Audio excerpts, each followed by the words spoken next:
It's the first rack in this matchup. There's no score on the board yet. And that's Keith SHANNACAPPO at the table right now. Looks like he's on low ball.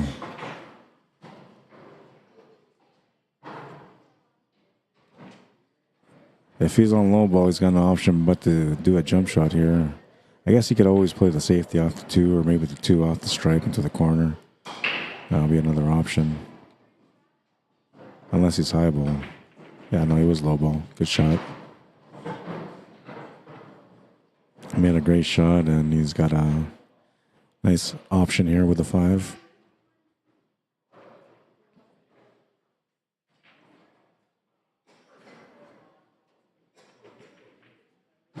You make the 5 ball also.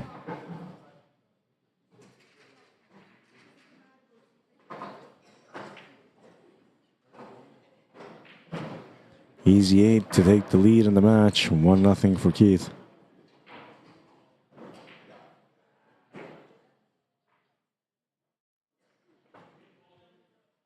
Made a nice little back cut here on the 2 ball, which opened up the table for him with the 5. Just worked out really nice.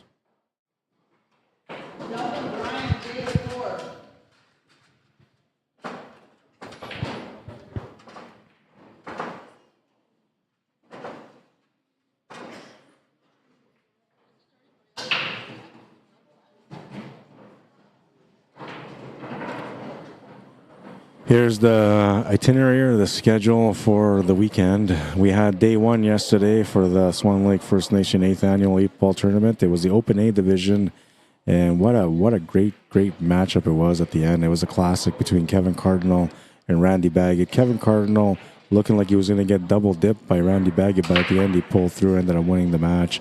$1,600 in his pocket for winning the tournament last night.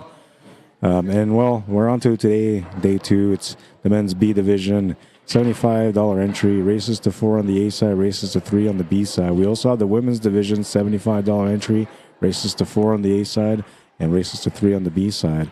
Then later on in the afternoon / evening, around 5:30, 6 o'clock, we're going to have the team event opening ceremony, including the grand entry. And then we're going to have the team event opening rounds. It's going to be exciting today. Lots of action coming your way. I promise you. I promise you, you're going to enjoy it. And, well, let's not forget that we're going to end up continuing tomorrow for day 3. It's going to be championship day. The team events for today is a $400 entry, double elimination, and win by points. So it's not by wins, it's by points. If you have more points than your opponents can possibly catch up with, the match is over. First place is $3,000 plus jackets and a trophy. Second place is $2,000. Third place $1,000. And fourth place is $500. Timothy Bowen at the table right now, trying to work the table as best as possible.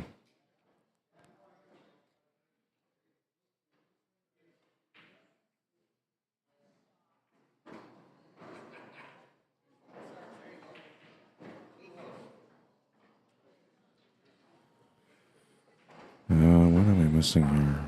Oh, yes.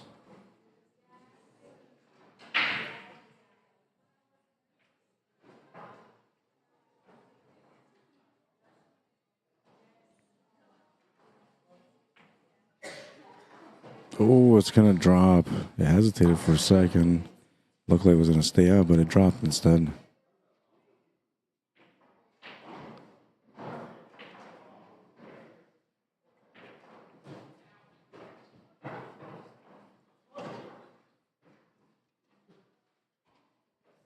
It's going to have to take a second here to figure things out.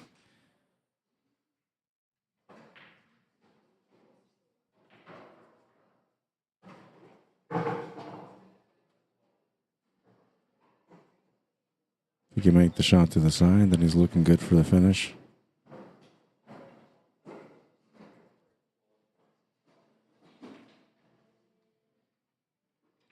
He pushed the split towards the side. Oh, he's just going to miss the shot. Tightened up a little bit on it, and he also got up on the shot slightly. So Keith gets a break on rack number 2. He's already on the board and won the first game. If he can win this game, he'll get a 2-game lead in a race to 4, which is a comfortable lead.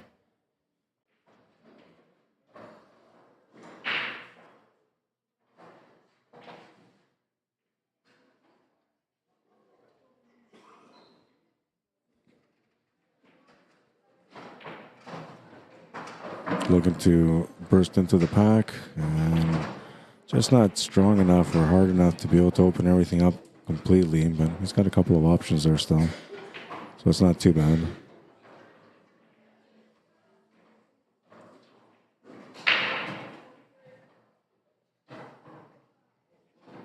Playing the safety against him. Tim doesn't have many options here. Maybe a kick shot is about the only option, and the stripe is so close to the side pocket that it makes it uncomfortable. He almost has to get off the short rail here. Long rail, short rail for the kick. He's going to hit it. Needs someone to hit a rail. No rail, so it's going to be a ball in hand. Thank you.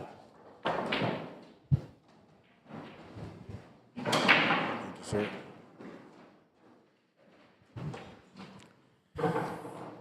And he didn't take the ball in hand. Interesting. I guess he didn't really need it, though.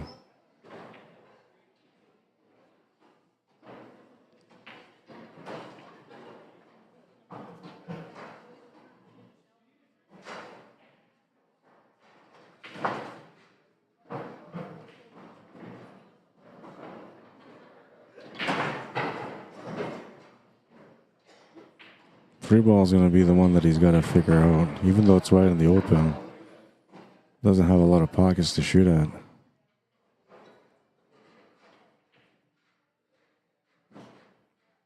For him to get out here, he might require a bank actually now.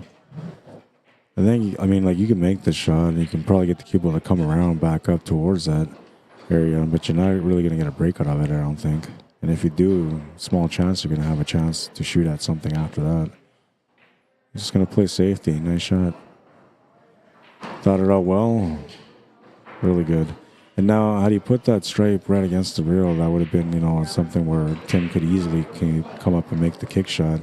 But it's off the rail, so it makes it a little bit harder for him to pot it.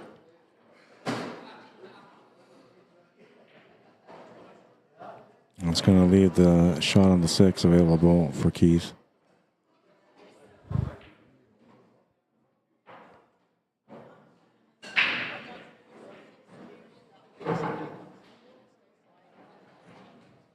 I don't think he can make that 3 ball here.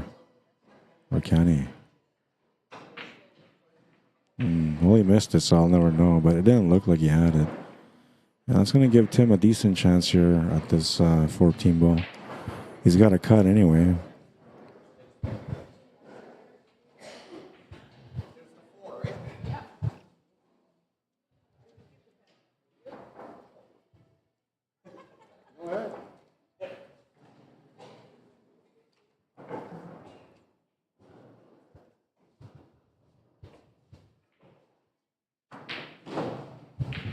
Eight is good. He's tied up the match at 1.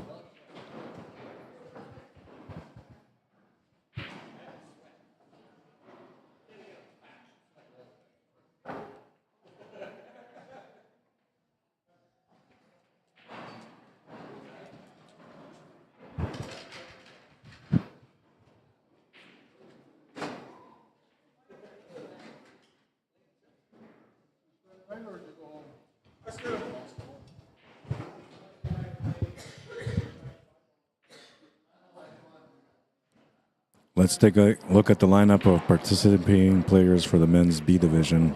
We have Tim Bone, who's at the TV table right now. He's going to be breaking next here in rack number 3. Ben Dutchik, Brian Walker, Warren Kirkness, Andy McPherson, Sean Taylor, David Simeon, Doug Scott, Tom Walker, Emery Cameron, Clint Kerrs, Joey Bolio,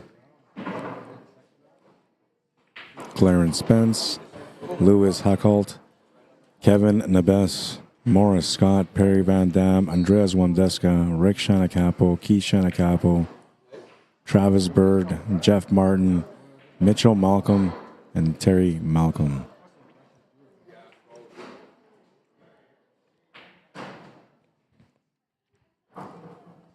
Oh, Tim made a ball off the break, and he's just made the first shot at the table. Very decent spread here. A little bit of work, but there always is a little bit of work.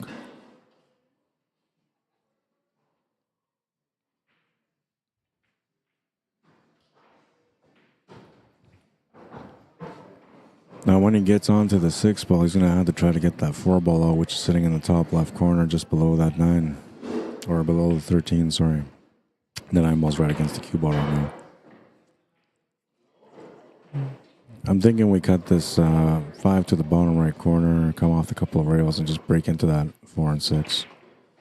And if you hit it good, you just hit that 9 or that 13 ball off the rail and open it up that way. Looks like he's got a bank. He's going to call the bank. Will come up short. Table's turned over to Keith SHANNACAPPO. He'll be shooting stripes. Not a lot of options available for him.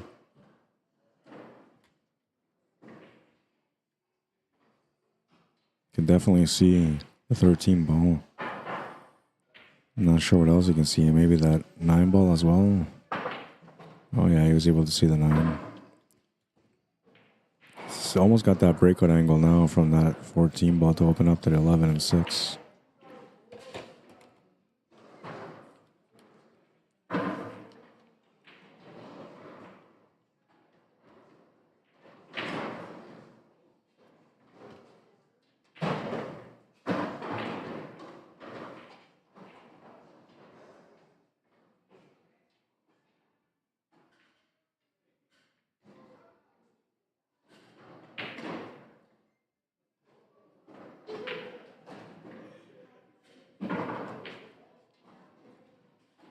Running on options here. It's going to make a fine cut to the corner, though.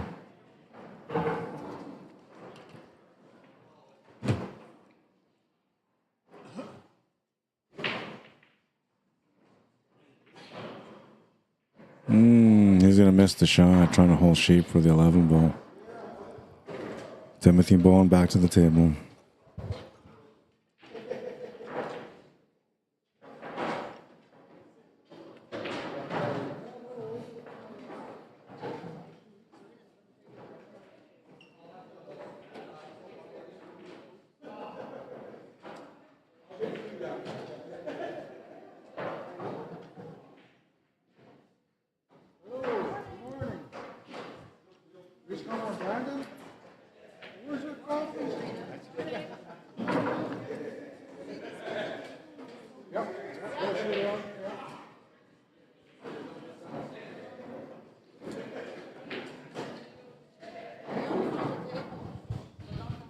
All right, Tim wins that game. He takes the lead in the match.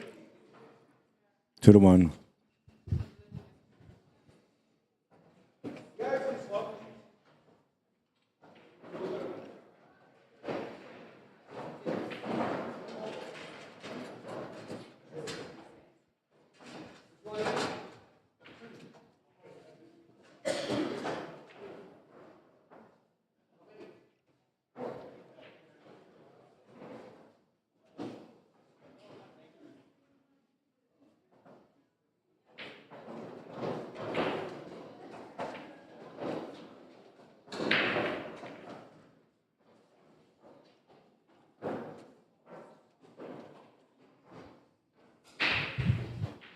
Moving into rack number 4 now. Keith SHANNACAPPO just broke. Looks like he lost the cue ball. Ball in hand behind the line for Timothy Bone.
Made the combo. Not sure where he's going to shoot at now, though. Following the cue ball through did not help him out there.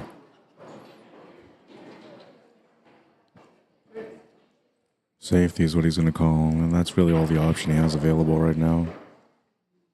Means that cue ball to hit the rail, and it will. A bit more of a challenging table here for Keith SHANNACAPPO. Everything is kind of tied up. He doesn't really have many options to start with. But I don't know, maybe I would just play safety and open up that 11 and 1. It's not going to hurt you anyway. He's going to call it back, and this won't be a problem either, because if he makes it, you'll have a chance to do another safety anyway.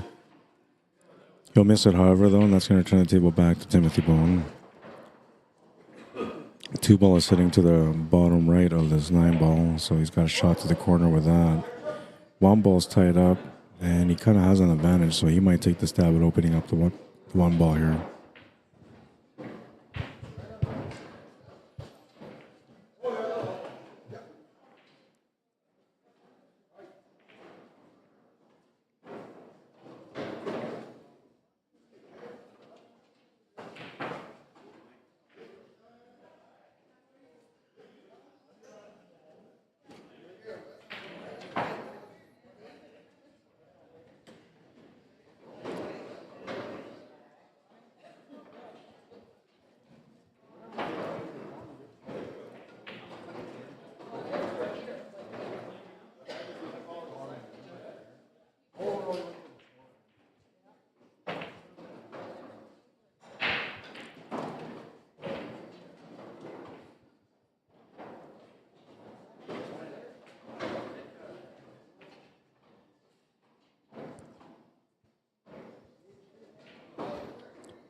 All right, and I'm just joining in right now, so I'm just checking out comments and stuff.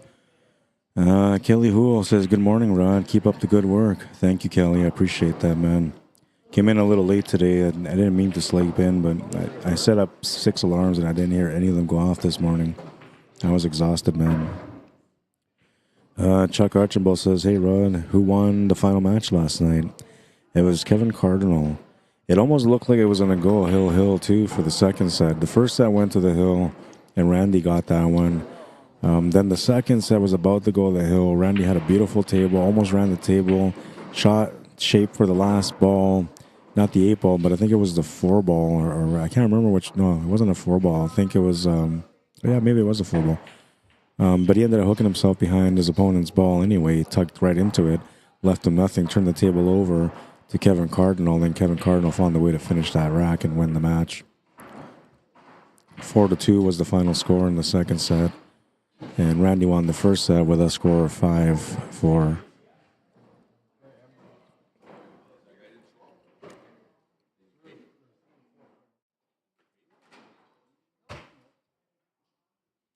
Strained out off the rail, and it still goes in. Noel Amable, how you doing? Says good morning. Is it streaming on YouTube? It should be. I should go check over on YouTube right now. Yeah, it's on YouTube. Andrew Jenkins, how you doing? He says you're dedicated, Rod. Up and I can't read the rest of it. I gotta wait for this to clear out of the screen. Up and early this morning after a late night. Yeah, man. You can hear it in my voice. It's only gonna get deeper over the next few hours, I guess.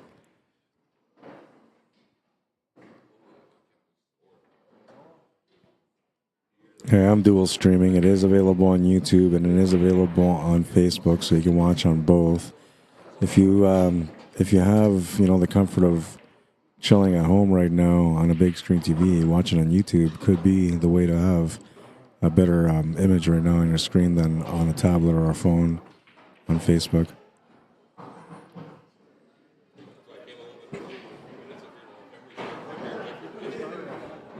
Yeah, it was a great showdown throughout the entire day yesterday.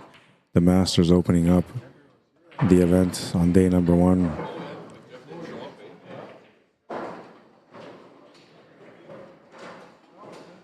And today we have the next lineup of Masters doing their thing in the B division. Timothy Bone is going to win that game. He's on the hill.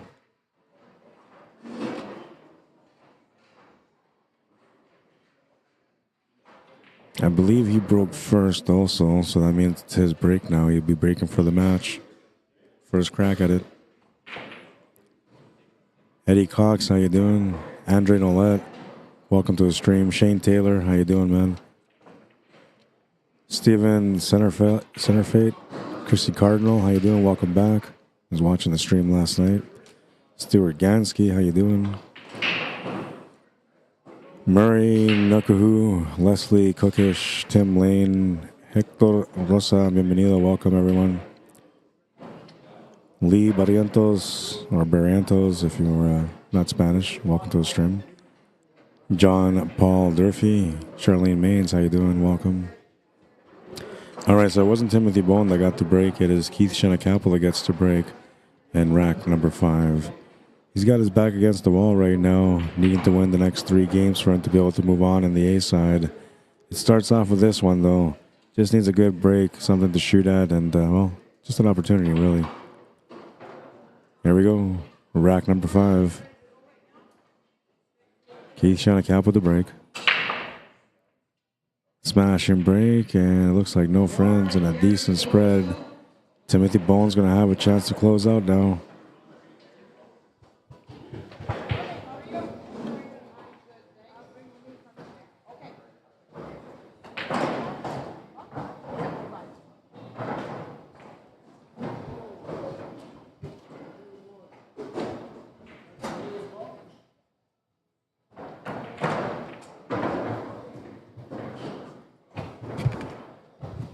That could have been a problem there, but it worked out pretty good for him.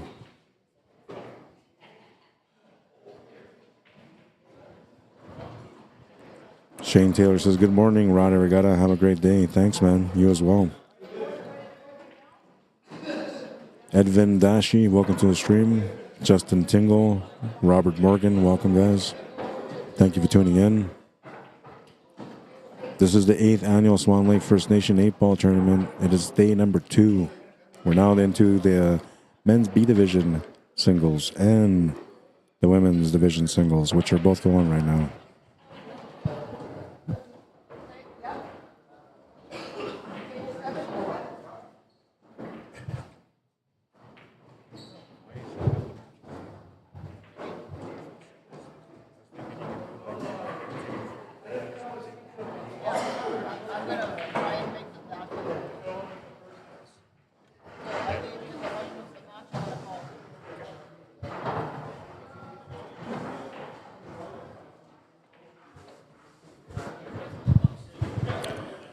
All right, so we're going to have the ladies division started too, and that's going to be on the second table here. You can see one of the ladies warming up right now. So we're going to have both tables running, and in between racks, we're going to switch over to the other one, check up on them. We're going to do our best to keep track of all the scores as well. It's going to be a good day today. If anything, it'll just be challenging for me because I'm a little tired, but I'll get through it. I'm a vet. I've been through this before.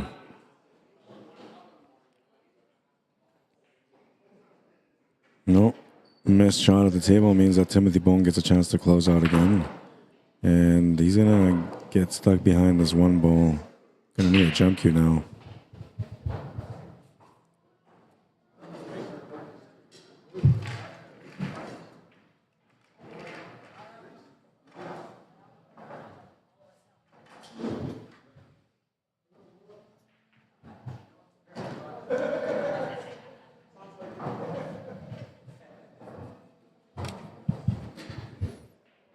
Oh, you can see enough of the ball. I thought he had to do a jump shot.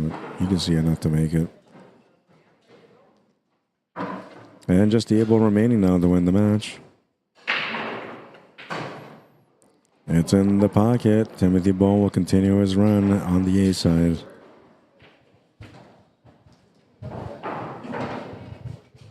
This match hasn't started yet. They're just warming up.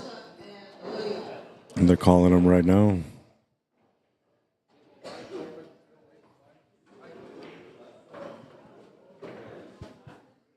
Take a look at the players warming up and some of the matches that are going on there in the background. See Perry Van Dam on the far right. He's a good player that plays a lot of great pool every time he comes out. I want to say, did he win it last year? Runner-up, I can't remember, but he was in the finals anyway. Pretty sure he was. Hard to remember a year ago now. So on our other matchup, we're going to have a matchup between Melissa Gaywish and Olivia McKinney. They just called them out, so we're just waiting for them to come to the table, and then we're going to get going. They're going to call out some B division matches also.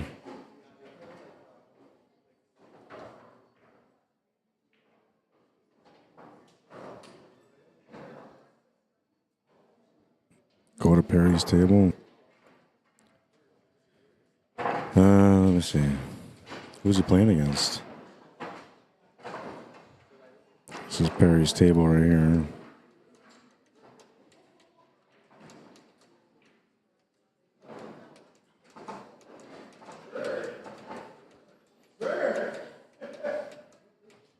Looks like Olivia is here. We're going to start changing the scoreboard here, setting up for their match now while we're watching this table.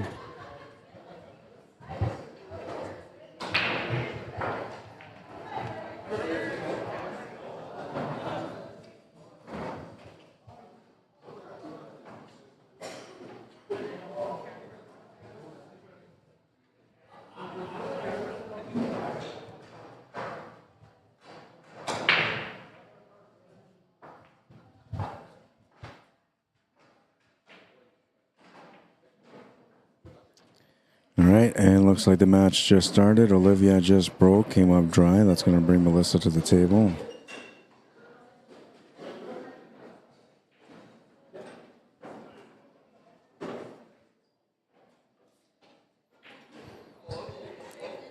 Not an easy table to get started with, so I'll take her a few to figure it out. She definitely has a shot on solids, but I'm not sure that's what she wants to take. She's going to take it, though. Gotta fix the focus on this camera.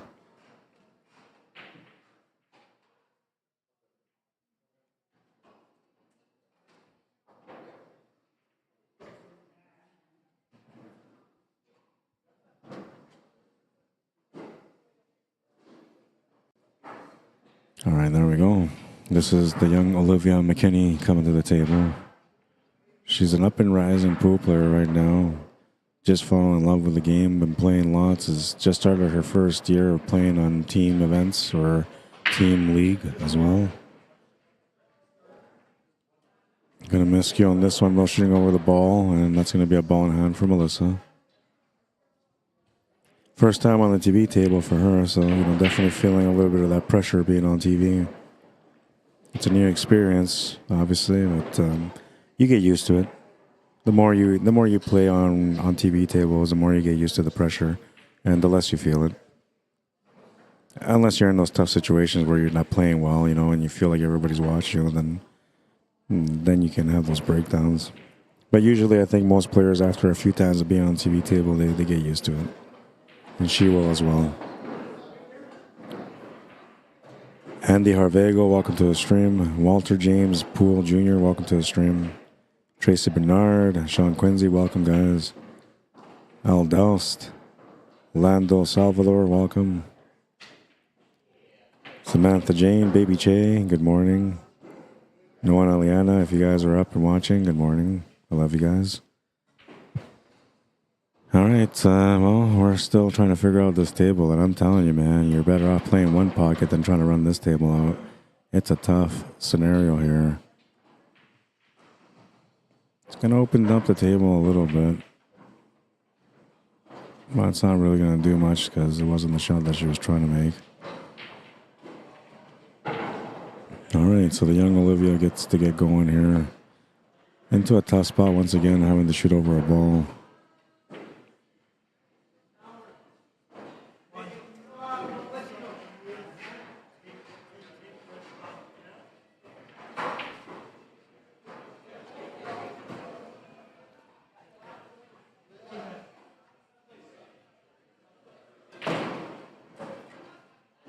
She's not sure what to do, and she knows that she's uncomfortable on the shot, and she just wants to pot something, but not many options. She's good to hit the ball there, though, and she'll turn the table over to Melissa. Melissa hasn't had much of a table to work with either so far. Everything's been clustered up on the right side since the break.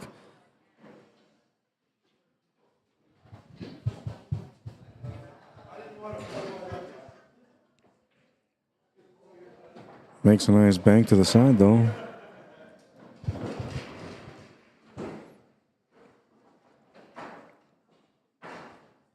Looking at the 9 ball like it's a breakout option, and it definitely is. Missed shot, however, and didn't get the side spin to be able to get up into that area to open up those stripes. So no damage done other than that she missed the shot. There's no damage at all. Table hasn't changed. And Olivia has to look at this table and try to figure out what she's got to do. She's got an easy shot to the corner, but it doesn't really help her. So she's looking at taking this 4-ball again. Now she'll take the shot to the corner because it makes sense.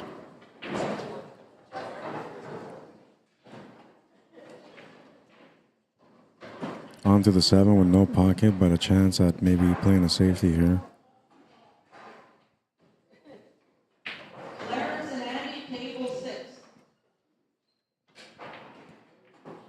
It's going to open up the 5, and she's going to get good out of it. Though she's left the shot to the side pocket here on the 9 ball, but she's done okay. Not an easy shot.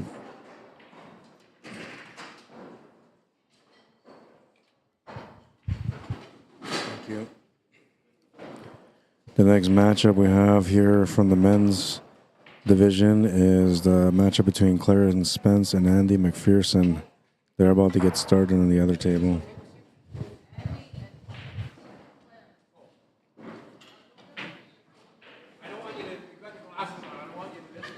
You see the other side of the room, more action going down on all these tables. It's the B division today and the women's division today, and they're going strong on both divisions so far.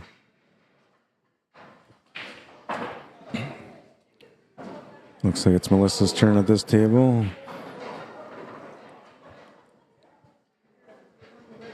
Hasn't really had a chance to get going yet, but she'll have a shot on the 9 ball here. The table is just tough. The break was tough. Mike McKinney says, go Olivia.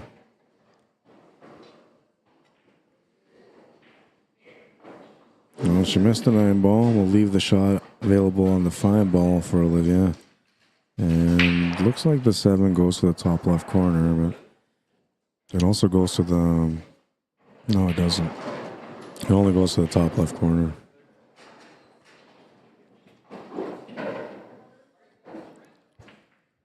And these guys are about to get ready on their matchup. They just flipped the coin. Looks like Andy McPherson's going to be breaking the first rack.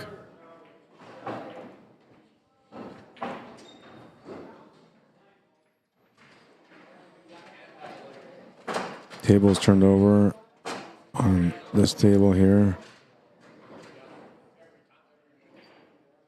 Trying to play a safety shot.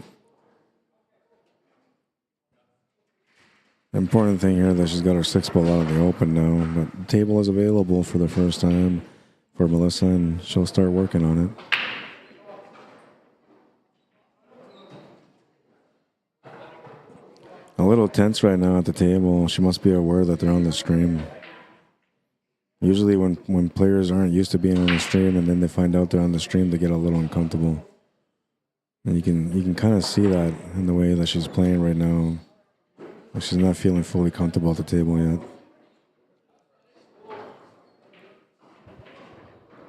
Jose de la Cruz, bienvenido, welcome. Dan Hoger, welcome to the stream. Jason Musso, Jonathan McKinney, Elise Cameron, welcome.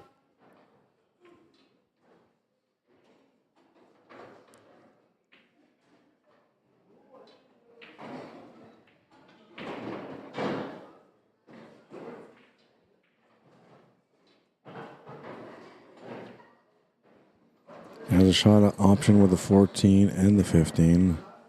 I actually like taking the 14 ball here. It's a little bit easier, and it'll actually give you something to shoot at after. Where you take the 15, you got to 4-stroke it, and it's a missable shot. It's the cue ball to stop. All right, that worked out okay. Taking a peek to see if the 13 goes to the corner, but it doesn't. So that means she's going to have to take the 15 ball. Now, at best, you're looking for a side shot after that. Oh, it worked out okay. She missed the shot, and she's left the cue ball in a good spot. Maybe a lucky break on that one. Dan Kitsman says, yeah, it looks like she's just banging balls, not even trying. Yeah, and that's like, it's one of the things that when you're not used to being on a TV table, when you get on the TV table for the first time, it kind of like scrambles your mind. I don't know what it's hard to explain because so many years ago that I had to deal with this myself. But it just scrambles your mind and it just takes you out of the game for a little bit until eventually, you know, you get going. And then once you get going on the first rack, you start feeling better about your game. And then you start saying, okay, well, I'm on the TV table, I got to start playing better. And then, you know, it changes your game a little bit. But it's a process, and every player has a different way to deal with the process of finding a way to feel comfortable on a TV table. And every now and then, like for myself anyway, when I play, like I'll still feel the pressure from the TV table. But mainly whenever it's like I'm not shooting well and things are going bad, you know, then I start thinking, oh, everybody's watching me and I'm playing bad. It gets weird, you know, I don't know. But it's good training for you mentally because when you get a chance to play on the TV table over the years and you get used to it, then when you go play normal pool without a stream table on you, you actually play way better. The pressure is off your shoulders, so you feel relieved and you play much more confidently at the table. Brian Evans, how you doing? Simo Hamed Shantufi. Dwight Wandeska, welcome. Thank you for tuning in, guys. All right, so that was a bit of a stressful workout on that table, and now she can breathe because the 8-ball is available to the side. Melissa will win the first game. It's a race to 4, so she needs 3 more. Take a peek at the boys while we're waiting for her to rack the next rack. This is Clarence Spence at the table playing against Andy McPherson. It's the first rack between them.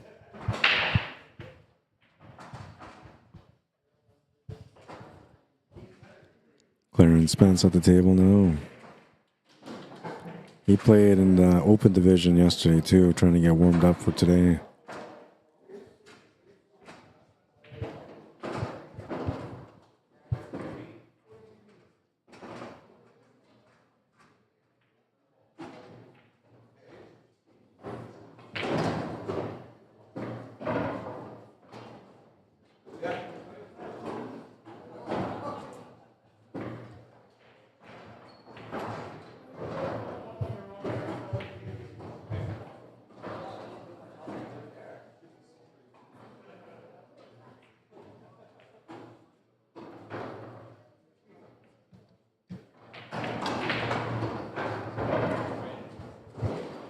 All right, well, moving into rack number 2 of this women's division matchup. This break is going to be much better. There's more of a spread. There's a little bit less work. The only thing is that the starting point ain't that great, but you do have an option to get started anyway, so that's something.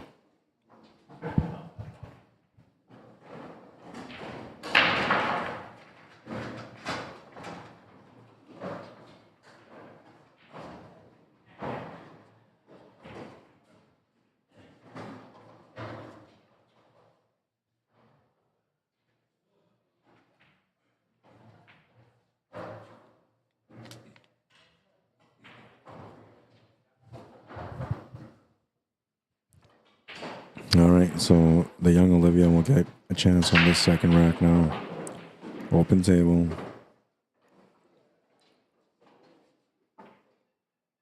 Makes the shot to the corner.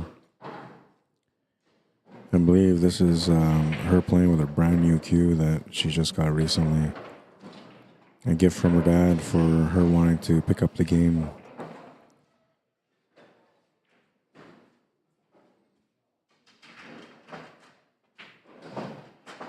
Quick thinker, you know, and she's got an open table.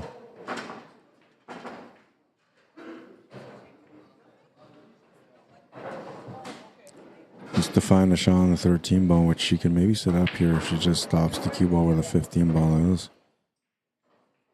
She can also play it down to end up having a shot on that 12 ball. Looks like that's what she was looking for. But if she takes a look, she actually has a 13 ball right now. Yeah, she's seen it.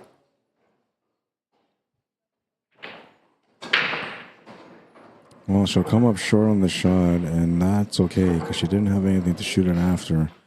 And she didn't leave a bad leave here. It's actually a decent leave.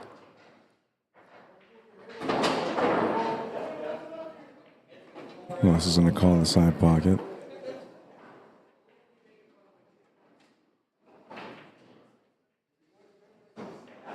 And come up short of it. Turns the table over back to Olivia. Nothing for her to shoot at. Still shot to play a safety shot here. Maybe just run the cue ball into the 13.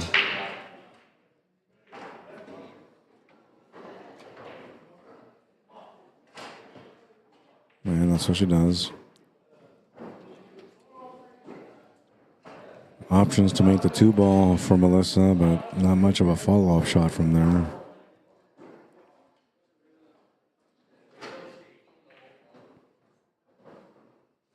Two ball come off the rail and come up short of the pocket. Table's turned over here, so Olivia has the easy 13 or the tougher shot on the 12. And she's taking the right shot. This is the one you want to take to be able to get out. She's going to make a great shot and gets a little bit unfortunate here on the leave. Doesn't have a shot on the 13 ball. She'll have to kick it. Let's see how her kicking experience is so far. A young player, I think it's her first year playing. Very, very good so far, though, for a first-year player, if that is the case. Oh, she'll come up short on the kick shot and turn the table over with a ball in hand to Melissa.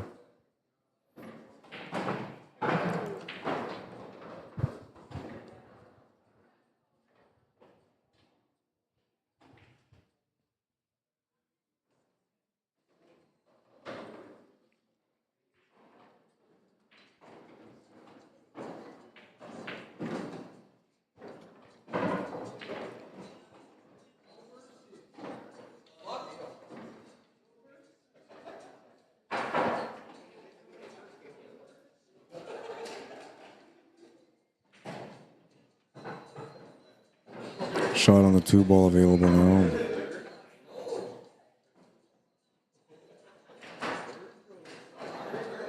Oh no, she's missed the shot. Did she get lucky? Oh, she didn't get lucky. She actually dropped the 13 ball, which leaves just the 8 ball here for Olivia.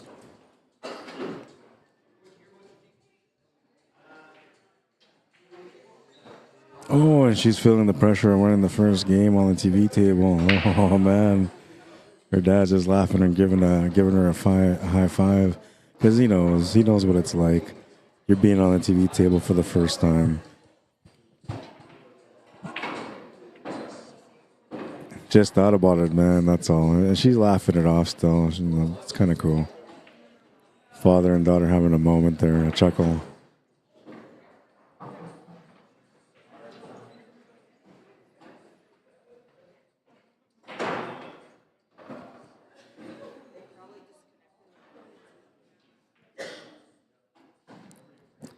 By the way, you might experience a signal drop here and there once in a blue moon.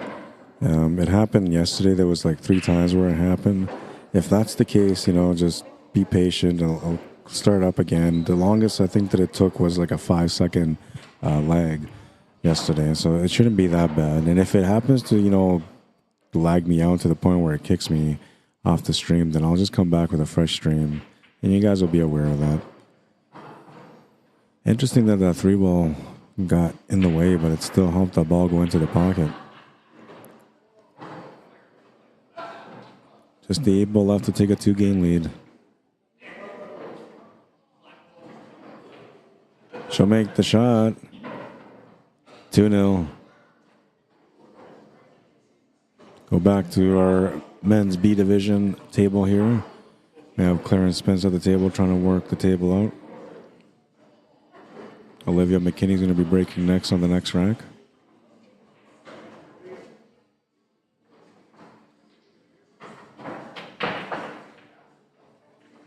Cue ball's going to scratch on this table, and he gets the ball in hand.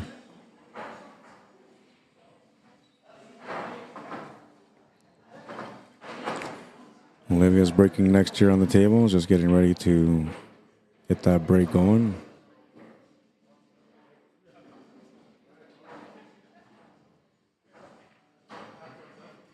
Didn't get a great spread on the last one. There was a lot of trouble areas on the last break, so we're looking for a better break on this one. Looks like she made the adjustments by tightening up the rack.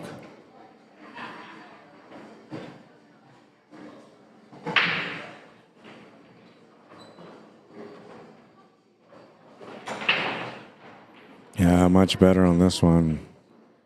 Nice spread, and she didn't make a ball, but there's an opportunity here for sure for both players. Melissa will be the first one to get a crack at the table, though.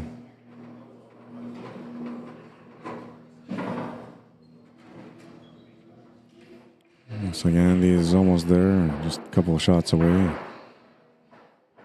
I believe this is the first rack between these guys also.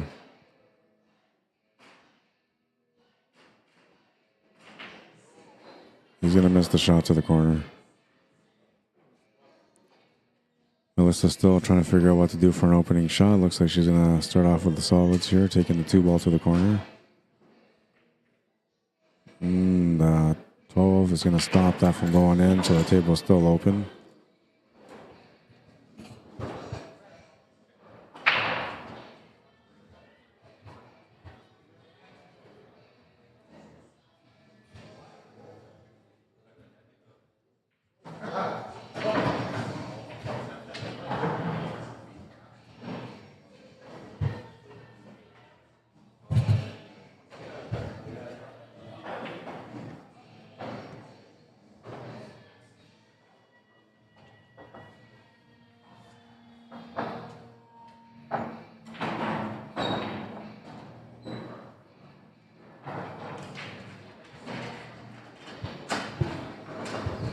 I'm going to do an off the rail and in here on the 10-ball.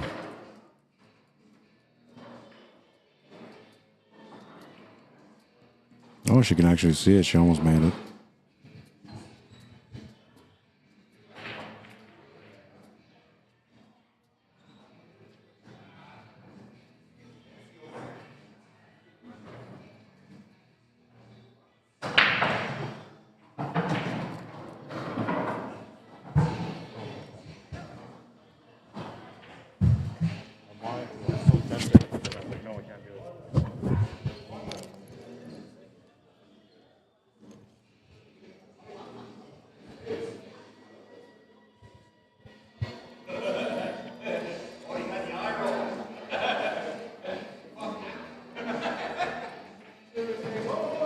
Good combination. Just a bit too hard on the combination. She's going to have a back cut on this 11, but it's not a comfortable shot, so she's not going to take it on. And that's going to work out off the 1.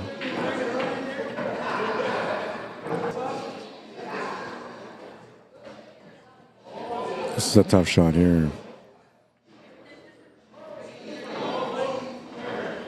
Oh, she made it. That was a tough shot, man, but she made it look easy. This kid's got a lot of potential, man. If this is her first year playing, which I believe it is, she's got a lot of potential in her game. She's got that McKinney style too, you know, just fast, figures it out, just goes down to shoot.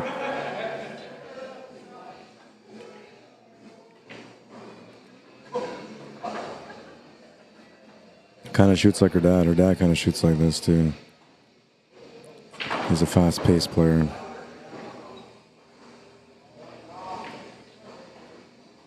A lot of that usually has to do at the beginning with the heart rate, and most of us don't even know that's going on, but the more you start pawning balls, the more that your heart rate starts increasing because you start feeling it, the excitement of, you know, shooting well. And then that can take over the match sometimes. I've had opportunities where I played and at the beginning of my career, and I used to feel the adrenaline so much that my arms and my hands would be shaking when I was shooting. And I used to think, what's going on with me, man? But that was just the heart rate going up. Now I know that. Back then I didn't know. So now when I have this feeling, this anxious feeling at the table, I'll just breathe, take a little walk, slow down, because I know that my heart rate's up. So that's always going to be a dangerous thing when you're playing pool. You need to be relaxed, right? So if you have your heart rate going up, you're not relaxed, man. You're not even thinking right. You're just kind of reacting. Not good. So over the years, I've learned to deal with it a bit better. At the beginning years, they used to tell me all the time, like, hey, man, if you get in the shakes, just trust it. That's your adrenaline. That's your body telling you that you were born to be a champion. And I don't know if that was true or not, but I know that it helped me through my early years of pool. And I don't know. I don't know if there's any truth behind that. But I won some championships along the way. And when I did win those championships, in the moments where I felt that adrenaline come through, as I learned to trust it more because I thought it was because I was born to be a champion, it actually helped me to change the way I felt when I was under pressure like that, when I was feeling the anxiousness and the heart rate change. Now that I'm older, you know, I can always tell, like, okay, my heart rate is increasing, time to slow down.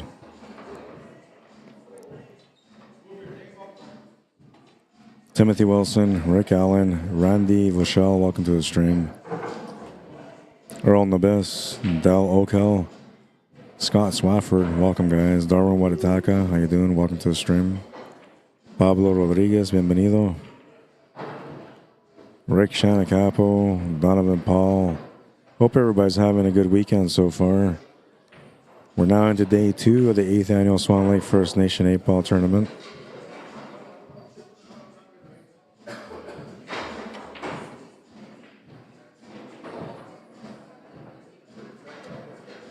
Looks like Olivia won that game. 2-1.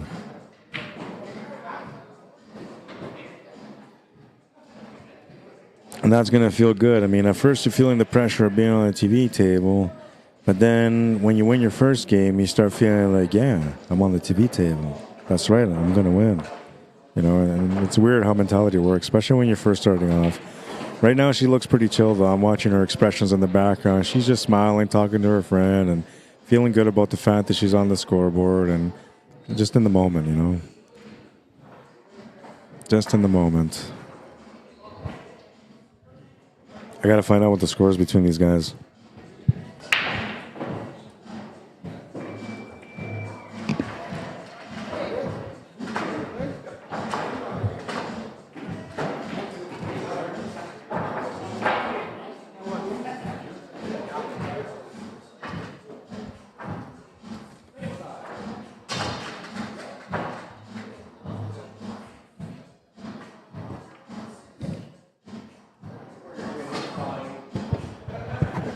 I lost track of their score, but it's 2-1 for Clarence Spence on the other table. Melissa just broke on this one, and a good spread again, but no ball. These guys are now running into rack number 4. Clarence Spence is breaking on this one. Lots of power on that break, but looks like no friends for him either. So Andy comes to the table on that table, and Olivia McKinney comes to the table on this one.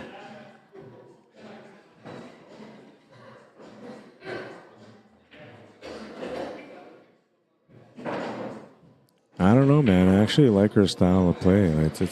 She's just developing her style because she's early into her career. But I don't know. She's got like that I don't care style, you know? Like, I'm just going to make the ball style. No fear. That's why the young players are dangerous, man, because they don't have any fear. They want to overcome obstacles, and they like winning. I mean, who doesn't like winning, though, right? Especially in pool. She'll come up short on that shot, though, and turns the table over here to Melissa. She's shooting the solids. I'm thinking she's got a shot on the 5 ball to start with. Maybe a breakout angle there, too, to get into that 6 and 1 and 9. If she does it right, she can have a pretty open table after the shot. Oh, she'll miss the shot, though. And she did open up the 1 and the 6, but she didn't open it up in a way where it helped out with the stripes. So she's going to get another chance at the table still. Or at least she should.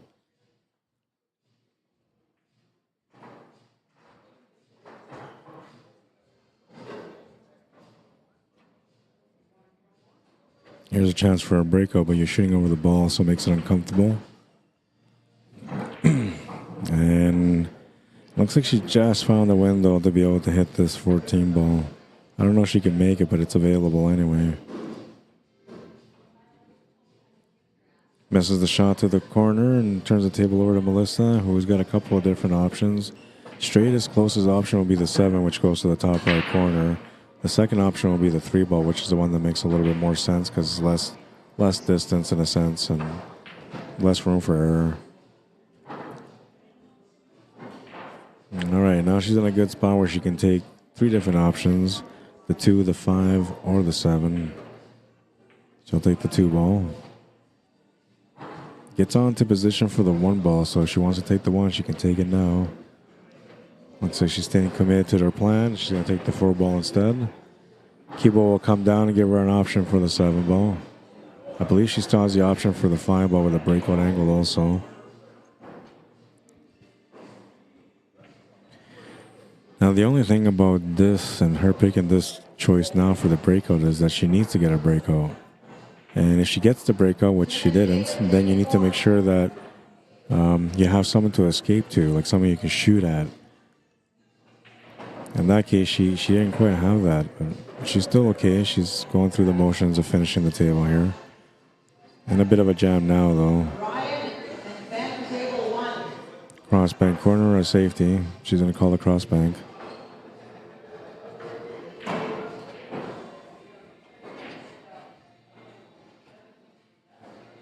And she got a fortunate kick there from the 6 ball, pushing the cue ball down to the bottom rail. There is a shot available to the side, though. Combination is also an option if you think that way. But she's going to take the shot to the side, which is the right shot. Ends up really bad here on this 9 ball, but I don't know. Maybe he can work it out somehow. Safety shot, or maybe an attempt to cut to the side with a safety. That would be okay too. Then you leave the ball by the side pocket, which puts a little bit of pressure onto your opponent. I don't think you can bank this in any way, and I definitely can't kick it. There's no room for kicking it.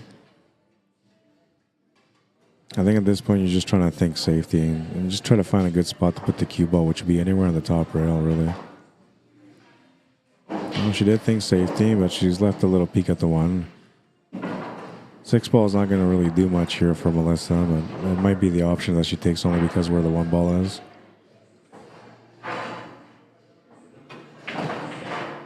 Calling the bank corner will come up short on the shot, but not on the leave.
Comes up short on the shot, but absolute perfect leave.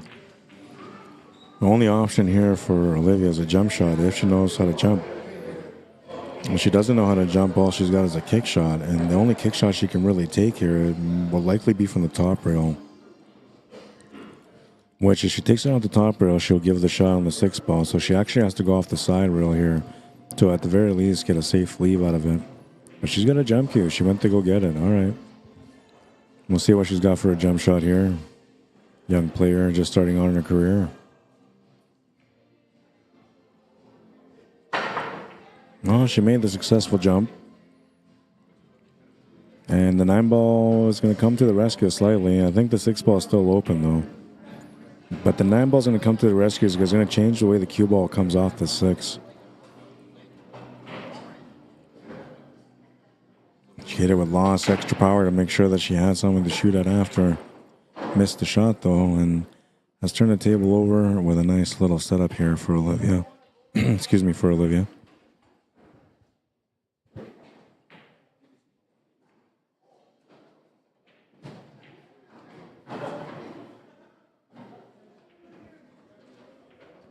A little close to the 8 ball, but she's got the shot to the side.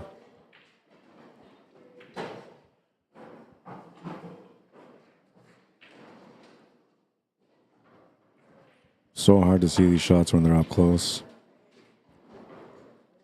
And she did a couple of adjustments because she had a hard time seeing it. Lucky break here for Melissa. Just 2 balls away from getting on the hill first. Cue ball comes around perfectly for the 8 ball.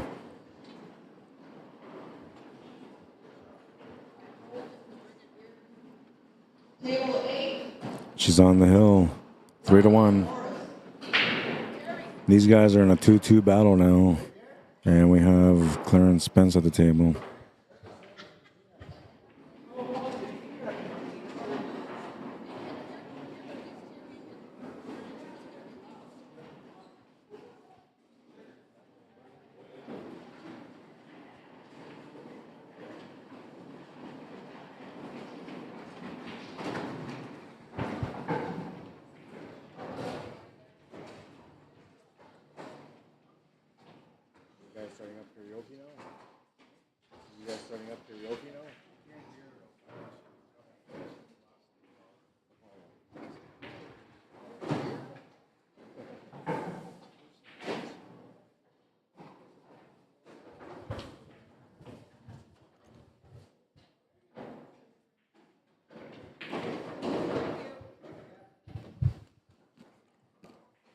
Back to our main matchup here.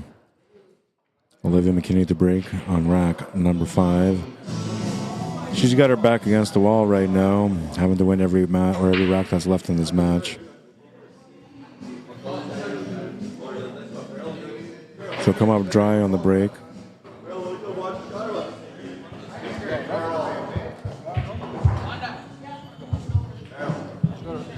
Oh, you did the ref? He's got his camera. Rod? Wolf.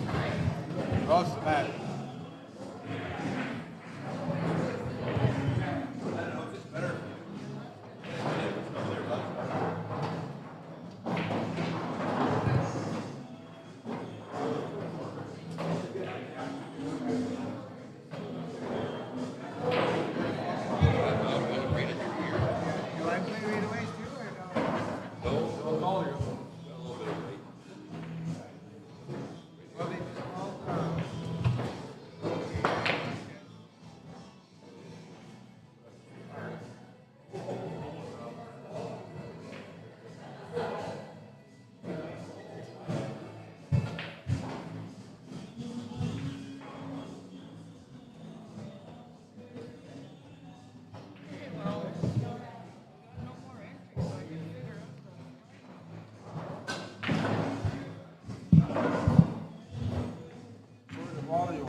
I got some.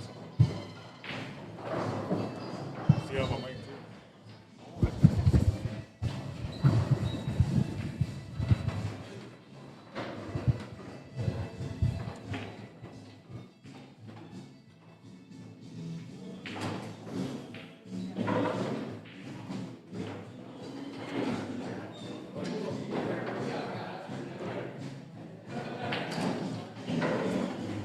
Hotels and Cadillacs.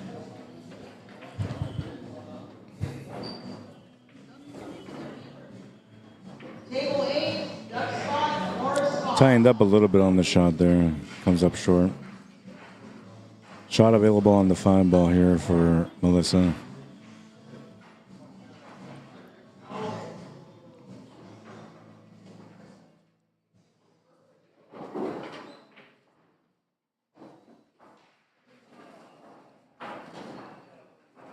Had the shot on the 1 ball after that. Though had she made the shot, the cue ball would have been somewhere different, but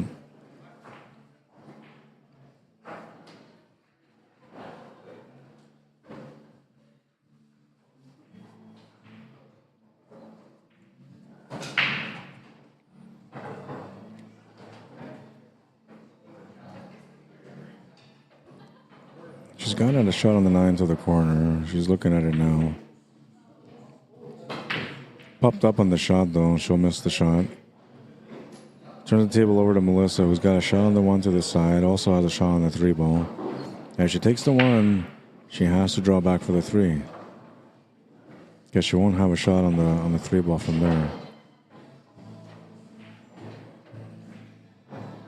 And now she's hit the cue ball into the horn, which pops the cue ball out, but it also moved the 1 ball. Gives her a shot on the 5, but a tougher setup for the 1. Oh man, she almost got the perfect little bump on that, but instead she's hooked. Long rail kick shot. Looking for a safe leave out of it. Cue ball in hand, or ball in hand for Olivia. Now, usually with ball in hand, makes things a little bit easier at the table, but she still has a bit of a puzzle here. Has to go up and down, and the choice she makes is going to be the difference in whether or not she wins this rack. And she went down to the 9 ball, which is okay, but I think she should have worked out the table at the top of the table.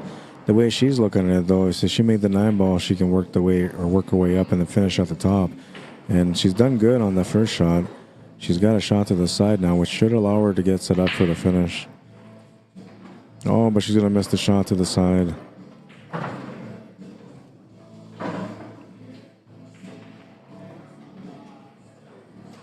Melissa with a chance to close out the match now.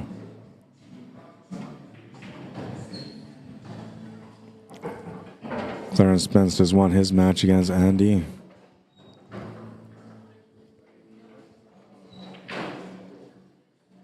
Oh, Melissa misses the 8 ball. Lucky break here for Olivia. I wonder if she's going to draw into this other stripe. No, she's going to play it through. She had a chance there to maybe draw into that stripe and then kind of open up that stripe a bit more. Still okay, though. She's got a shot on the 15 ball anyway. Trying to play shape there for the finish. And maybe it's a blessing in disguise because she's rolled up against the 8 ball and taken away the opportunities for Melissa to be able to close out the match. I mean, she's still good. Could close out the match, but she's going to come out with a kick shot or a nice bank shot, one of the two.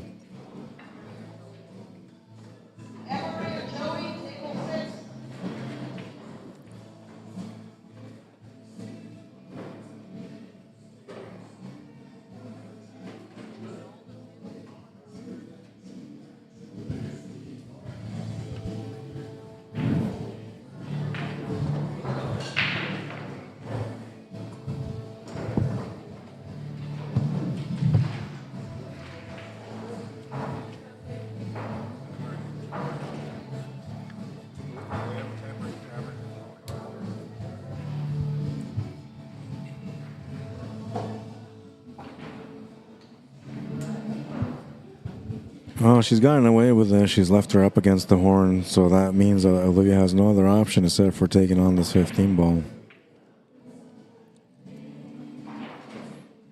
Joe missed a shot on the 15, leaving an option here for the 8 ball and the finish.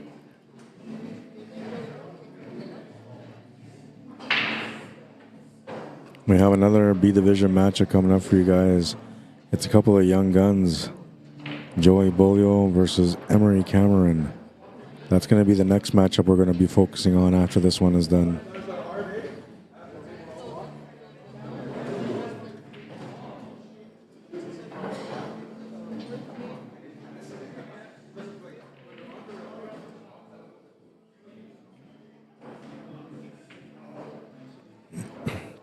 I'm going to get a good leave out of this. Oh, no, she's left the shot on the 8. It looked like the 15 ball was going to come to the rescue there, but it'll just come up short of blocking the 8 ball. Now, this could be a good thing here for Melissa because she's limited on what she can see on the 8 ball, which should help her with the delivery on the shot. Tightened up a little bit on that one, though. Maybe she was thinking about the win. And another good leave by her because she's left the shot here on the 15, but a weird tangent line. And it almost looks like you're going to scratch. And even though you're not going to, you start thinking that you will. And that's going to change the way that she approaches the shot.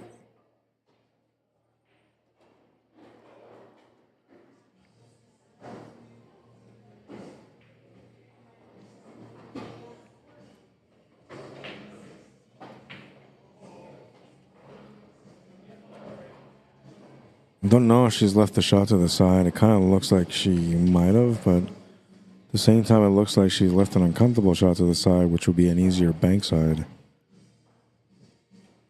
Safety would be another option, too. Looks like that's what she decided to do. Just play a safety, create some distance between the 15 and the cue ball.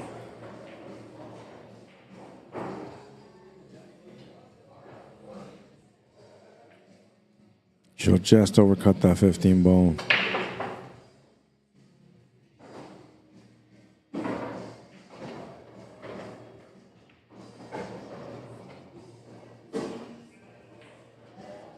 Oh, nice shot on the 8 ball. That'll be the match. 4-1 the final score. Melissa will win that match and continue on the A side. Olivia McKinney will go to the B side now. And she'll have to do her best to survive. These guys, I'm not sure if they started or not, or yeah, it looks like they might have. And this is Emery Cameron coming to the table. I'll set up the scoreboard for you guys.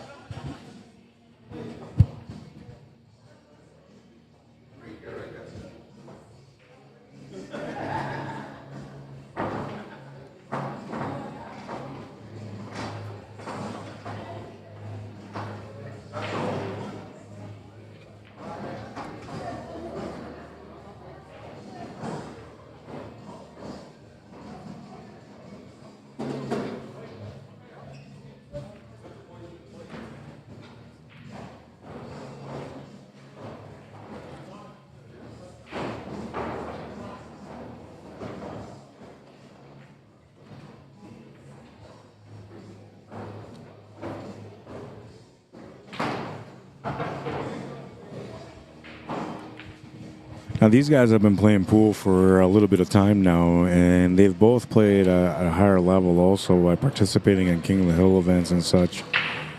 So they're both experienced. They both, you know, are developing their game still. For what? Over there? No, that's too far.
Hill or guys about to win the match, and you call a guy for the shot, they feel like you're robbing them.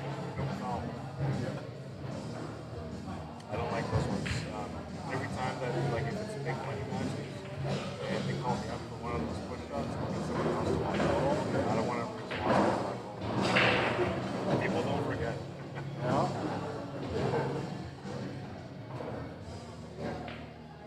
Well, that happened in Edmonton. No, Edmonton. They call the ref.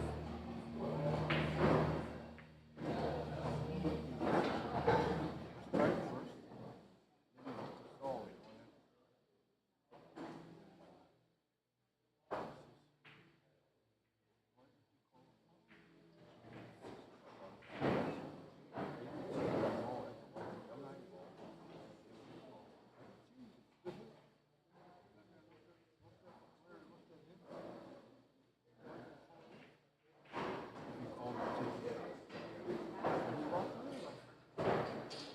and the player looks at the other players. He knew he hit his ball. And he hit the other ball. So a couple more games, they called the game. That's what they on another guy. They called it. No, a lot of these guys are like not high level players. Most of the guys don't even know who they're just take the course because it's winning. And their referees have the sports. So like a lot of these guys are that's the crazy thing, right? Like, talk about all the time for playoffs. You're gonna have a referee for a lower level like this to be. They should have a lower level position referee high level because they don't see the same skill level. That guy says, oh, the same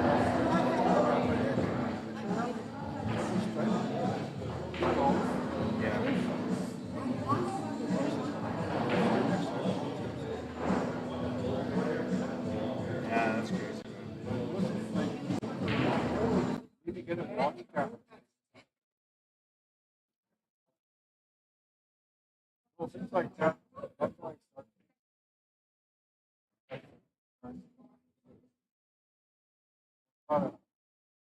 people are advanced. I don't like it.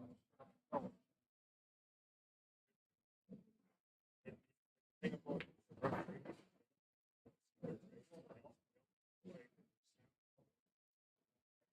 Probably thinks that with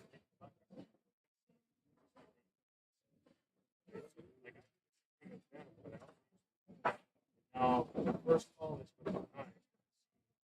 I'm not sure if they can phone. I can get the nine, then I can prove it to go over there and take the course. They don't do that. They frown upon it. That's right. The eyes of you don't make sense to me. Well, it's hard. That's all about it.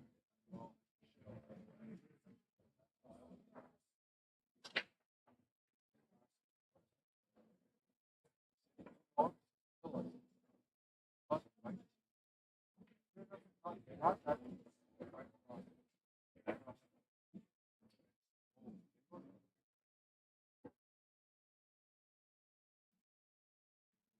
Wait, Dad. That's balls.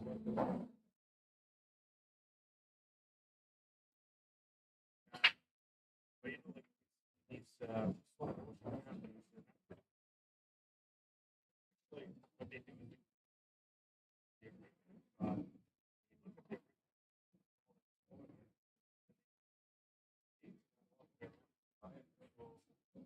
really close, it may actually be a bit close.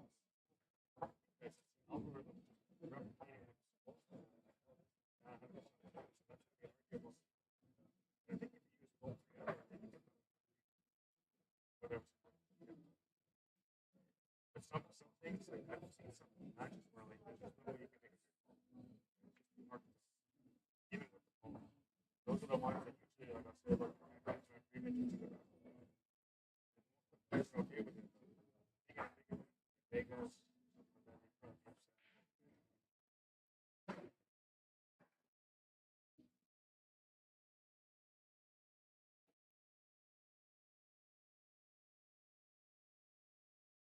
check.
The question was whether or not the ball was over the line. It was just over the line slightly, so Cameron was able to take that shot. Now, if he wasn't able to take that shot, it would have made the table a lot more complicated for sure. And Joey wasn't happy with the call, but I had to show them with the cue. I had to show them with the line, and I told them like it's about like 55, 60% over the line. So anything over 50% of the cue ball over or the object ball over the line is considered a good ball to go and hit off the scratch on the break.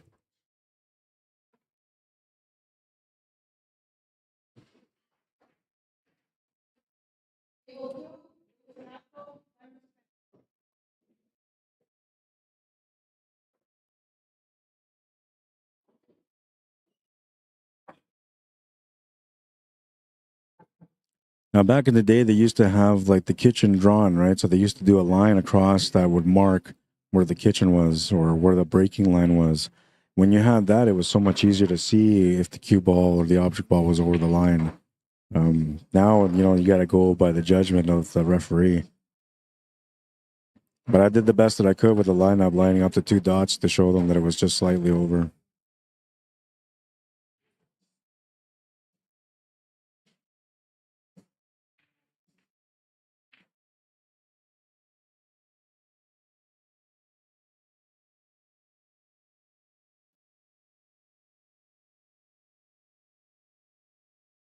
Slowing down because he's got a finish here, and I like this. The earlier version of Emery would have just shot this ball into the pocket, but he's taking his time. He's got a tough opponent in Joey Bolio. He's trying to make sure that he capitalizes here. Makes a good decision for the shape on the 8-ball.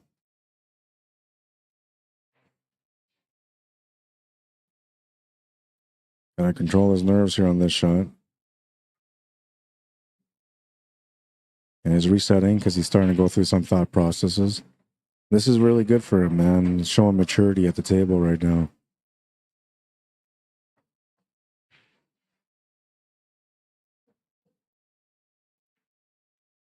A good reset's going to get the 8-ball in the corner pocket. He's going to take a 2-game lead. Nice little run out there from the young Emery Cameron. Tom Lane, Keith Olson, welcome to the stream. Danny Starrett, welcome. Dryden Gage, what's up, man? Swan Amons, welcome to the stream. Shauna McCauley, how you doing? Welcome.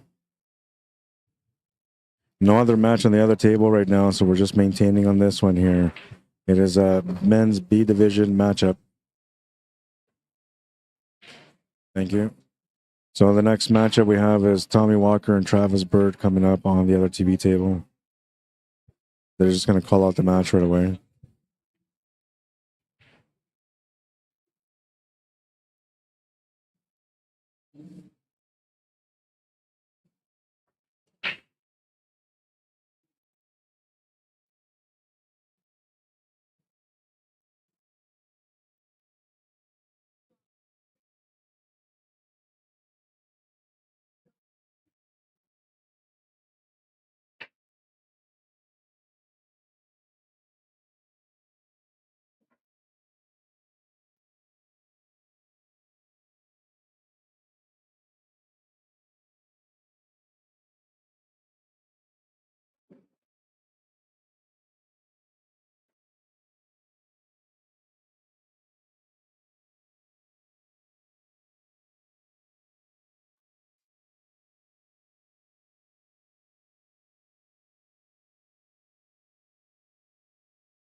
Big races today for both divisions. Race to 4 on the A side, race to 3 on the B side.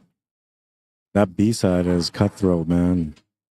You make any mistake and your opponent is almost on the hill.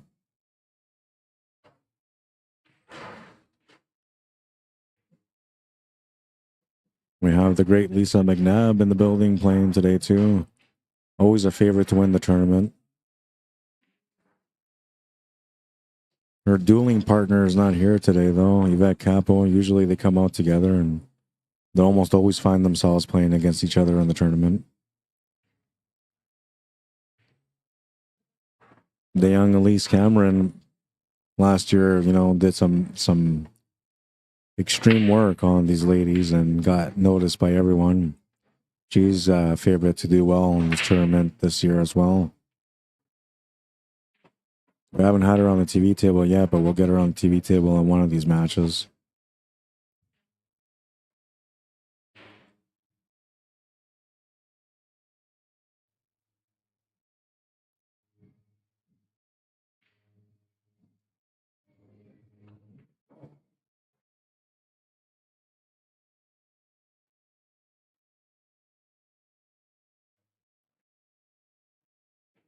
Great shot. It was such a tight squeeze, man.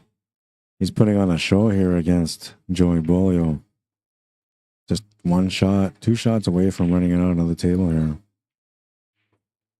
I don't know what the bank size is an option. It may not be. So the bank corner might be the option. I think he just called the side though.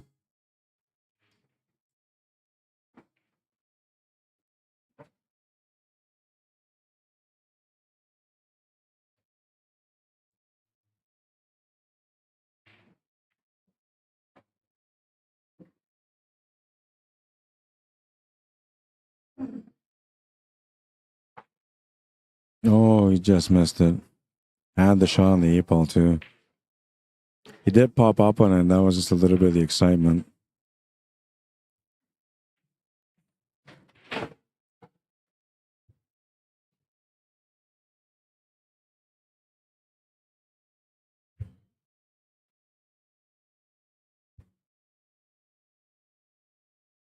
So the young gun, Joey Bolio, excuse me, gets a chance at the table now.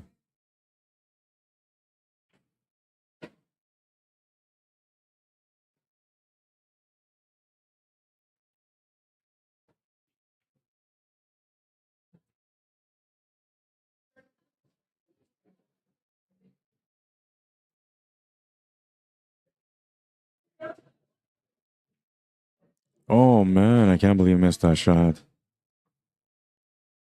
And I think he might be able to squeeze this 2-ball into the pocket. I'm surprised he missed that shot. He might be feeling the pressure here against Emery Cameron because Emery's been trying to light him up. And maybe he felt like he had to reply with the same thing by trying to run that table out. Could have been many reasons why he missed that shot, but definitely it was a background thought in the last second that did the work for him. Now, if Emery can make the shot to the corner, he could be out, but if not, he's going to do a cross bank for it. Looks like he's aiming for the cross bank right now. Trying to force it through that pocket. It's going to get a bit of a lucky bounce. He's left a long stretch shot here for Joey. And the best thing for this lead when it comes to Emery Cameron is that if Joey misses a shot, he's going to give him the shot on the 2-ball. Now, Joey can make the shot to the corner to the side, and I think he's going to want to go to the side here because it's a little bit closer, and the tangent line will help him to get shape on for the 15-ball. Taking a sweater off, getting ready for some action now. It's time to get going, he says.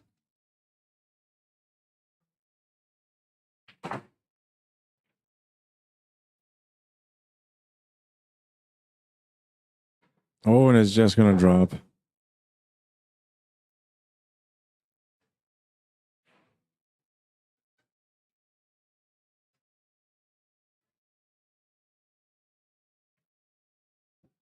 Makes a good shot to the corner. Need to get shape for the 8-ball, and he just got over. Man, that could have been that close. He's on the board, 2-1. Tom Walker and Travis Bird are going toe-to-toe on this table. This is Travis Bird right now. Tries the kick shot on the one, comes up just short, turns the table over to Tom Walker, who's a fast shooter. And he's going to get to work right away on it.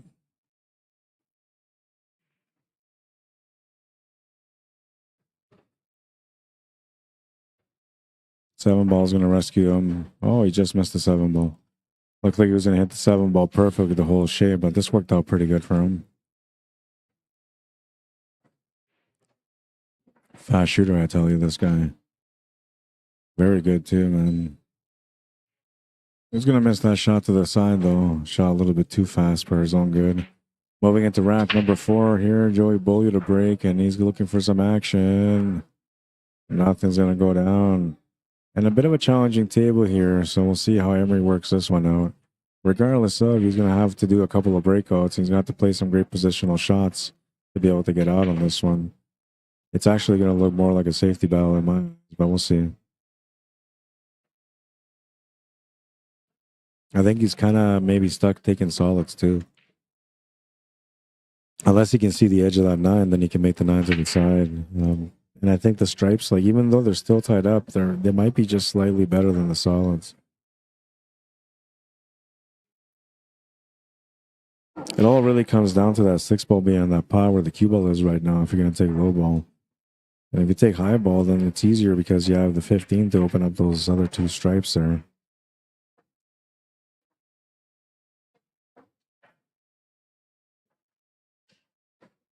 He's going to go side pocket and take the stripes. And the work starts now.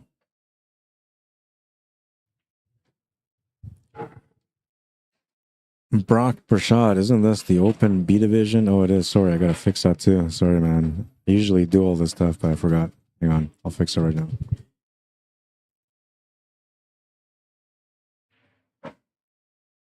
Thank you for noticing, man, because I totally didn't notice.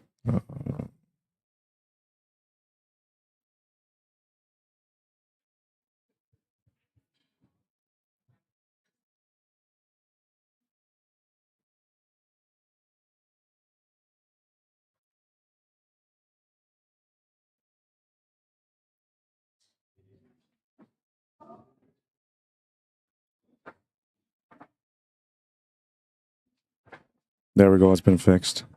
Appreciate that, Brock.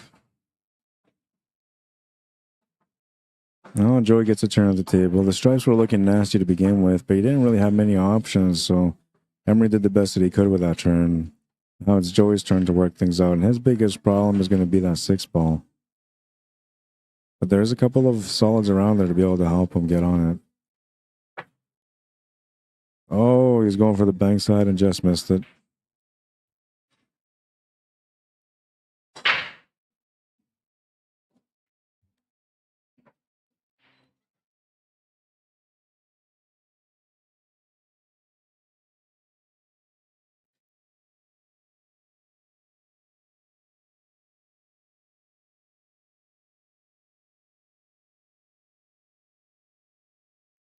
Puckinswell, Pennsylvania on YouTube says, "Good morning, Rod. Good morning, Puckinswell. How you doing? Thanks for tuning in, man." Had a bit of a late start myself today. I set up 6 alarms and I did not wake up to any of them. I was so exhausted, man. But I woke up about a half hour late and I got here and I started as quickly as quickly as I could. Tournament last night went a little bit longer than I thought it was going to go. Originally, I was looking at maybe the tournament finishing around midnight or just after midnight, like around 12:30. But they didn't finish until like 1:30, 1:45, and then I got back to the hotel room around 2 o'clock, just after 2.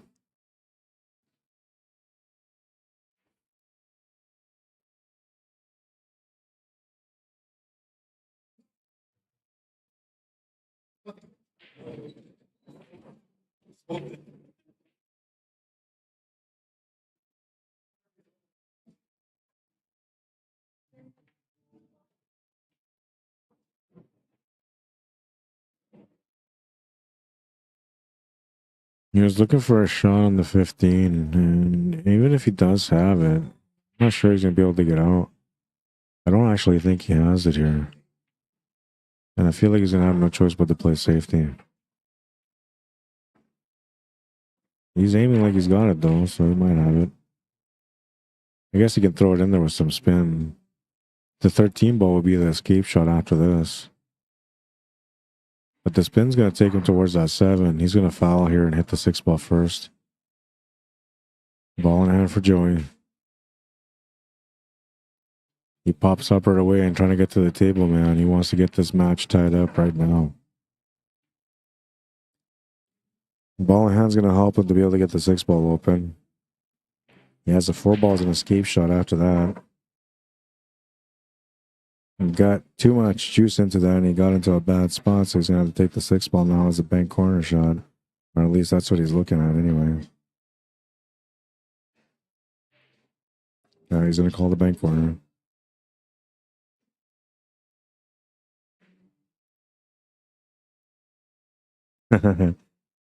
Larry Hunter, you're funny. He says Earl McIver didn't make it for singles because I didn't wake him up. I didn't give him a wake-up call. And that's funny because a little while ago I had a tournament, the King of the Hill at Bourbon Street, and Earl got in. He wanted to play, but he messaged me like at 3 in the morning. The tournament started on Saturday. He messaged me like Saturday morning at 3 in the morning saying, "Hey man, can you give me a wake-up call?" And I'm like, you know, deep into my work on my graphic work, and I'm thinking, this guy's crazy, man. Like, how am I gonna, you know, wake you up when I'm still working and I gotta get up in a few hours to run this tournament? But I didn't answer. I just went to, you know, do my stuff and I went to sleep and I woke up the next day and then he was there. He got there. And I joked around. I was like, hey man, like, when you sign up for my tournaments, that doesn't include a wake up call. Well, maybe if you paid for your entry fee early, I might give you a wake up call then.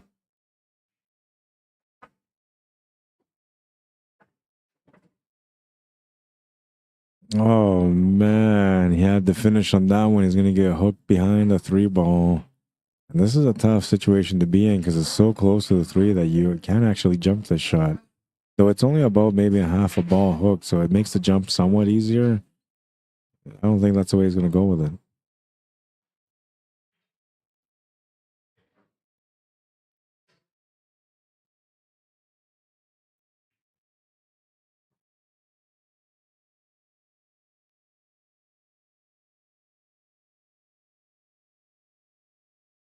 Kick shot's the only option. He's gonna call it.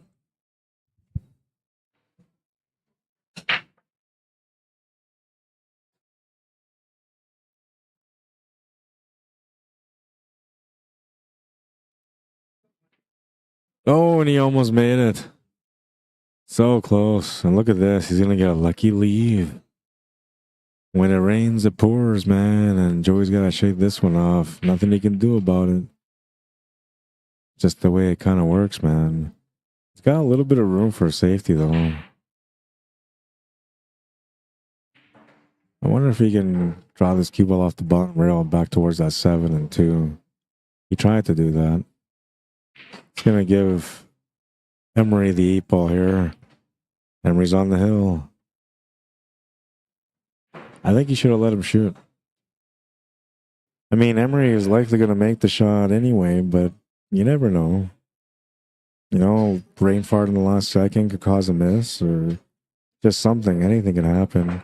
Now, if the ball was sitting over the pocket, that's a different story. I can see you giving the game away then, but with a little bit of distance like it was and him just missing the shot last time, you know, there's a small percentage chance that he might have maybe fumbled on that one also. But now it won't matter because he gave him the game. Moving into rack number 5, and Emery's breaking for the match for the first time. He's going to make a ball off the break, and he'll have an opening shot. Stripes are not looking good at all, so we're going to go a low ball on this one. Though low ball isn't much greater, the same kind of work technically. Either you got to open up that 12 and 13, or you got to open up the 5, and they're all sitting right next to each other. So that's the work on this table.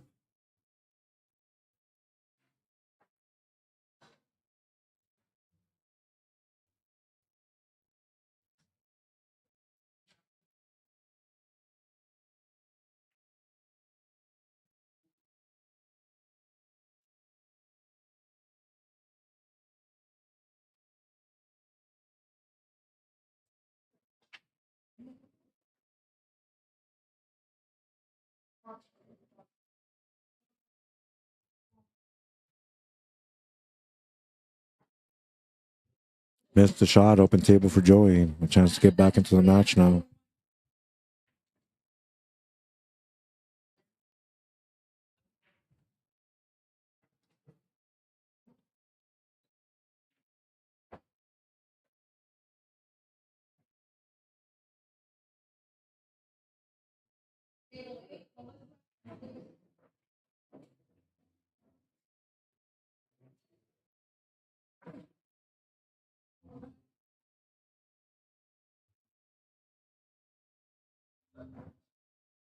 By the way, this is a semifinal matchup, I think.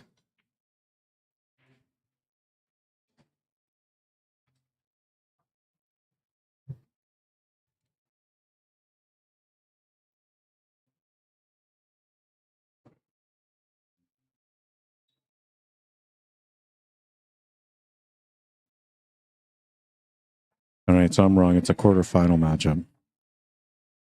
3-1 now.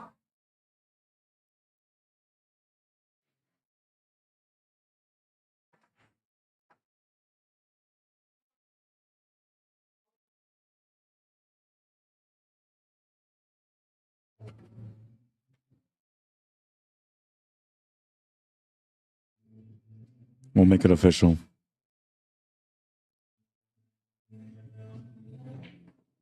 James Connolly, Rianne Rose, John Monkman, welcome, guys. Alicia Worth, how you doing?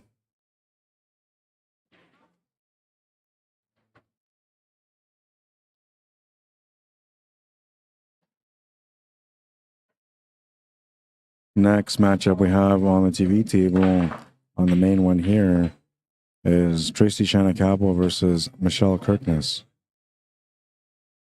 That should be a good matchup for you guys also.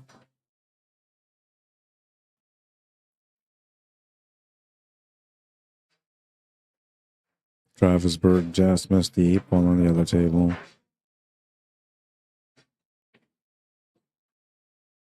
Ball in hand here for Emery and a chance to close out the match now.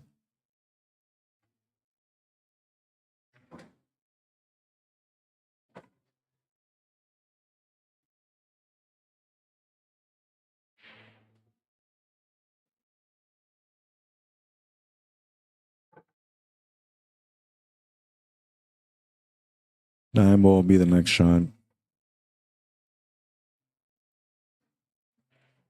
Needs to come down table now to deal with this 10 ball and 15. You'll have a shot on the 13 ball though.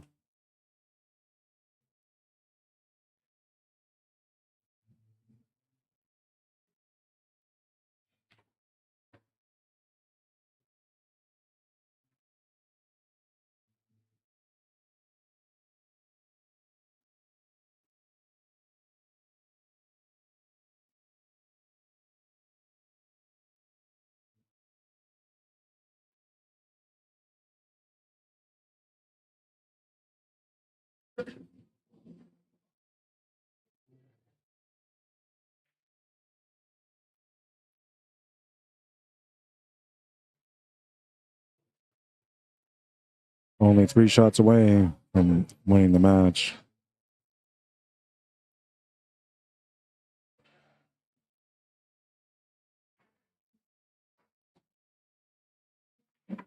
Just the 8-ball left, and Joey says that's good. 3-1, the final score. Emery Cameron's going to keep moving into the A-side semifinal round now. Back on this matchup here. We're going to have a women's match now. I will tune in on this one while I'm setting up the scoreboard. Tracy SHANNACAPPO versus Michelle Kirkness.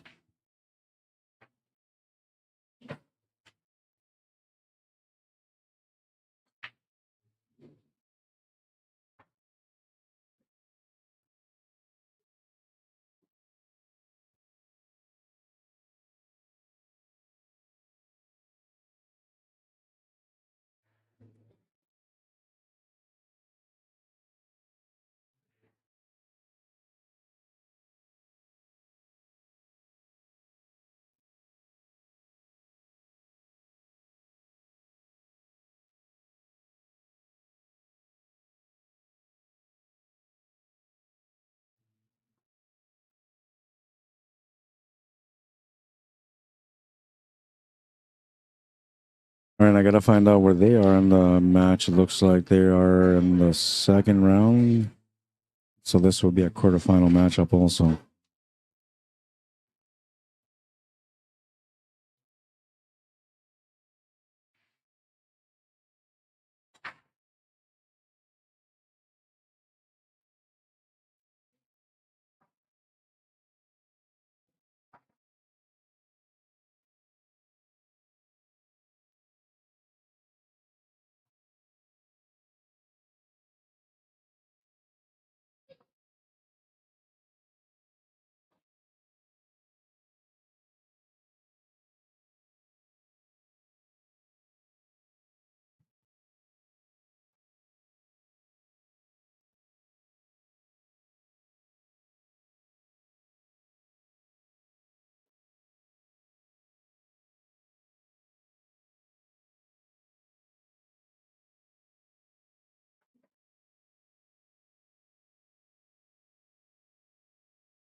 All right, this is Michelle Kirkness at the table. Looks like she's going to be breaking first.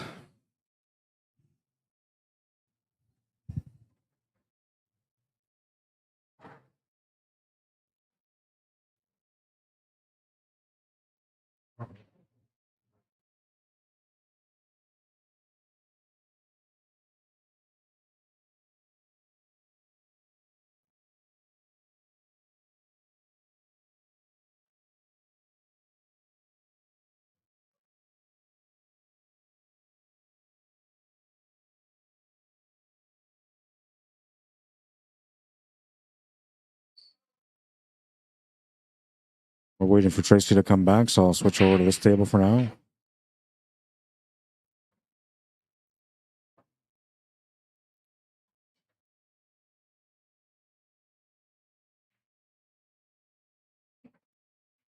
Bring down the scoreboard so that way you guys know that it's not a proper score.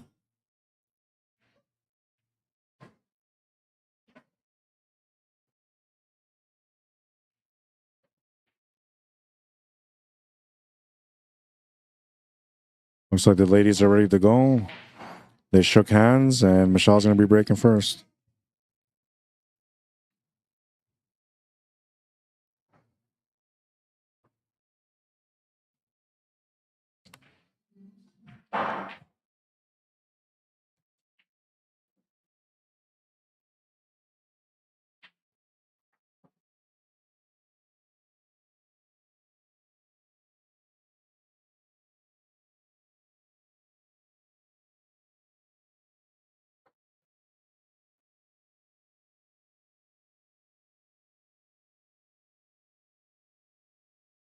Got jammed up in a bad spot.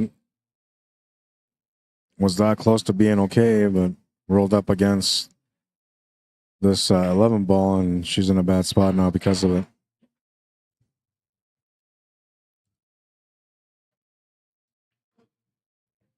She might be able to make this 10 ball still. She's going to try anyway.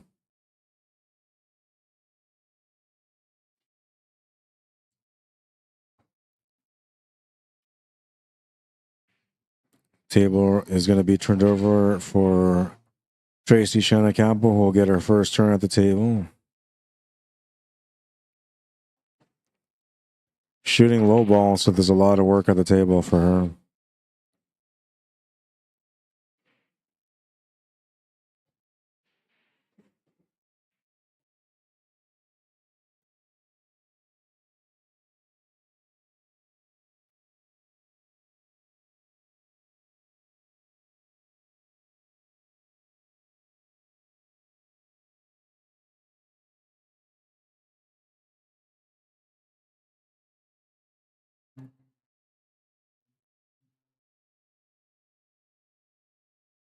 She really doesn't have a whole lot to work with. She can make the easy four, but it's not going to help her out.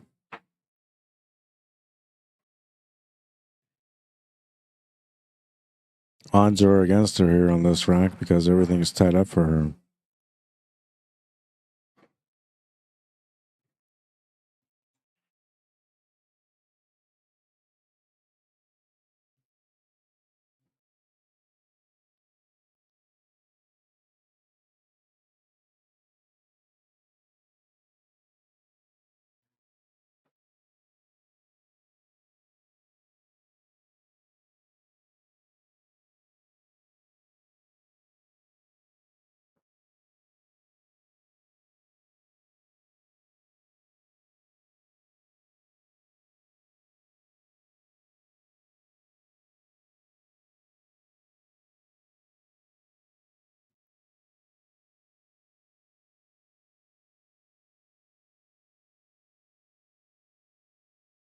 Alarms this morning. I didn't hear a single one of them.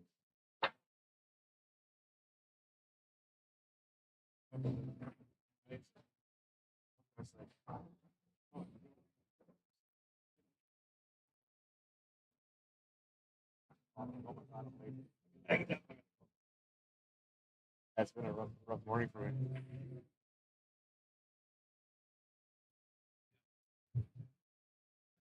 Wow. A couple of weeks. Yeah, because you're at BC, right? Okay. Oh yeah.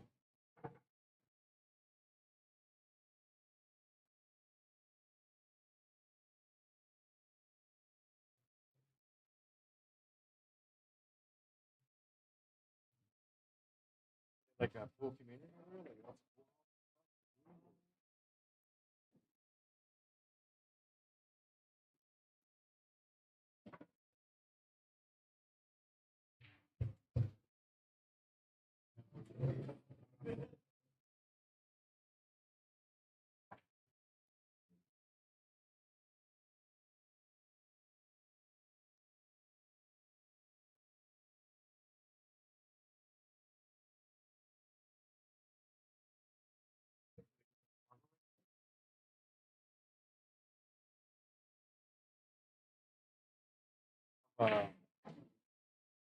Have an element.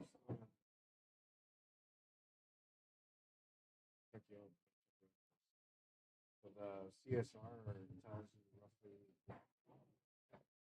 So for all the years that you've been playing pool, but CSR's been there for a couple of years. So when you look at your name, so you analyze my CSR.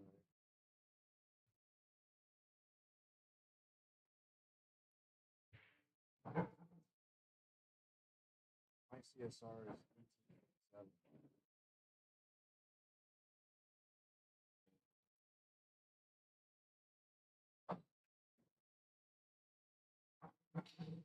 So I'm an 18.47.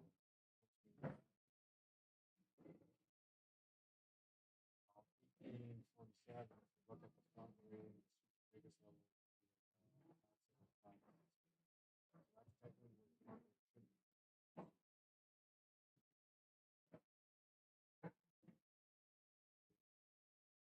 Yeah, and play the last year in the league this year. The last time they played.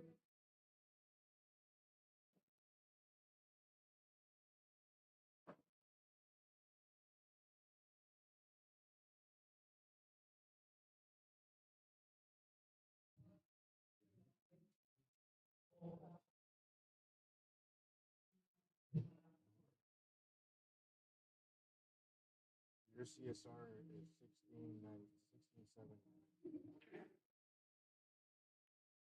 So you are technically at the cash cost.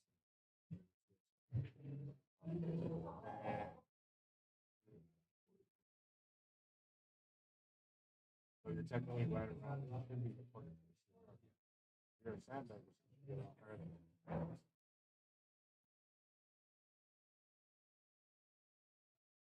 And the CSR is something that like they never used, but they just started. So like I think it was like 3 months ago in the States they had a tournament and the director, John Stitch, he had to figure out a way to bring people in to play that didn't have enough rivalry games, right?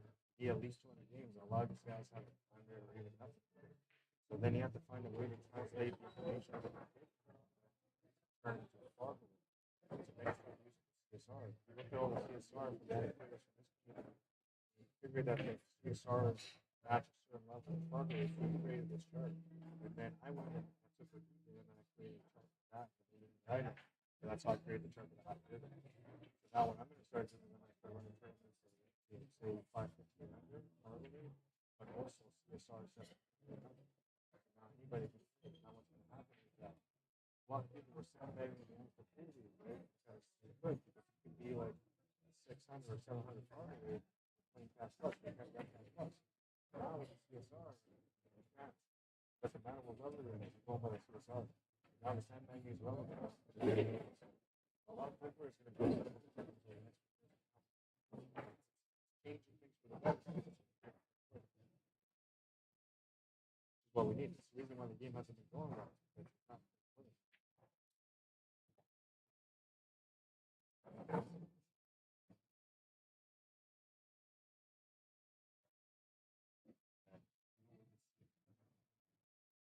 Yeah. Well, now you have an idea.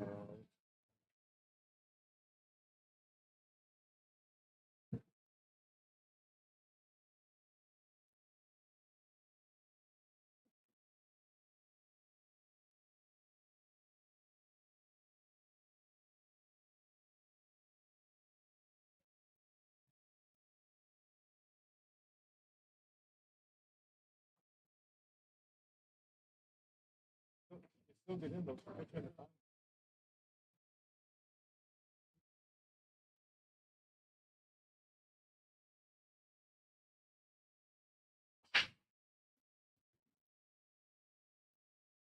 All right, so Tracy's going to win that first game, and she's going to be breaking next. I'm just talking to a friend of mine that used to live here in Manitoba, moved to BC, and now he's back over here for a couple of weeks. So just talking to him, catching up.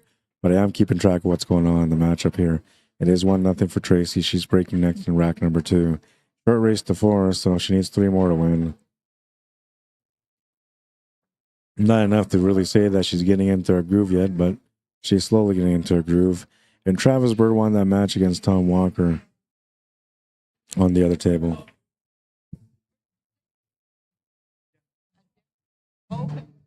Here for a couple months. Oh, 15 player short. Yeah.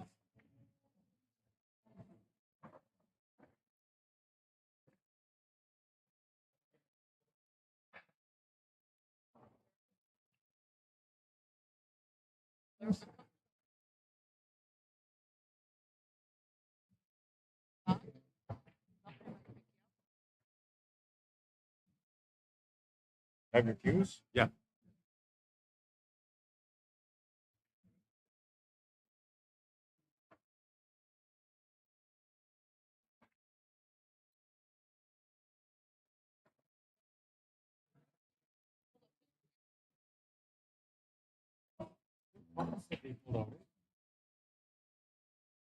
Yeah. What do you think? So we do have 2 spots. Not too late to enter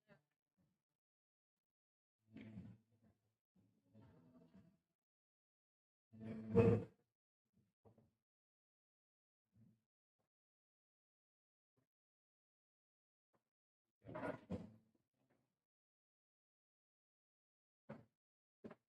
For your cues?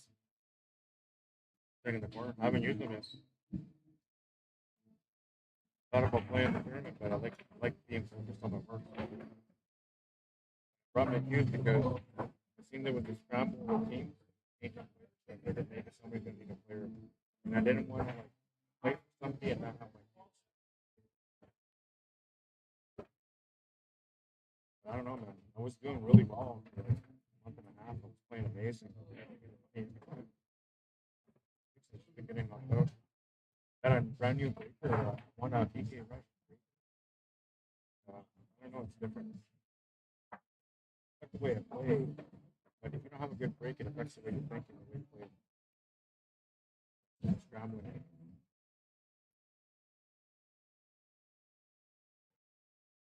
I'm stable.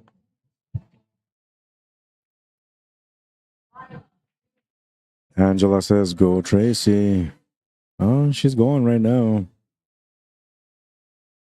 Just 2 shots away from running this table out. Well, 3, I guess, if you include the 8 ball.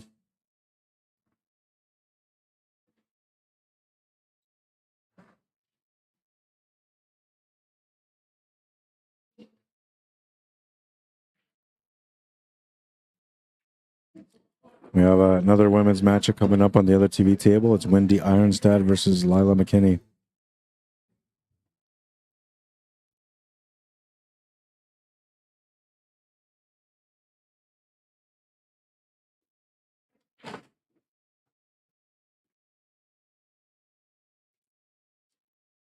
When she comes back, can you tell her that Lila doesn't like being on the stream? I mean, it doesn't matter to me, but I'm just let her know because there's a chance that she may ask me not to stream.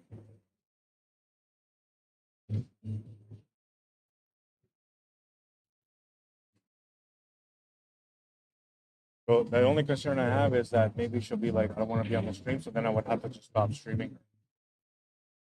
Because I can't force people to be on the stream, and we actually got into each other's faces about this before.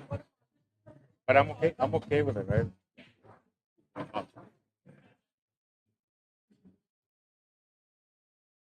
It's just nerve wracking, you know, because she's never on the stream, so she doesn't realize that the more you do it, the less it becomes a problem. If you do want to join me, if you weren't kidding and you want to join me, I have to pick it up.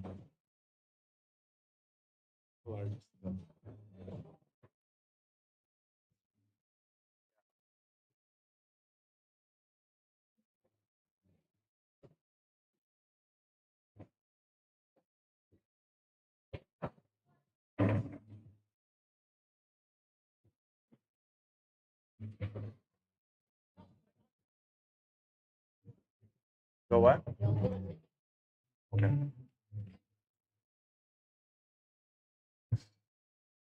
Yeah, that's why I brought it up because I know she's not comfortable. And then if she goes on the stream and sees that she's on the stream, she'll come here and ask me to take it off. And so then at that point, I would have to stop the stream, which I don't really want to do.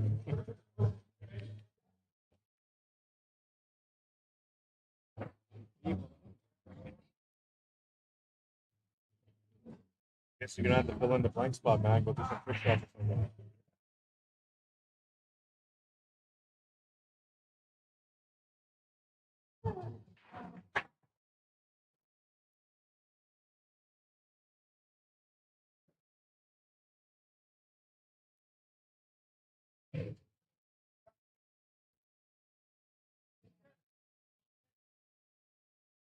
Okay, we're gonna put Perry Van Dam, Okay. Clarence Spence on table 5.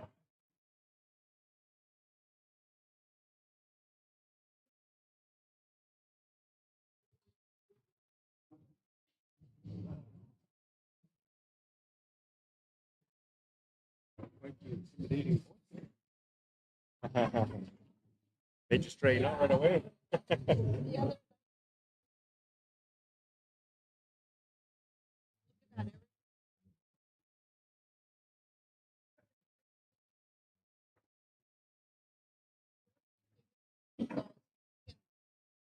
what was I yelled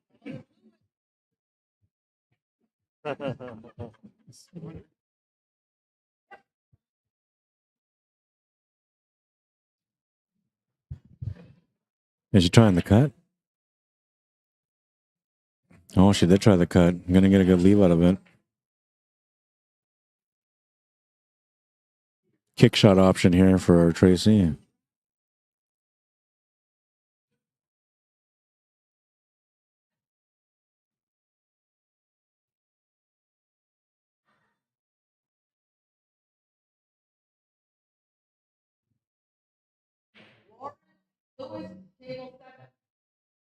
Now, even if she does make this shot, there's no guarantee she's going to get something on the 8 ball, but the cue ball should go up just above the 8.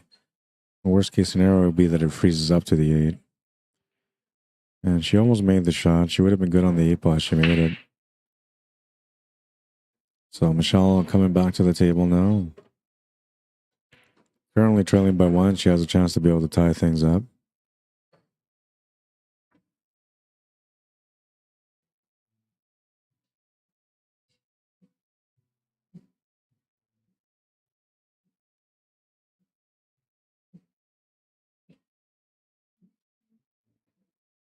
She'll come up short on the 6. Didn't really have a shot on the 4 ball. And got a bit of a lucky leave here because she's left the cue ball sitting on top of the 6 ball.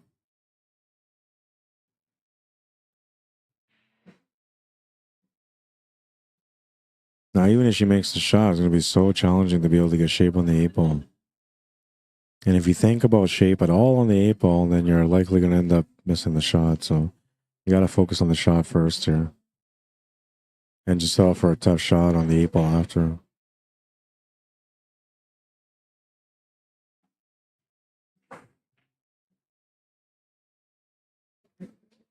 She did her best. She had position on the 8 ball, comes up just short on the 10.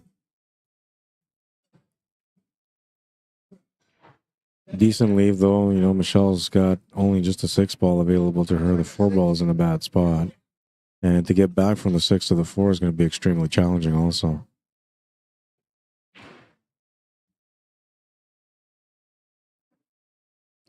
She is a little straight on it. She has a little bit of angle to work with, so topspin would help her get back down. But most players try to put bottoms here.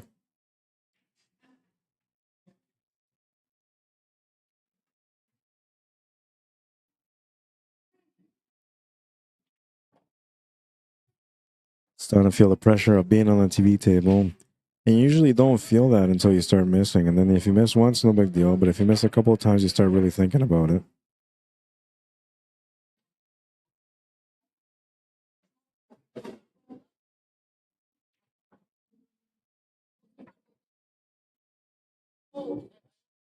No. I put the filters on.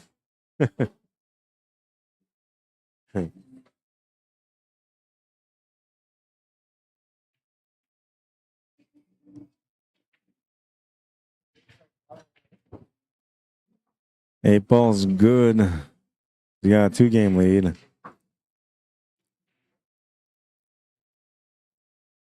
Here's the other matchup that we got going. Perry Van Dam is just warming up right now, but it's Perry Van Dam versus Clarence Spence. And they're about to get going. So that will be the matchup that we follow up after this ladies' matchup is done.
All right, we're moving into rack number 3. Michelle Kirkness to break. Not going to make a ball. It's going to leave a small opportunity here for Tracy SHANNACAPPO. Not many options though. Solids, you only got one option. Stripes, you got a couple. Table is challenging though. Tony Dunn, how you doing? Chase Bufford. Jeffrey Martin, welcome. Jamie Strezzo, welcome to the stream.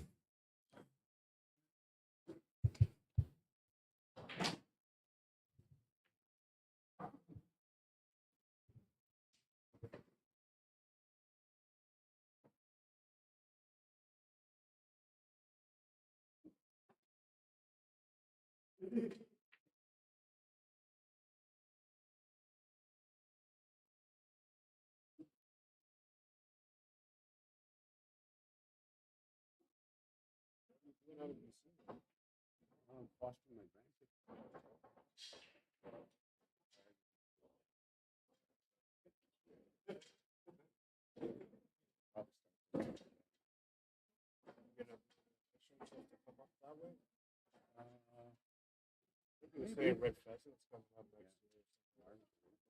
That's true.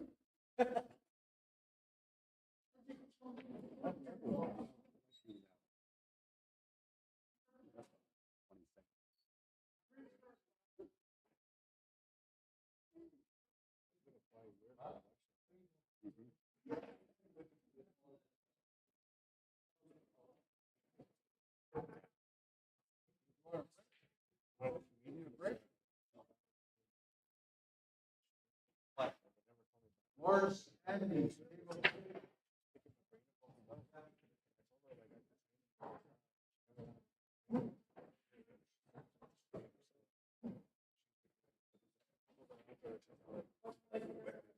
I don't know as good as mine, but they're all chicken. I've never seen any race to word the song on it. Still the best one. And I do things that those guys can never forget. Always have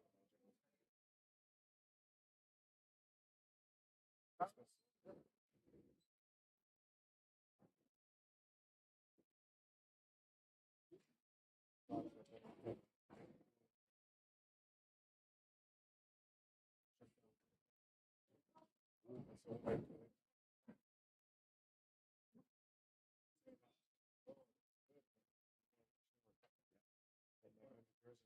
Yeah. Walking around coughing, everyone.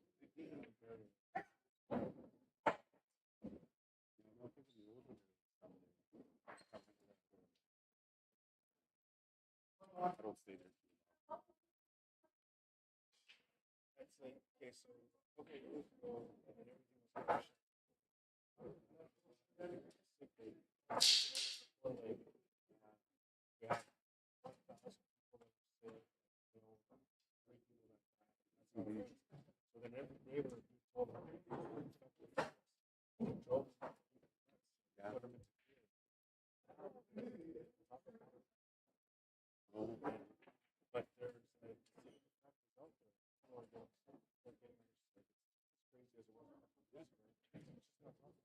That's different. Like, because we have all the time that's gone by, I don't think this is going to sympathize with these structures. COVID program, which now are being used. But technically, what do they use all this time for also?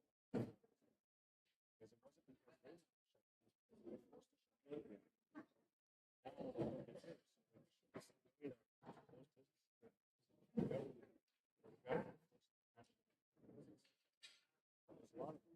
Yeah. Like Winnipeg alone probably has at least 100 companies that went under. Oh yeah. Actually. Oh, tons, yeah. That's what I'm saying. If it did, then nothing happened. Now, does that also take away credibility from the government and the way they run things? So next time they could try to do like a shutdown.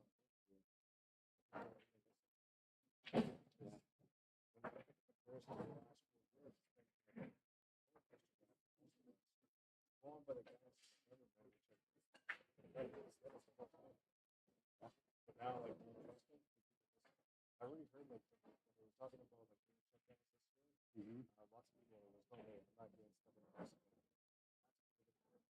so I don't think they'll ever have that grip on it. No. Don't think they will. But they keep talking about going new strain. It hasn't worked yet though. They're washing it up. Oh yeah. Definitely. Horrific.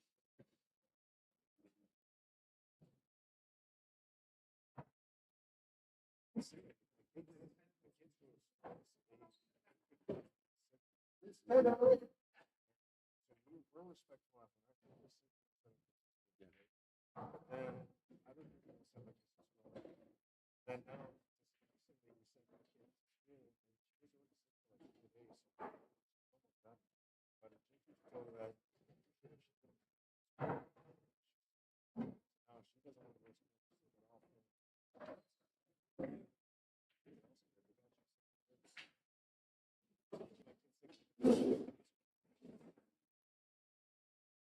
It's always been it's getting sick. They don't know anything about washing hands. They don't cover their mouth. They should.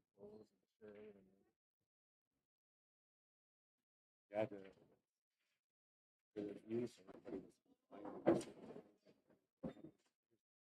Yeah, it's different. Yeah. But I mean, like I remember the first months. Like, I remember going for a ride like at 5 in the afternoon. There was nobody on the road. That's how crazy it was. Now it doesn't matter.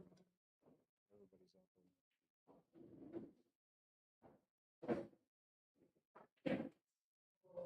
The ripper's gone. As they say. Yeah, and it really hurt. It hurt me because I was doing really good before, and then COVID shut me down. So then I've never been able to recover from where I was. Financially, I was well off though. Now I've been struggling ever since. And so like that's why I say like, where's the compensation for us? When we got screwed out of our business, they bailed out everybody just to make sure they stayed home, but they don't bail anybody out. Then they came up with the CERB, and now people are in debt again. Yeah, that's right. They created a big mess of that. And that's also the reason why we have like this high inflation and all our stuff. Right? They say that it was on purpose, but they manufactured that to have an excuse to be able to raise prices. But when's the last time we talked about that war, which is actually a thing? They didn't talk about it when they will. But it's not something that's happening, right? And the prices still go up. Doesn't make sense. And all of a sudden, the sugar. Yeah, that's right. It's all nuts, man. The whole concept of how this was. Playing winter pools.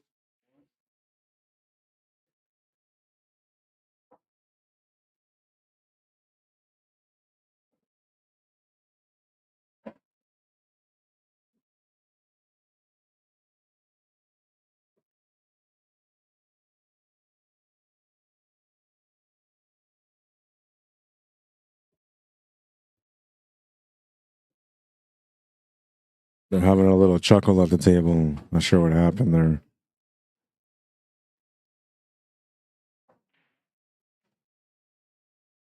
Makes the shot to the corner. The 8 ball is just going to avoid being scratched to the side pocket. 7 ball set up where that 9 and 11 ball are, so she's trying to get up. She's got to get up there, and that's what she was trying to do.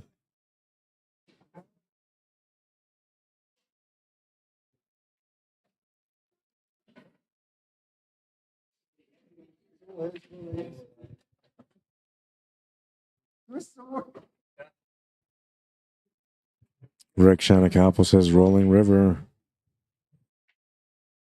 That's where Tracy's from. I know that.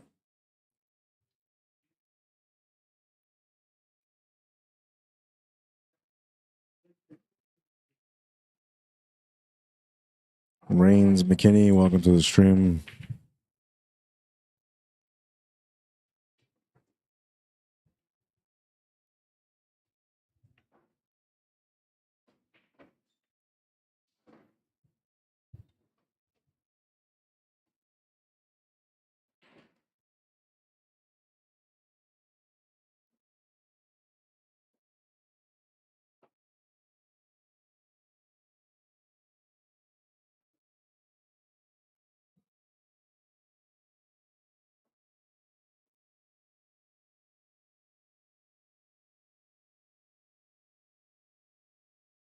How you doing, Tanya Hoffman? Welcome to the stream. Just avoided the scratch on that one. It's going to end up good for the 5. Just barely, too, but she's going to be good on it.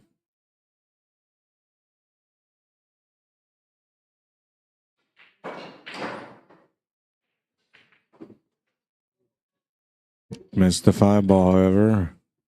That's going to turn the table over to Tracy, who's currently in a 2-game lead on a race to 4. Winning this game would put her on the hill.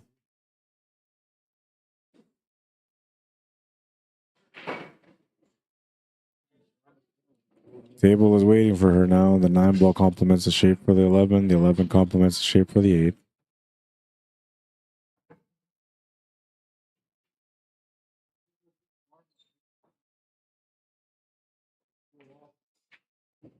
Angela said a little earlier, go Rolling River. And go Tracy.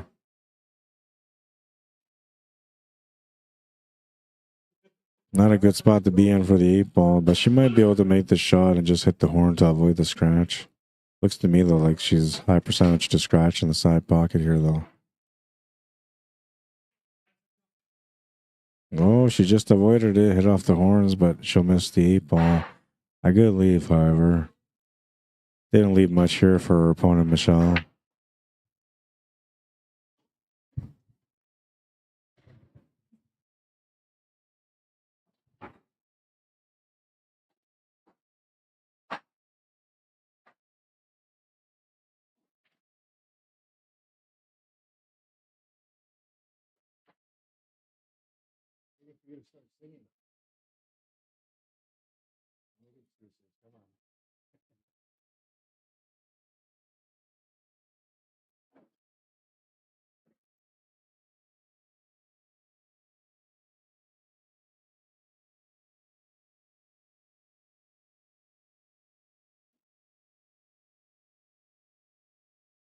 Eight on the side is good. She's on the hill.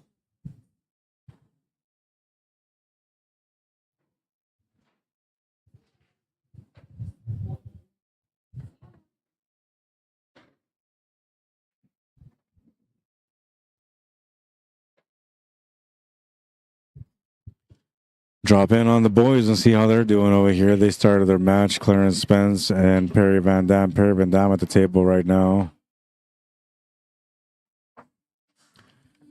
Looks like he's in a situation where he needs a jump cue.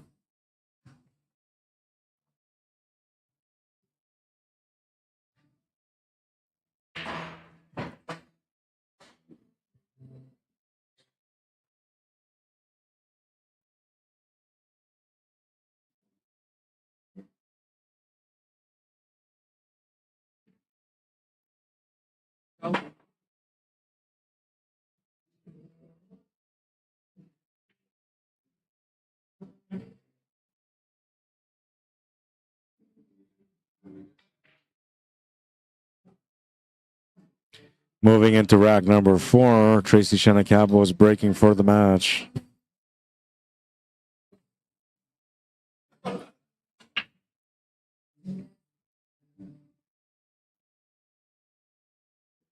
Looks like she's going to come up dry. Michelle have a chance to get going now. She's got her back against the wall, needing to win all 4 games remaining. But it starts off with the first rack, and she can start working this one out. Looks like high ball is going to be the first option, and maybe the only option. I don't see anything for the stripes here.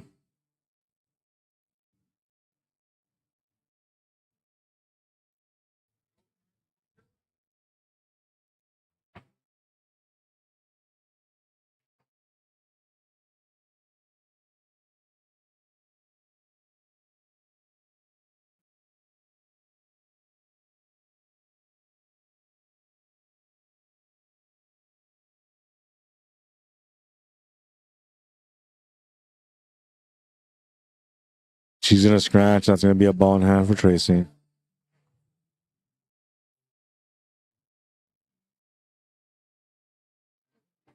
that an in-stroke? Ace? Is it an in-stroke? It looks like it.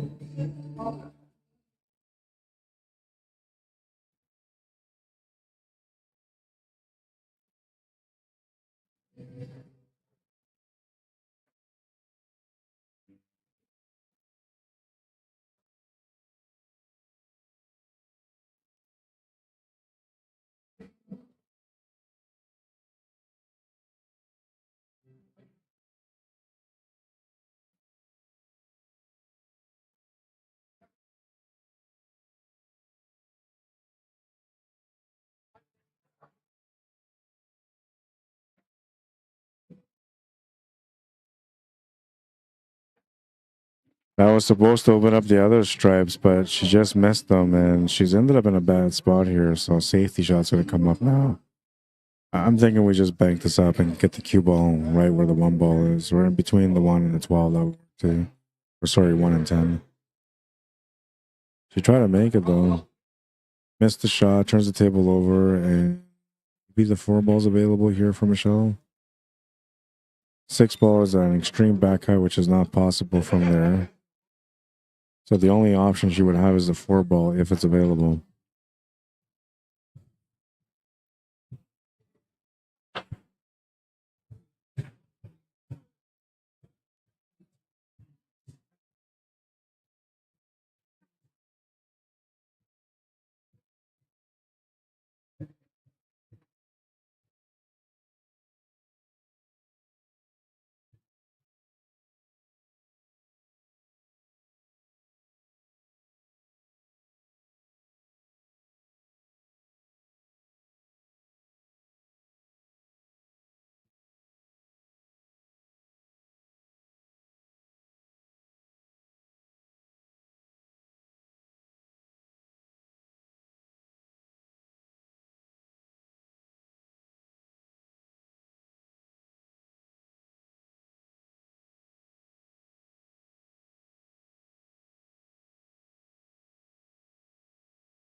Just trying to play safety. She didn't have a whole lot to work with there.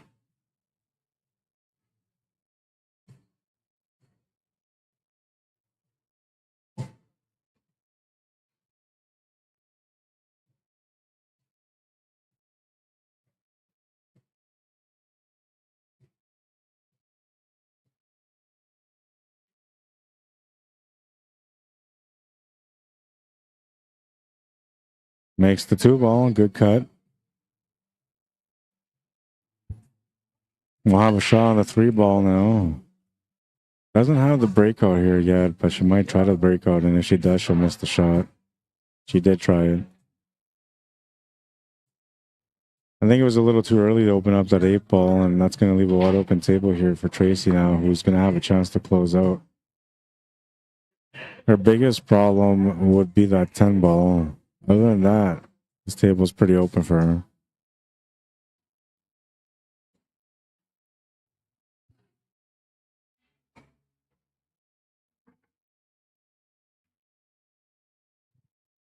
I don't think the 10 goes to the corner, so she'll have to play off the rail and in for the 12. Just trying it. Oh, it did go. Wow. My eyes are off today, man. It looked to me like there was no chance of that ball going in, but I was wrong. All right, so just a couple of balls remaining now for the finish. As long as she runs into those 2 solids, she'll be good. And if she doesn't, as long as she has a shot to the side, which she does, she'll be good. Options available to the corner, too. She doesn't want to go side, but the side is the easier shot. She'll take the shot to the side and make it. 4-0 is the final score. Tracy SHANNACAPPO winning that match.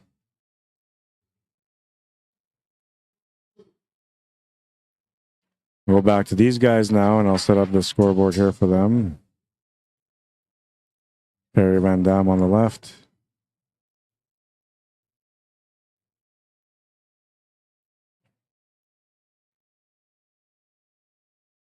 Versus Clarence Spence on the right.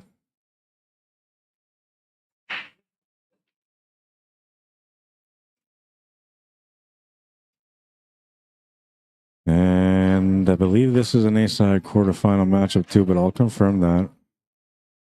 I'll find out what the score is between these guys.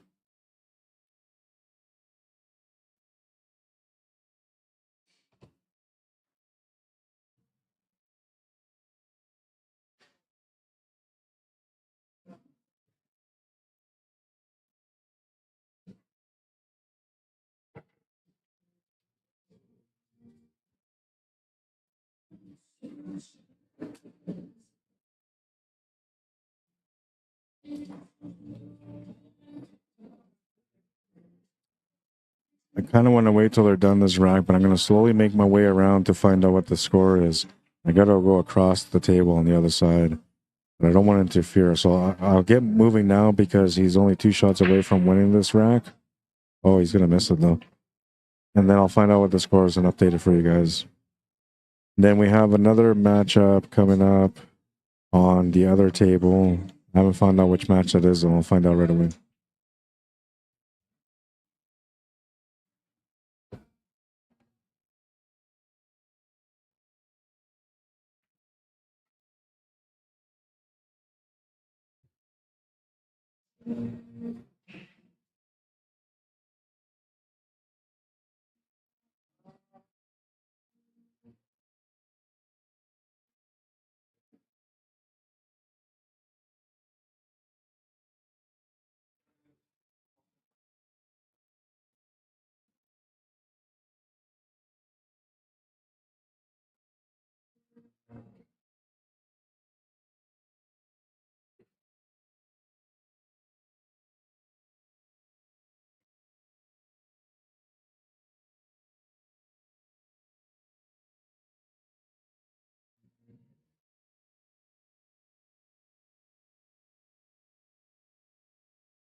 Spots. Oh, wait a minute. Yeah, we'll find out the score.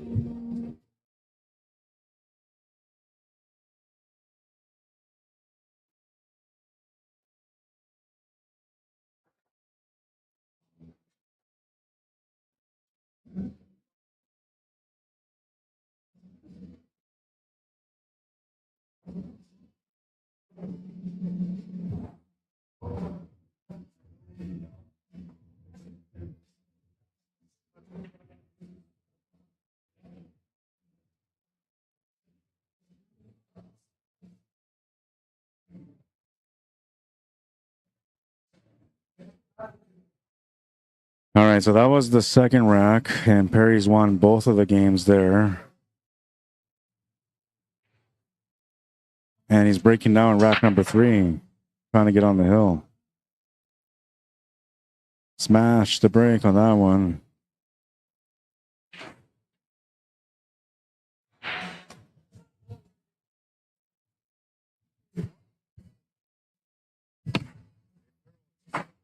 B-side match. B-side. It's a B-side, so it's only a race of 3.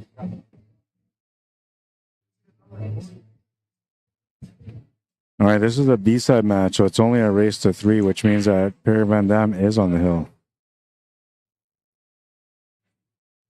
I'll make the adjustments here on the scoreboard.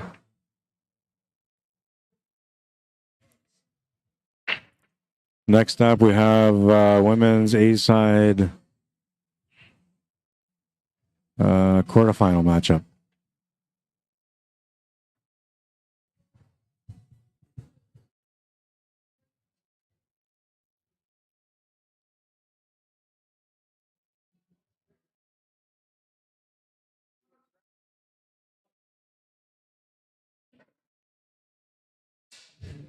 Oh, and I'm on the, oops. I didn't realize that I changed the score or this camera. I was wondering, like, what's going on? How come nobody's playing yet? And then I realized that I was on the wrong table. My bad. You're going to see a couple of rough moments like that through the day with me because, like I said, I was short on sleep, very exhausted today, and it was a long night last night. Compared to tonight, though, I think it's going to feel like a short night because this one's going to be a bit longer.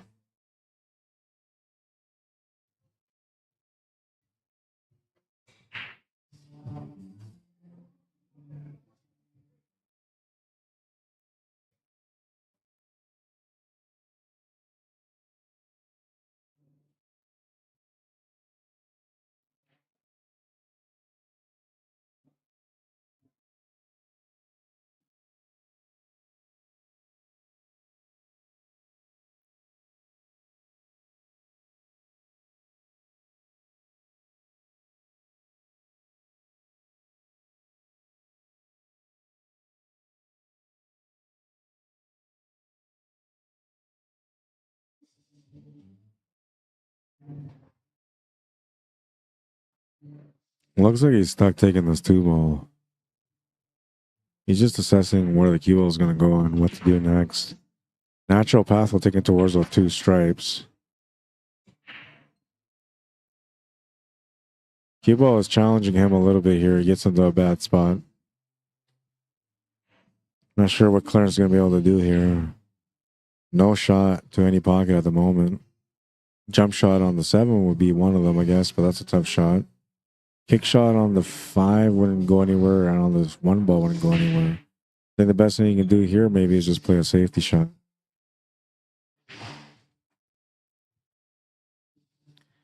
David Wilson says, do you know if he is related to Jean-Claude Van Damme? Only the ass-kicking part.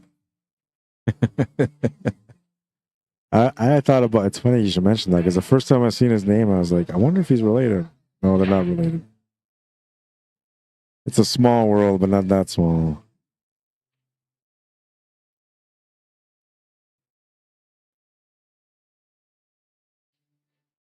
This guy's a great player, though, man.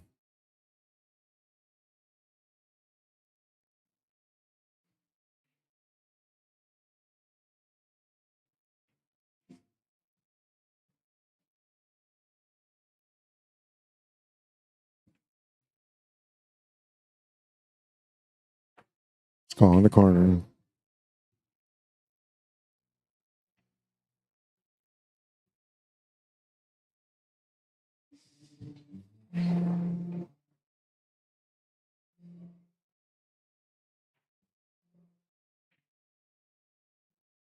Nice shot.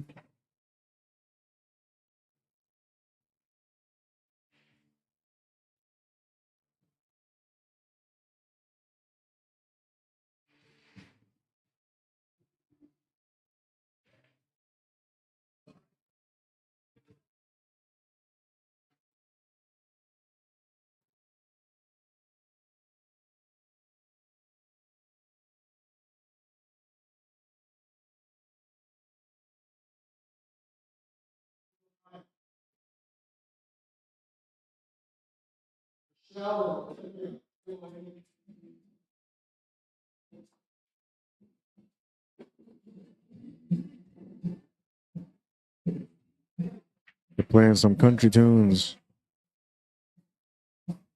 Place is jamming out the country today.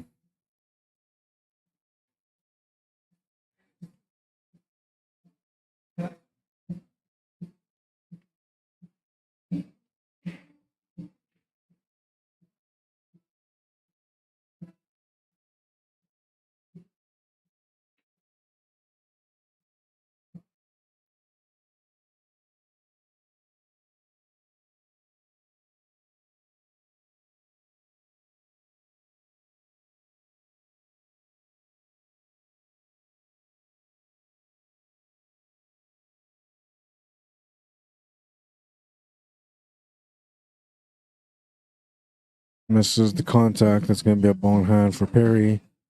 You'll have a chance to close out the match now.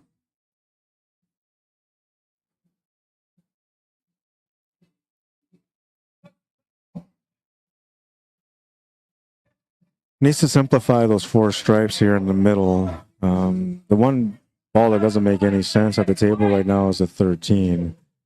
But he can maybe make the 13 and get set up for the 9 ball on the side or one of the 2 stripes on the right side of the 5. Can play an up and down pattern too by taking one of those stripes of the 12 or the 10 to the right side middle. Getting the cue ball to come up from there and kind of work his way from the 9 to the 13, then back down to the 15. The 15 ball is the one that bothers me. It's the one that doesn't really have much of an opportunity around it. So that might be the shot that he might want to address within the next couple of shots.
Run away. All right.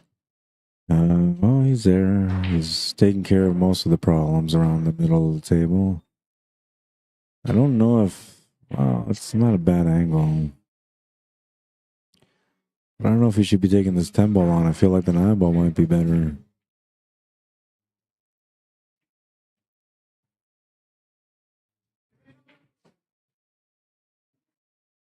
So this was always going to be the option to be able to draw back from that 10 ball, but you know, it wasn't going to be that great of a reward. And as you can see here, like kind of what I expected to happen has happened. Doesn't quite have a shot on the 9. It's an uncomfortable back cut. So close to that it's harder to see. But he does have a decent shot on this 13 ball. However, you know, it's a stretch shot. He's talking to his opponent, letting her know what he's planning to do, and looks like his opponent said okay. So now Perry's going to try to finish this table out.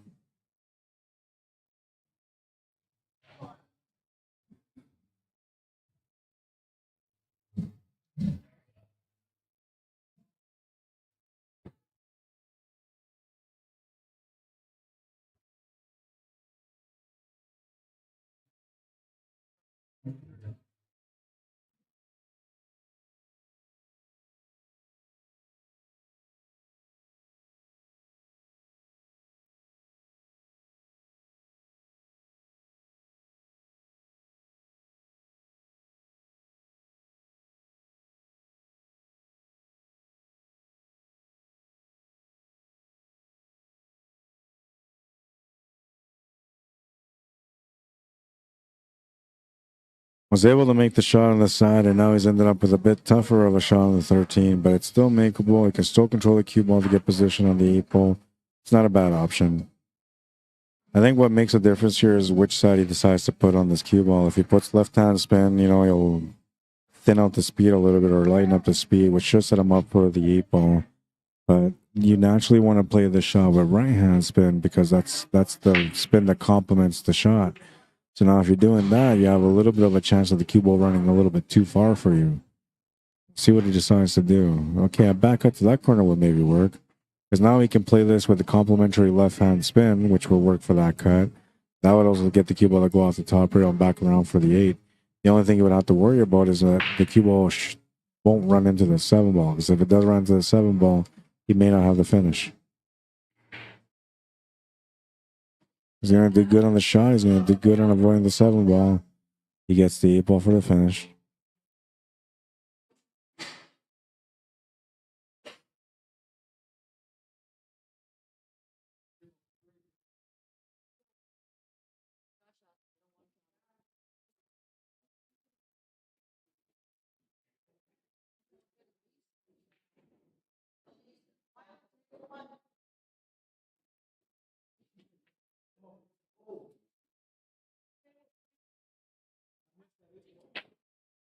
Missed the 8 ball, turns the table over to Clarence Spence. And he's on a do or die, man. He can't afford to lose this rack. So a little bit of pressure here.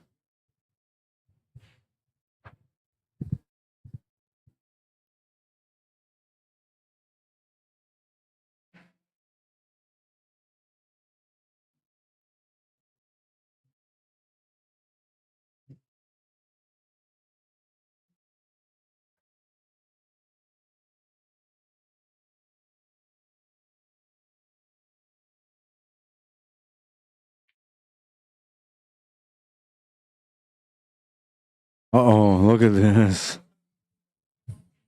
I don't know if I caught that in time, but he missed the shot, and then somehow, some way, 5 ball comes back and rescues him.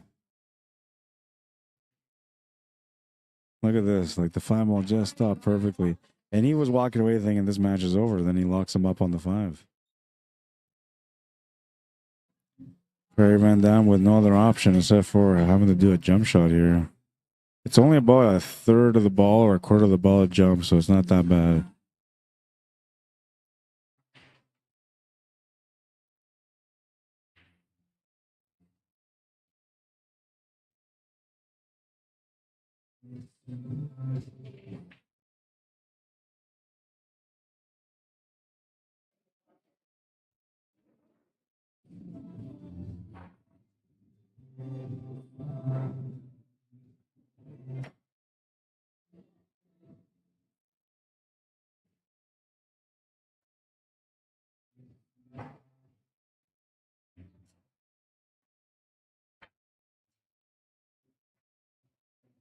They don't want that ball to go into that pocket. 2-1.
Dryer break is going to bring Prairie Van down to the table. I had a chance to close out the last rack, and he didn't get the job done on that one. And he'll have a chance to get it done on this one. But if he doesn't get it done on this one, then it's going to be a hill battle, and anybody can win the game after that. Right now, he's got a 2-1 lead, a little bit of comfort when it comes to the mentality on this rack. A little bit less pressure on the shots as well. Pretty open table, but I'm not sure what he's going to go for. I feel like highball is a better option. It's just the way I'm looking at it from my point of view. Solids could be all right.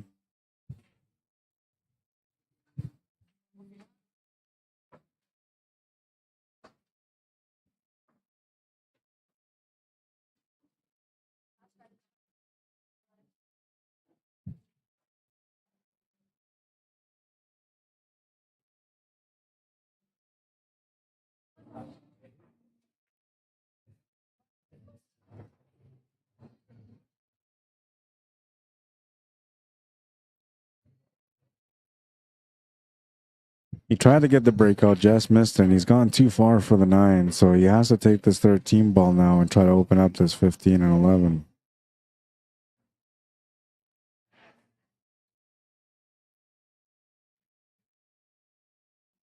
I'll open him up, and I think he's got a shot on the 15.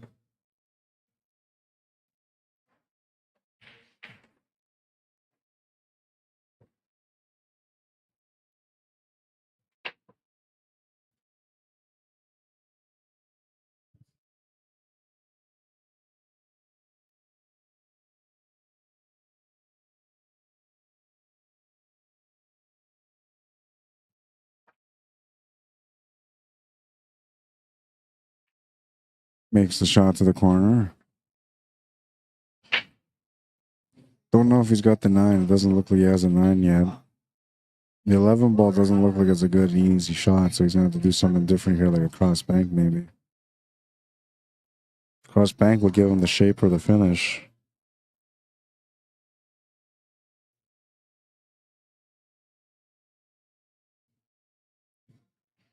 Sheila Clark, how you doing? Charles Wood, welcome to the stream. Alyssa Dusty Horn, welcome to the stream. Mike White, Jerry Trapp, Rashid Ali, welcome guys. We have an A-side semifinal match going on here on table 2 on the right. So we're going to get that going after this one's done. Didn't have many options. He made a great shot. He now he's got the finish. All he could really do here was make the cross bank. He did a great job on delivering the shot.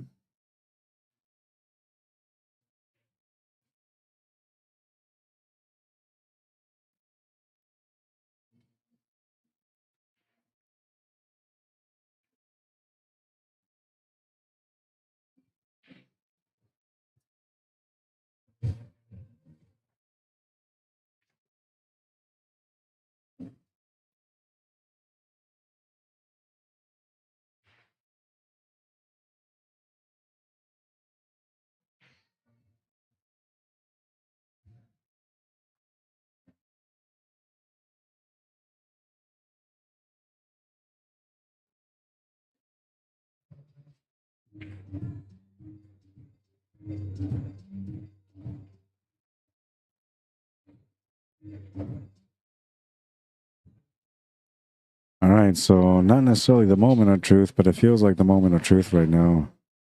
Got to get the finish here, make the shot, and get shape on the 9 ball. 8 ball sitting at the top of the table, so once he gets onto the 9 ball, he's got to come up with a great positional shot for the finish. He could, get on there good as long as he plays the shape properly now from this 12 onto the 9.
It's going to miscue. He needed a big stroke shot to get up for the 9 ball.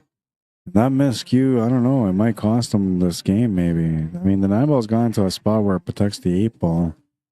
But Clarence has an open table here with a lot of opportunities to get this table done. We'll see if he can work it out. As long as he doesn't give him, as long as he doesn't miss the shot and give him a shot on the 9 ball, he'll be okay. Should be playing a lot of two-way shots here.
Class Youngsma says, hey everyone, check out Elimination 8 Ball on YouTube. New pool game. Eliminate ball. Eliminate ball. Isn't that what we're doing right now? They call that 8 ball, man. If you're going to tell us about this game, then I need you to tell us about this game. What is different about Eliminate Ball versus 8 ball?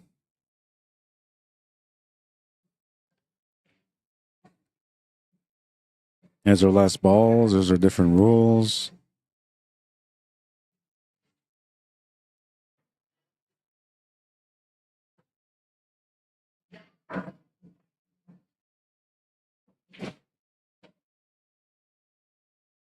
Was trying to run into that 5 ball, but he just missed it. Safety would be a good shot here.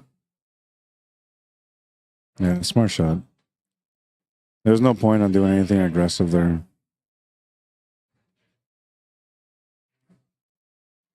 So what is it, class?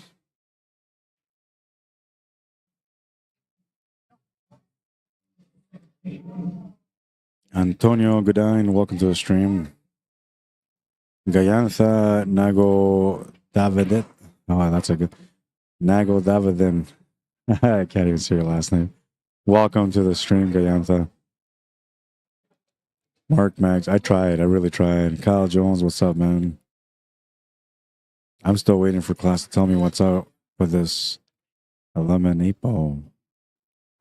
You came into my stream to advertise this, so I want to know about it now.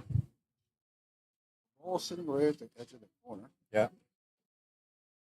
So people are talking about long balls at How many seconds? over 30, 60 seconds. Yeah, then it just gets spotted back up. Yeah.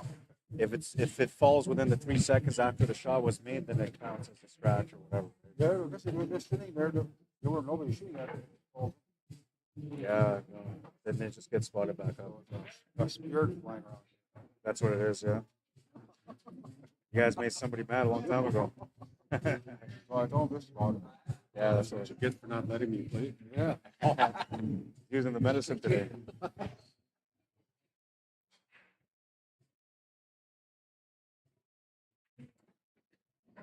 All right, he's explaining here. 11 ball is played as a set, not a single rack. Huh?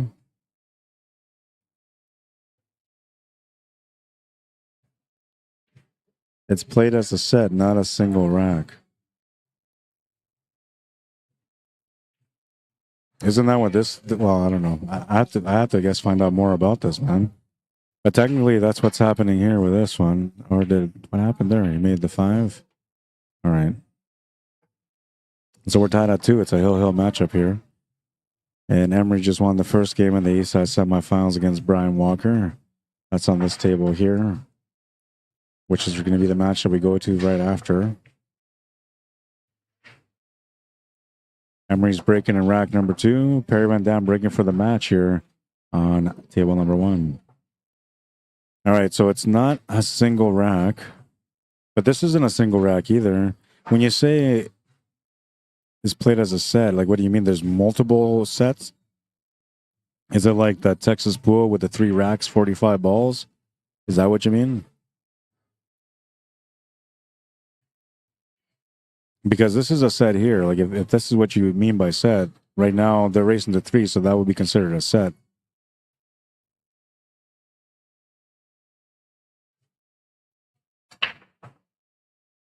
But the way you're describing it sounds to me like it would be something close to like Texas pool rack, or the Texas rack, which usually involves 3 racks, a total of 45 balls, and that's a different game altogether. You got to break and try to run out all 45 balls, and it can be challenging, I'm telling you, with that many clusters on the table.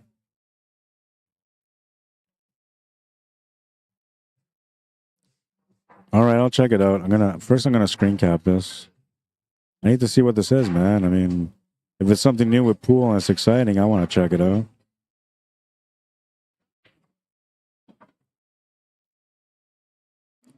Though I tell you, they've been trying to reinvent the game of pool in so many different ways over centuries, and the only games that really kind of stand out more are like 8 ball and 9 ball. Though now, because of Predator, 10 ball is a little bit more in the spotlight, which at the beginning when Predator started doing these 10 ball events, nobody really watched 10 ball except for when those events came on. And they didn't used to have the events all the time, where now they have the events like pretty much every month there's an event with Predator.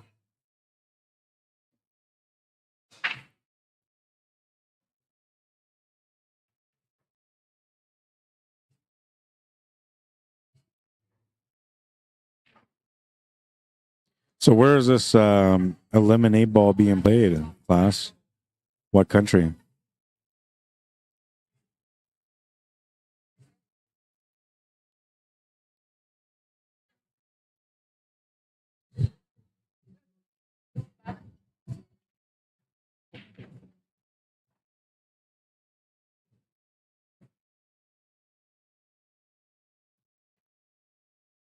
The reason why I'm asking what country is because I know a lot of people around the world. So if it's a game that's new in a certain country that I have friends in, then I can kind of dig into it a little bit more, find out more about it, like who created it, what it's all about, and where it's going. There's been lots of games, like I said, though, and lots of these games that came out for billiards or pool all seem to be like the next game, but at the end, it goes right back to 8 ball, 9 ball, and 10 ball. I remember they came out with bonus ball a few years ago, and bonus ball was amazing. It was a great game. It looked like it was going to be the next game for everyone because it was such a well thought out game with the rules and everything in place. But only after like 3 years, it ended up crashing and nobody plays bonus ball anymore. But I'm telling you, bonus ball is a great game if you ever get a chance to check out bonus ball, which I don't know if there's any videos on it anymore. Bonus ball has a bit of history. It was owned by one person, then it was partnership, and then they moved to Vegas, and then there was multiple people, and then it got sold out just now to PCL. I believe it's called Premier's Champions League or Pool Champion League or something like that. So it's gone through a process. They've been trying to bring it back together again, back to life, but it's no good. And I think the only reason why that game kind of faltered is because they changed the rules too much. You know, at first the rules were simple for the average player, and it made a lot of sense and it was a lot of fun for a lot of players. But then the pros got involved and the pros started changing the rules to make it more pro-friendly, I guess you'll say. And then it wasn't too long after that that the game just died off completely. Now, I'm not trying to blame the pros, but what I'm saying is that they took something that was good, they changed it so much that eventually it became not good anymore. And then it was hard to change it back to what it used to be because the journey was already put on and the game had already changed. It's unfortunate too because honestly it was a beautiful game, man. You were allowed 3 pockets, so you got the 2 corners either on the left or on the right, and then you had the opposite side pocket. So you have to do like a triangle 3 pocket, and it was cool. It was a good game. It was a combination of like 8 ball, a little bit of 9 ball, a little bit of snooker, some 1 pocket. There's a little bit of everything really in the rules. And it had that feel when you were playing. It felt like you were playing all around. It wasn't just like break and run out like 8 ball and 9 ball are and 10 ball are. So I think 10 ball is a little bit harder and you don't see break and runs that often unless you're watching Pro Pool.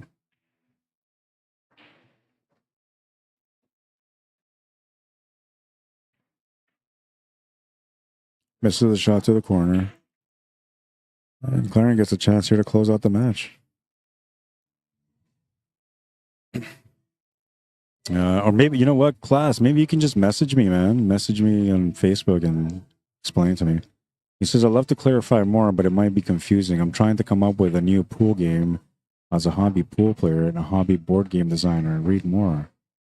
All right, so wait, is this game that you created, class? Eliminate Ball? Is that a game that you created?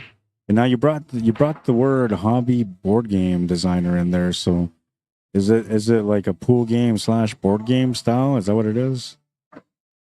I'm getting more and more curious about this, man. So if that was what you're trying to do, it's worked. You got me hooked. Now all I gotta do is just watch a video. Now when you watch these videos, another thing I gotta ask you is when you watch these videos, do they explain the rules to you? Or do you have to figure it out as you watch the game?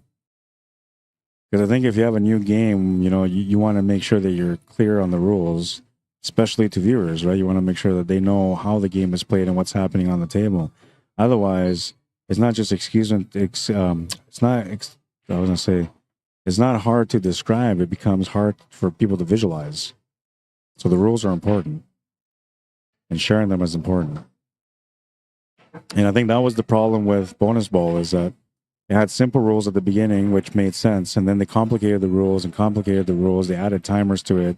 And it just changed the game. It transformed it completely to something that wasn't recognizable anymore. And so because the game was tailored to a pro level, what happened was the lower level players just lost interest in it. And then the high level players, the pro players, just dropped it because to them it wasn't worth it anymore. And that's how the game got destroyed in the long run.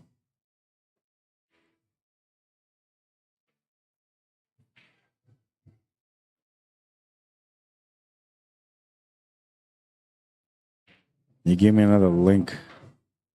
I don't trust links, man, just to let you know. If you like, and this goes to anyone. So if you add me on Facebook and you decide to send me a link, there's a good chance that I'm not going to click on it. It doesn't matter if it's pool related, if it looks funny or whatever, or hey, is this you? I don't click on it. But if you give me names, I'll research and I'll look at that way. So, you had a question here. What's your name? Apologies for not knowing. That's all right, man. I don't mind. My name is Rod Arriagada. You can find me on Facebook. Rod Arriagada. It's right there. RODRRARRIAGADA. And you can also find me on YouTube if you're watching on YouTube. You can find me there under Rod Arriagada / CSL Manitoba. But ARRIAGADA.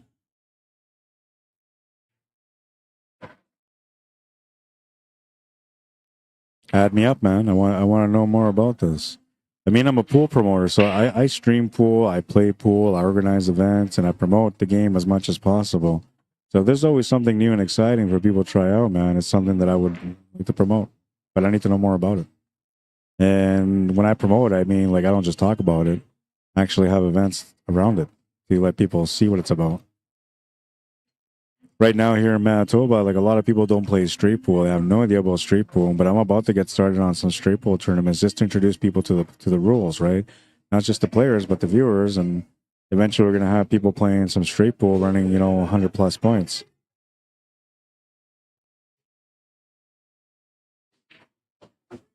Play the safety. Smart shot. He doesn't really have a lot to work with yet, so I'm trying to find an opportunity here.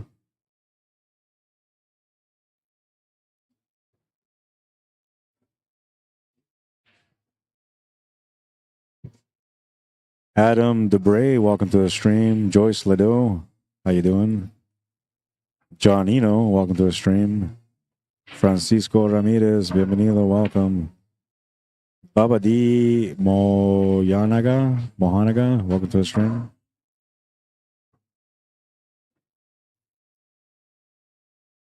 It's Rod, R-O-D. R-O-D. That's in danger. I'm dangerous, man. At least my passion is, anyway. He's earned the ball in hand. He's got a great opportunity now. 8-ball is still tied up, so he needs to open that up, and it's a matter of when. The other thing that's kind of tied up here is the 1-ball. So I actually like here doing another safety and bumping this 1-ball out, freezing him up to the 11-ball. Because then now you open up the table. You're not maybe going to get a ball in hand, but you open up the table completely. And his ball is still tied up to the 8-ball. So even if he makes a shot on the 11-ball, he still has to come out with a finish. So the odds are on your side. But if you go for this breakout now and then you don't end up finishing the table, or you don't end up dealing with that 1-ball, or that 1-ball becomes your problem ball, then you're turning the table over with everything left out in the open for the finish. And you don't want to do that. So he's looking to address the 1-ball, which is a concern. Looks like he's just trying to make it, though.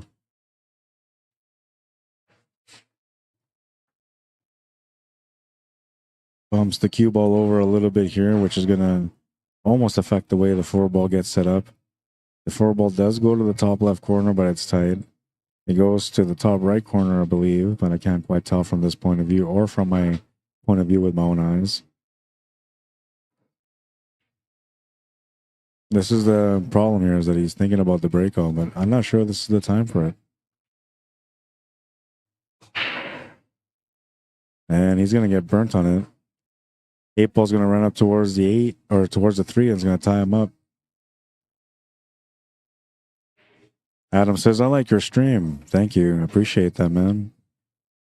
All the work that I do is always the same. So like that, I do work differently in a way because I'm very creative. So my scoreboards change and, like I'm playful that way. I have a lot of creativity when it comes to my work.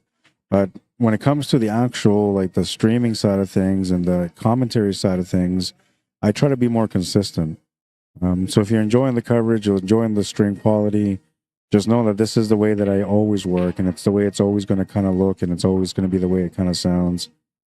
I don't think of myself as a professional per se, but I try to work in a professional manner. And my main goal is 2 things: to promote pool at the best level that I can, and to help the viewers understand more about the game while also helping the players become more competitive at the table through my knowledge. So it's a bit of a journey here, and I've been on it for a couple of years or a few years. Those that know me well, and they enjoy the coverage that I provide and the knowledge that I share. I do get criticized sometimes for talking a little bit too much about myself, but it's not in harm. It's, you know, just complimentary. What do you call that? It's not complimentary. It's what do they call that now? Positive criticism, I guess. I don't know. And I don't take it as like a bad thing, because I always ask people, like, if there's anything that I can do different, just let me know. And then if it makes sense to me, I'll change that, right? But a lot of times, like, for us people that promote pool, we just feel like we're doing everything the way that we're supposed to be doing it. And we're oblivious to the flaws in our work, right? So when somebody points something out to me, I appreciate it. I don't get insulted by it. And a lot of times I go back and watch the tape and just see, like, okay, yeah, they're right. Or, you know, maybe they were wrong that day and they just misunderstood me. Or maybe they tuned in at the wrong time. But either way, like, you know, I appreciate the input from anyone when it comes to my work. I know there's always ways to get better. And sometimes, you know, content creators, they feel like they're in control of that. But the reality is the viewer has an experience. The creator has a different perspective. And so things are different from point A to point B. And sometimes having the input from the viewers is the best thing that a content creator can do or get.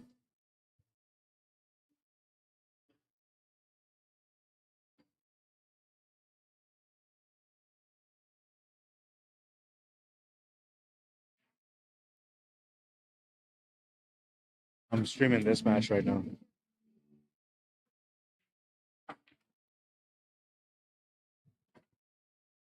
That's going to be a scratch. No, he just missed the shot. That's all.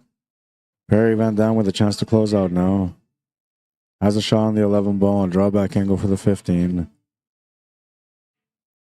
It's not bad. It's all right. And Brian Walker here on this table, down 1-0 right now to Emery Cameron. He's tied himself up on the 8 ball. Perry makes the 15. Brian will hit the 8 ball and avoid a ball in hand. I know that was confusing. They're switching back and forth. We're going to both tables because I'm trying to keep up on table 2, which is the one on the right, because that's an A-side semifinal matchup. So normally, like yesterday when we had the stream going, as soon as we got to the A-side final, semifinal, and any kind of final, I focused strictly on that. I didn't focus on any other table. And today, the only reason why I haven't gone over to the semifinal match is because we were already at a 2-1 score when I switched over to this table on a race to 3. So it looked like it was going to be over, but then it stretched out to the last rack, and now we're on the last rack, and actually on the last ball almost. Well, Perry Van Dam is on the last ball anyway. Lauren Spence has still a ball left on the table, which I don't know if he's going to get a chance to be able to shoot her or not, because this April's looking pretty good to the corner right now. This is for the win. To continue to play on the B side. He'll make it. That'll be the match. 3-2.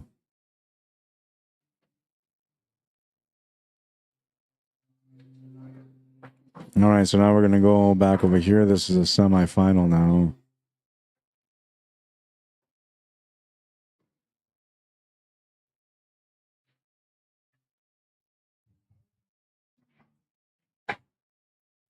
You want that?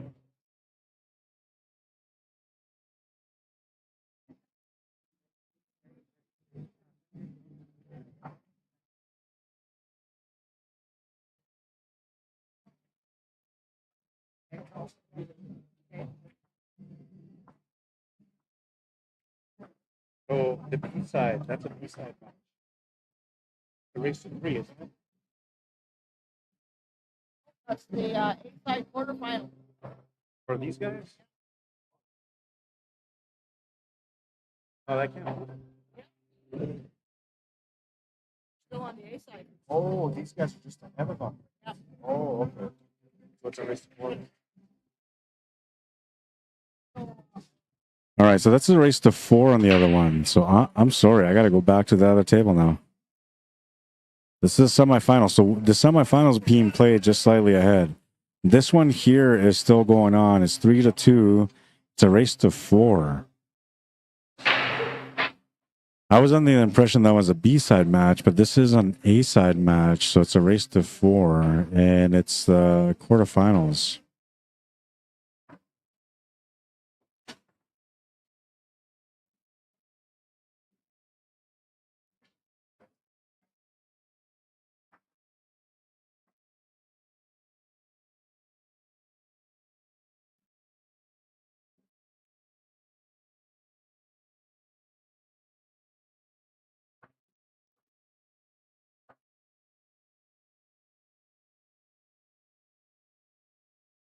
And now I'm kind of stuck. It's like I'm pot committed right now. I'm stuck on this one. I was going to switch over to semifinal, but we're going to miss that semifinal, man. Because these guys are still playing, and they have a bit of a slow matchup.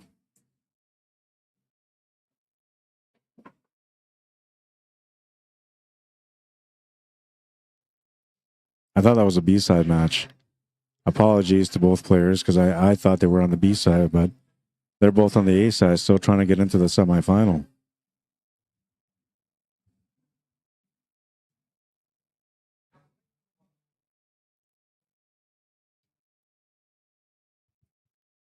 Class says, okay, got your name. Had to put my kid to bed. Thanks for your interest. Well, and thank you for sharing it with me, man. It's not often that somebody comes into the stream and just drops a bomb and says, okay, man, just check me out.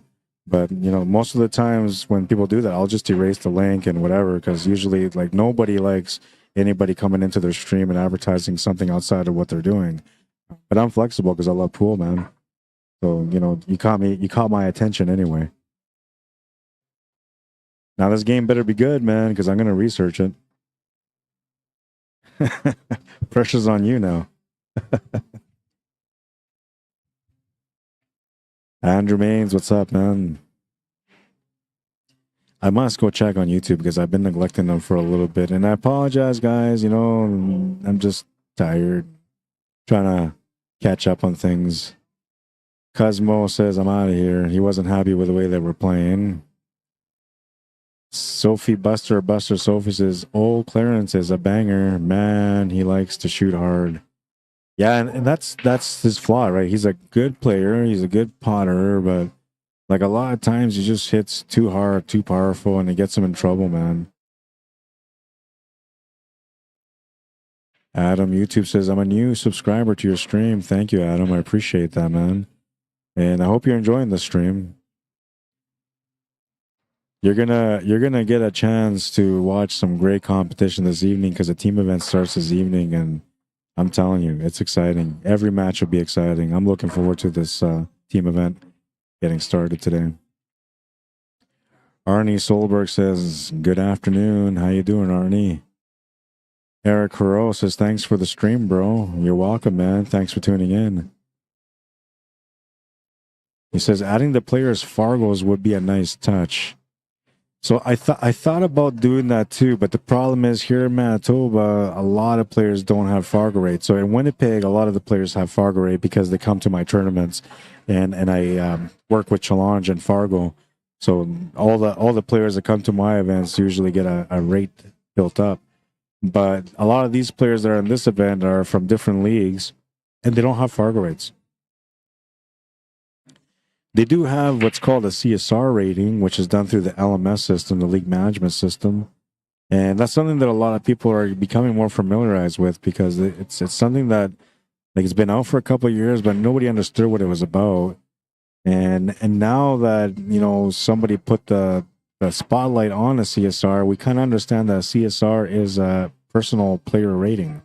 And now at first, when you look at a CSR, like you probably don't know what's going on. So you're thinking, whatever, the CSR is fine. And you just go by the level of the player, whatever league they're playing in. But with the CSR, we're able to get a very accurate reading on a player through league. So a CSR can actually be transformed into a Fargo rate, though it wouldn't count the same. So like if I have a CSR tournament and I'm putting in my data on a sheet, it's not going to go to Fargo unless I include it into a challenge system. Which, you know, I don't know if that would work, but But yeah, so the CSR rating is something that, like that can't be adjusted. It can only be adjusted through your league play. So like say I have CSR tournaments and I run a bunch of them and I have like all these guys winning the CSR tournaments, it doesn't affect their rating for that. It only affects their rating if they're playing pool in the league.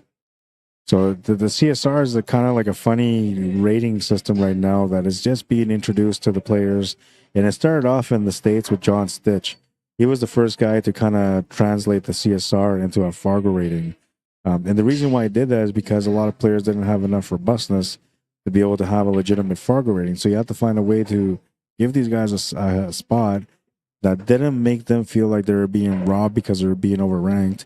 And at the same time, it let the other players feel like it was a fair matchup because they use a system to calculate what the player should be racing to. So the CSR is like a new tool in a sense that's been around for a couple of years, but it's a new tool in the sense that it's just being used now. And you're not going to see a lot of tournaments using CSR, but it will change. And when you watch by next year, you're going to see a lot of tournaments using CSR rating. And the only reason why is because there's a lot of people that play pool league only. So those are the ones that get to go into these tournaments and maybe be underranked so they can have an opportunity to win. Now they won't be able to do that because their league is going to count towards us knowing whether or not they're that level of player, if they're higher or lower. But now where the flaw is in the CSR system is that, for example, like I can be, and I am like a 595, so I'm almost a 600 Fargo rate. But there's other guys out there that have the same CSR as me that the reality is they're only about a 500 or 550 Fargo rate. So there's a difference in the CSR system right now that creates a little bit of a flaw. But at least it gives us something to read on and gives us an idea, a general idea of what level caliber the player is that's playing in the tournament. And I don't know, I guess it all depends on whether or not you got guys from out of town or from different countries that come in to play into your events. Then that's where you're going to want to know what they're playing at or what level they're at. What's up, Stephen Roberts? Welcome to the stream, man. Polo Osorio, welcome to the stream. Paul Naylor, Philip McMillan, Jojo Mackinac, Shimke, Maness, welcome to the stream. Mike Weller, how you doing? I'm gonna check out this Eliminate though. I don't know, man. Eliminate ball. Now, when he brought up the name board game, or when he said board game, like that's when I started looking at Eliminate ball as in like, is this like a board game? Because it sounds like a board game title. I don't know. I'm gonna look into it. Let's see. Those of you that watch the stream all the time will get a chance to check out my review on this game. Maybe next Thursday. I think that's the next time I stream. And if I don't end up streaming on Thursday, then I'll do it on Sunday. For sure on Sunday. And so we'll take a little look at this game. I'll try to put something together so we can kind of talk about it and introduce you guys to this game. See if it's something worth introducing you to. And I feel like it could be. I just haven't seen the game yet, so I have no idea what it's about. But he seemed pretty excited about his game, so it's got to be good.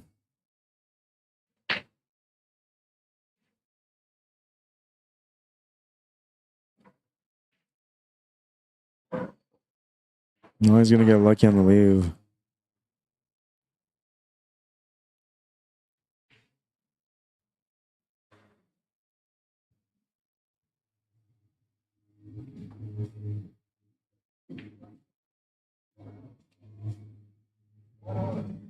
But, just for the sake of,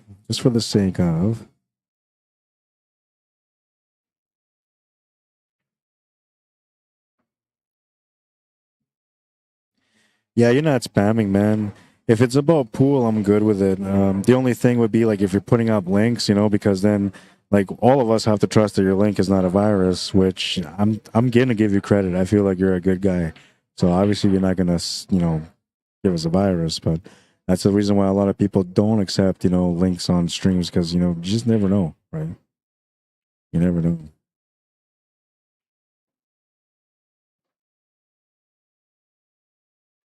Oh, he played the safety. Okay. Yeah, so it wasn't lucky then. He was playing the safety. Thank you for the correction, Stephen Roberts. I appreciate it.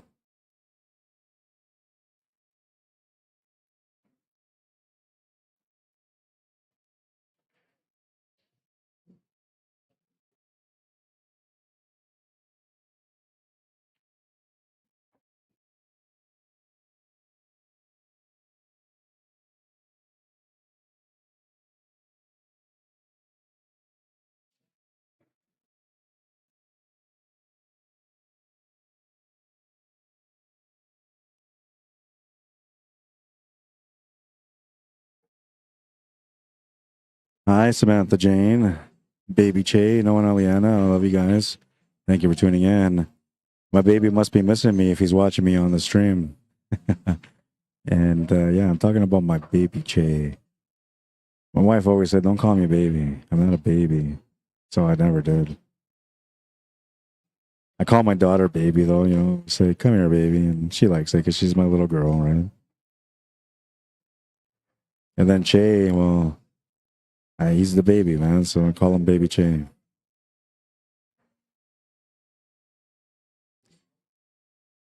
John Allen on YouTube says, I came in at the end. What's your CSR? Oh man, I just looked it up a little while ago.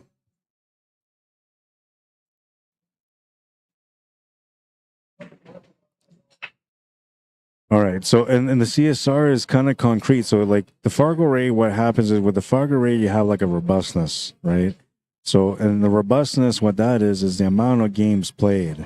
When it comes to the LMS, the league management system, and the CSR rating, it doesn't say a robustness on it, a robustness on it, but it does say how many games you have played. And what I like about that too is that they gone a little bit further with it and also included the amount of time that it's taken for those games to be accumulated, which to me, I think is a beautiful touch when it comes to trying to rate a player properly. Because like if you have a player that just started and they have like a higher CSR, but they've only played for like a couple of months, now you know that that would be something considered like a pre-starter rating for Fargo or a starter rating for Fargo. But my CSR is 1847. All right. So 1847. And I'm about to go up again because I'm sitting that 1847. I'm not sure what the 5 is, but it's almost full. Whatever that 5 is almost full. So that means that I'm going on to a next rotation for my CSR. But on my CSR, I have 765 games played over a period of 7 years. So that's an average of almost 100 games per year over 7 years. And that really, I don't think that's quite as accurate because there was COVID years I didn't play for, I think it was 2021.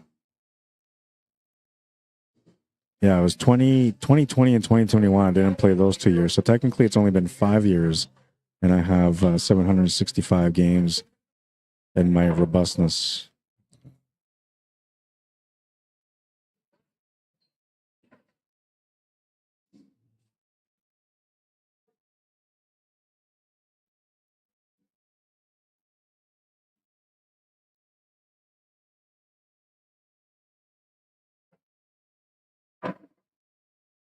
But yeah, so the CSR is actually not a bad thing, man. I think it's a good thing. And they have a breakdown sort of here too on how my CSR rating kind of transformed over the years.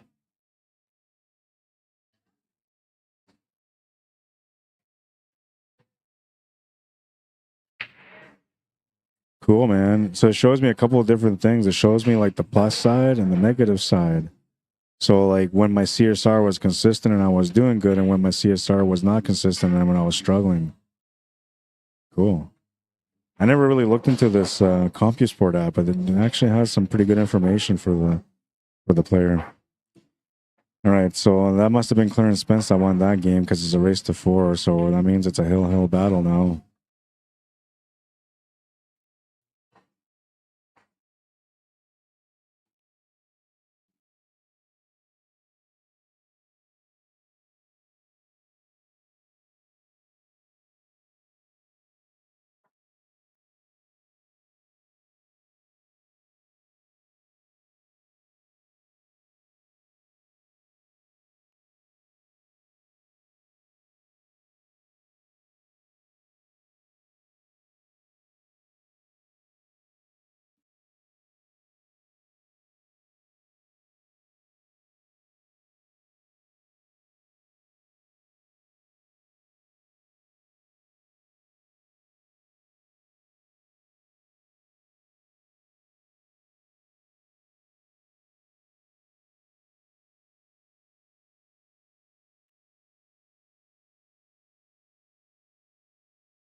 Just messaging Ben Francis because I guess he's telling me that they're streaming at the Leather Pocket, and for some reason, Facebook didn't let them stream on there today.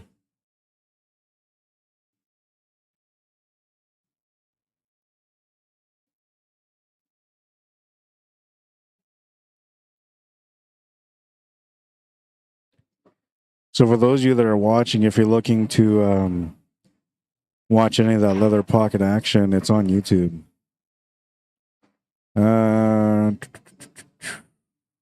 Brian Yee, how you doing?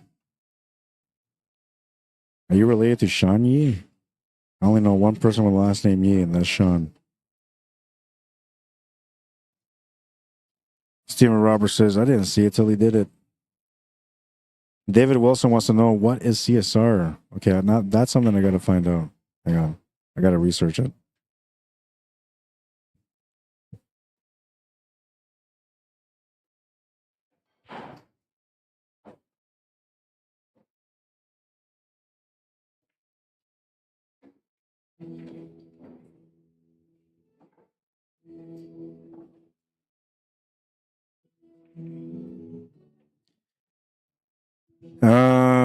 Okay, so the way they basically explain it here.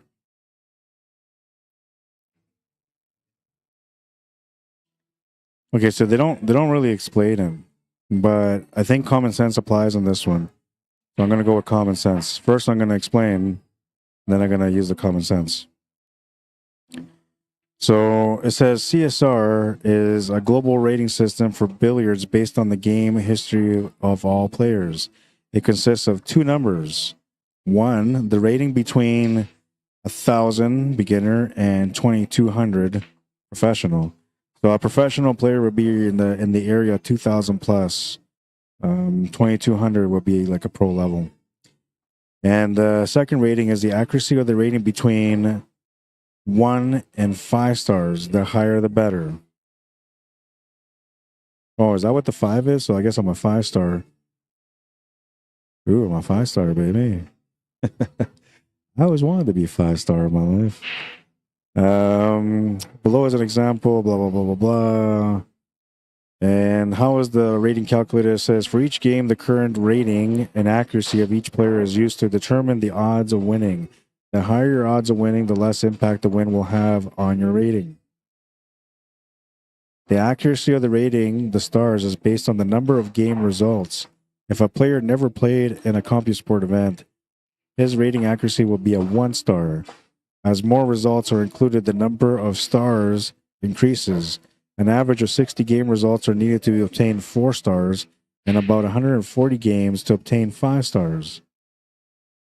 Right on. Okay, so yeah, I'm a 5-star, man. Okay, so long story short, what does CSR stand for? And the common sense applies into this, like I said a little bit earlier. CSR stands for it's on CompuSport, right? So common sense says C is Compu, S is Sport, and R is rating. CompuSport rating, CSR. Matt Zimmerman, you're welcome, man. All right, so that was a bit of a long explanation, which I think was necessary, and it woke me up a little bit. It got me excited about today again. I'm woken up. Let's see. John Allen says, mine is a 1579 with 444 league games and 150 tournament games. So it doesn't show me the tournament games for me, but it shows me the overall. 1579. Okay, so let's use my comparison chart. I think it's a good time to bring in the comparison chart. So a 1579, according to the CSR system here with our rankings, will put you at a cash 3 or a cash... Wait, I'm lying. It will put you at a cash 2 and a cash 3 level. That's what it's supposed to be. Now, that would translate into a Fargo rate of like anywhere between 350 and 425. So do you have a Fargo rate, John? What's your Fargo rate? They should be pretty close to matching up. And with 444 games, like your CSR should be stabilized.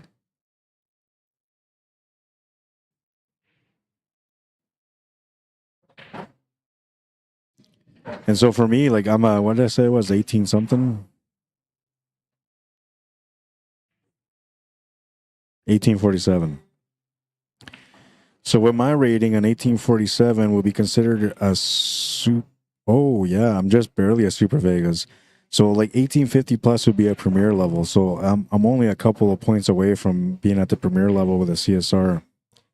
Now a premier level, well, Super Vegas level player here is in the 575 to 650 Fargo rating.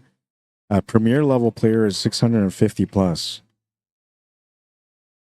And my Fargo rating is 595. So I'm sitting right in the Super Vegas level. I'm about to hit a premier level, but not quite there. I'm a pool fanatic, man, and I'm all about trying to create fairness for the pool players at my events. So I research a lot. I look into these numbers, and I try to understand all the systems that are going on out there. I try to find the best ways to be able to rate the players in a fair way, so that way there's fair play and fair competition in every tournament that I have. It's a challenge, and it's a challenge for every player that tries to run tournaments. But I think the more that we understand about it, the easier it gets for us to be able to understand how to rate players properly. Class Youngsma said, thanks, man. I'll send the rules and video, and it would be great to hear your opinion. I'd love to summarize and talk about it, but that would be kind of disrespectful to the players and viewers. Yeah, so I'll tell you what, class. So instead of next Thursday, we're going to leave this for Sunday. If you subscribe to my YouTube channel, you'll find my streams every Sunday when I stream. But I stream the Sunday Open at the Hangar usually every Sunday, except for this weekend. Check out the stream next Sunday coming up, because I'm going to go check out your video. I'm going to go check out the game. I'm going to do a couple of things about it. I'm going to break it down a bit. So I'm gonna check out the game. I'm gonna check out the rules. I'm gonna see what it feels like from the viewer perspective, and then I'm gonna go and try it out. All right, and then when I try it out, I might even record that too. Whatever feedback I build up on this game, I'll have it on for next Sunday, and that would be a great time for you to kind of come in, check out what's going on with it, and kind of put in your input, and then kind of clarify some things if I didn't see some perspectives properly. So it's a great opportunity for you, free chance to advertise this new game that you created, and I think it'll help you. And you have a really passionate pool player here that's very smart and knowledgeable, so I'll let you know the truth on the game, man. Stephen Roberts says, I can't find all games played yet. John Allen says on YouTube, his Fargo rate is 319 with 169 games. All right, so, and you were supposed to be in like the 350 to 424, but technically I said you would be in a cash 2 and a cash 3 level, right? So the cash 2 level is 275 to 349. So between the cash 2 and cash 3 would be anywhere from 275 up to 424. So yeah, it matches up, man.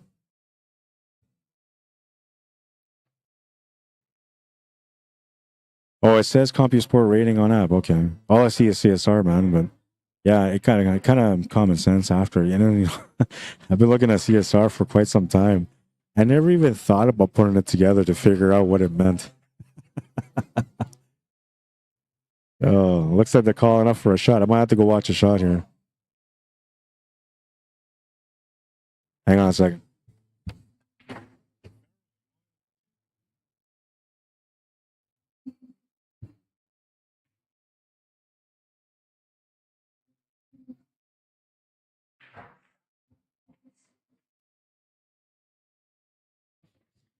That was a foul.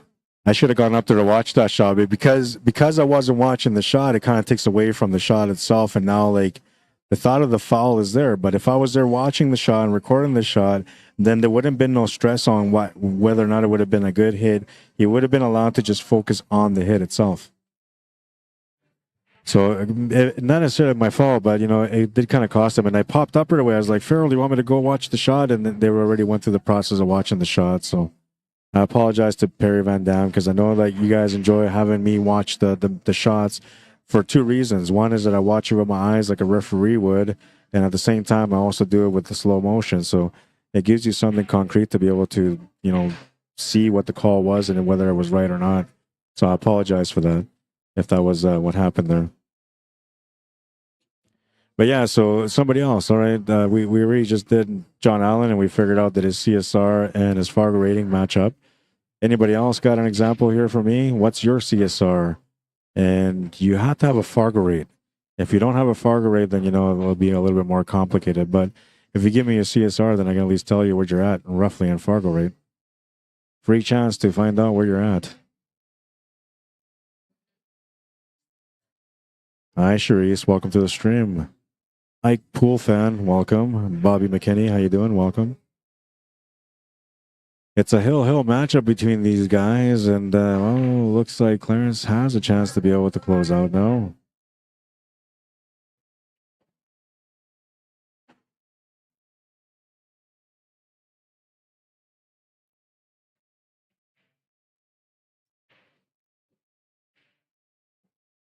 I can go when no one else could go. Runaway Train. Who's the one that sang that? I know it's something Asylum, but I can't remember the name of the group. Runaway Train.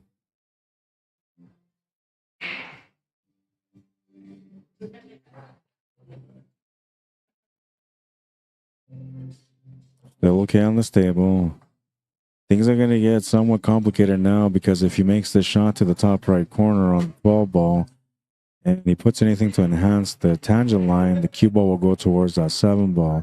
Now, how much power he puts on that is really what's going to matter, because if he puts too much power, he might tie up the table on the top left corner. And if he doesn't, then he's going to be okay. But we already talked about this a little bit earlier, that he has a little bit of an overstroke or too much power on his shots, and that's affected him sometimes in some of his shots. That was one of the situations there where he might have, you know, done that, but instead he played a smart shot, comes through for the 11 ball, and he's got good position. Now, the finish here is going to be important. How you find the finish is going to be important, so it's going to take a couple of seconds to figure it out. Looks like he's figured it out. I like getting set up for the 14 ball here next, and then taking the 13. But if you get the 13 and set up for the 14, that works too. But I'm just, you know, to me, I'm looking as the up and down here for the finish, because you get the 14, you come off, you get the 13, then you have the natural shape for the 8 ball. Now, if you take the 13 and you leave the 14 ball there, the problem for him is that you need to get a good shot on the 14 ball to set up for the 8 ball. You know, if the angle is going anywhere towards the left side cushion, now you got to force the shot. So you got to be precise here for the shape. Yeah, just going to the left a little bit. And he does have to force it somewhat. But he's very limited on what he can do here, because if you force it too much, that 14 is going to go towards that 8 ball, and that's not what you want to do. And you can see it here. The only thing you should be doing here is just trying to play this natural, man. Just come off the cushion slightly. Settle for a harder shot if you have to, but shot comes first. Shape comes second on this one. He's going to overstroke it to come down table instead. That's going to leave him a longer shot on the 8 ball. He's still okay, though. He's not against the rail. He's got a fairly straight shot. He just has to be focused here for the finish. David Wilson says, look me up, Rod. All right, man. Do you play in the pool league? Which pool league do you play in? Which organization? He makes the 8. He'll win the match. 4-3. 4-3, man. What a finish. Brock Prashant. All right, let's see. He's on the stream right now. It says 1657, 5-star CSR rating. 1,524 games, no Fargo. All right, that's a good one. All right, so first I got to remember here, it's 1657. Okay, so with a 1657, you should be in the cash 3, cash plus in that area. Likely into the cash plus more than the cash 3, because you're looking to a little bit higher of a rating. And 1657 translates into a cash plus or cash 3. So that means that your Fargo rating would be anywhere between 350 and 524. Actually, it'd be more like between 350 and 500. That's where your Fargo rate should be. But when you start off in Fargo rate, you get a 525 starter rate. I'm going to switch cameras here to leave the background for you guys. All right, so we got another match in table 6 now. It's going to be Timothy Bone playing. So your Fargo rating, if you were to be ranked by your CSR, if you went to a tournament in the States right now and they looked at your CSR, they would likely put you somewhere in the 425 to 500 area. And the tournament director is going to be somewhat forgiving, so they'll try to put you on the lower end instead of the higher end. But if it was me, I'd put you in a 424. I'm kidding.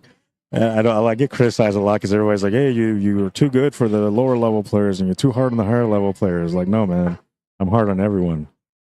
But I don't know. I think if I had to rank you with a Fargo rate, like if I had to, I'd probably put you at like a 475. I think that would be about fair. And I watched you play. I think you're more like a 550, but I don't know. Ratings are ratings, man. That's what we go by. All right, so I got to get this next matchup set up. I'll do that right now.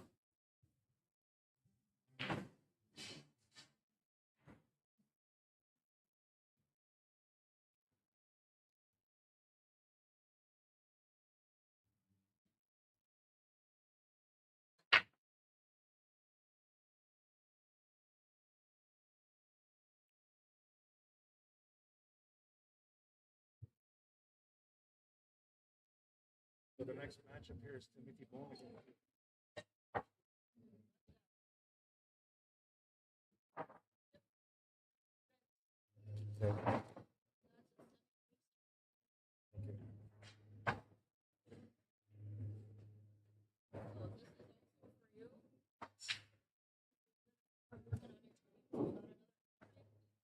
Okay. Yeah, that's so. I haven't done any of that at all, so I gotta do all that today too. It should only take you about a half hour, I think. And I would rather do it ahead of time because I don't want to miss the grand entry, right? I want to make sure I have on stream for that. This will run for 8 hours, so it should stop like around 6 o'clock. So if I stop, say, like 5 o'clock, that will give me enough time because instead of the grand entry at 5:30, I would need to stop streaming like around 5 or 4:45. Stop a little bit sooner. One of the next matches I'm going to take a break. But no matter what, like the stream is going to be broken up. So it'll be a stream for the singles, then a stream for the team event. All right, so this is an ASAT semifinal, and it's Timothy Bone, against Clarence Spence. And Timothy Bone is just warming up right now, so we're not going to start that match yet. It is an A-side semifinal. The winner of this is going to be guaranteed no worse than third place.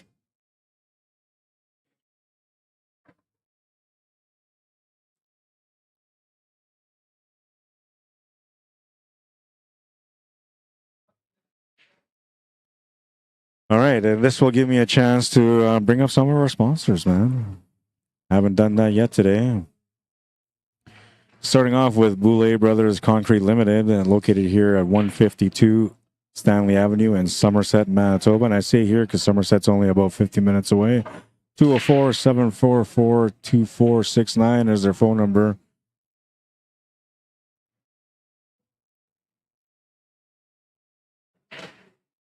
Swan Lake First Nation 8A Gaming Center, located at 4818 Portage Avenue in Henley, Manitoba.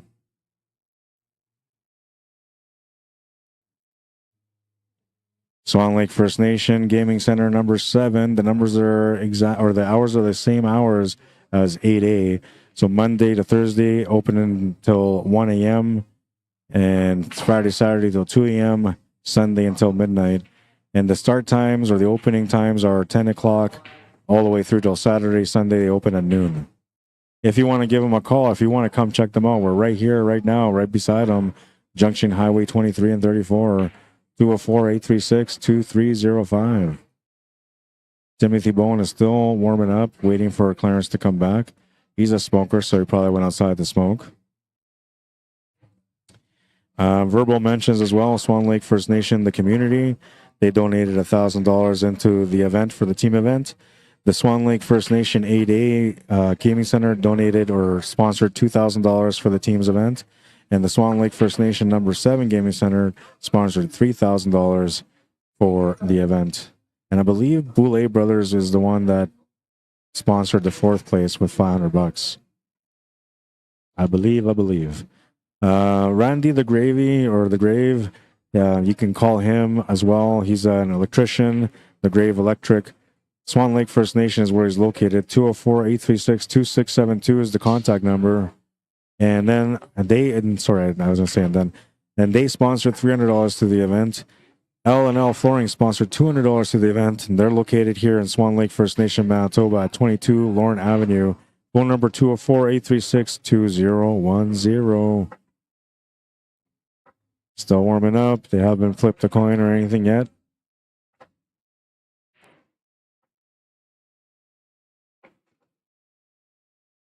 Oops, brought up the wrong one, but since I brought this one up, I'll leave it up here. Brock's Office Supplies for your business. If you want to check them out, you can go to their website. They're located in Winnipeg, Manitoba, and they do deliveries in Winnipeg. So if you're in Winnipeg, there's no minimum order. You can order anything. They'll deliver it to you fast. And you're going to be happy with their service. If you're from out of town and you're looking to order something, they have great shipping rates. So you're going to get a good deal no matter what you do if you call or if you look up Brock's Office. Check out their website, brocksoffice.ca, and there's a little price comparison there for you guys to see an example of some of the prices that you can, save money on. Here on this Canon 137 original toner cartridge, at Staples, you can find that product for $132.19. Right now, if you look on the website, that's the price. And if you go on Brock's Office at brocksoffice.ca, you'll see that their price is currently $119.99. Now, they feature different products on here every week. So if you go on the website, which I'm hoping you will go on the website, you'll see that they have different products. So it's office supplies and more. They have different things that they'll have there on special. And every week, the specials will always rotate. So if you're going to go on there, you're going to order something, you're thinking, hey, this is a pretty good deal, man. Check out every week. Every week, you're going to find something different, a different deal, something where you can save money on for your office or, even if it's just for home. And if you have a company, a big organization that, brings in a lot of like supplies for your office, paper, pens, all that kind of stuff, ink cartridges for your printers, give them a call. You might save a bundle and you're supporting local while you're doing it. Still warming up, so we're waiting. That's going to take us here to, I don't know, let's go through a list of the players that are participating in the event today. Starting off with the men's B division participants. Timothy Bone, who's going to be playing on the TV table here in the semifinal right away. Ben Dutchick, Brian Walker, Warren Kirkness, Andy McPherson, Sean Taylor, David Simeon, Doug Scott, Tom Walker, Emery Cameron, Clint Kerrs, Joey Bolio, Clarence Spence, who you're going to see in the semifinal matchup against Timothy Bone right away, Lewis Hackholt, Kevin Nabes, Morris Scott, Perry Van Dam, who you guys just watched on the TV table, Andreas Wamdiska, Rick Shannacappo, Keith Shannacappo, Travis Bird, Jeff Martin, Mitchell Malcolm, and Terry Martin. That's for the men's B division. Now we're looking at the ladies' singles division. We have Tracy Shannacappo, Elise Cameron, Carrie Tapotat, Lila McKinney, Yvette Capo was on the list, but she didn't end up coming out. Pam McKinney, Lisa McNabb, Lisa Van Dam, Michelle Kirkness, we've seen her playing a little bit earlier. Melissa Gaywish, we've seen her playing a little bit earlier on the stream as well. Amanda Blackbird, Angie Black, also Angie Black / Walker, and Wendy Ironstand. Still waiting for Clarence to come back.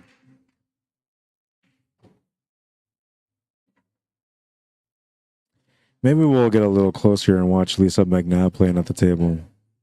Or wait, I think I have that set up already. Yeah, there we go. That's Lisa McNabb. She doesn't know she's on the stream. I'm not sure if it was her or her opponent, but one of them didn't want to be on the stream table.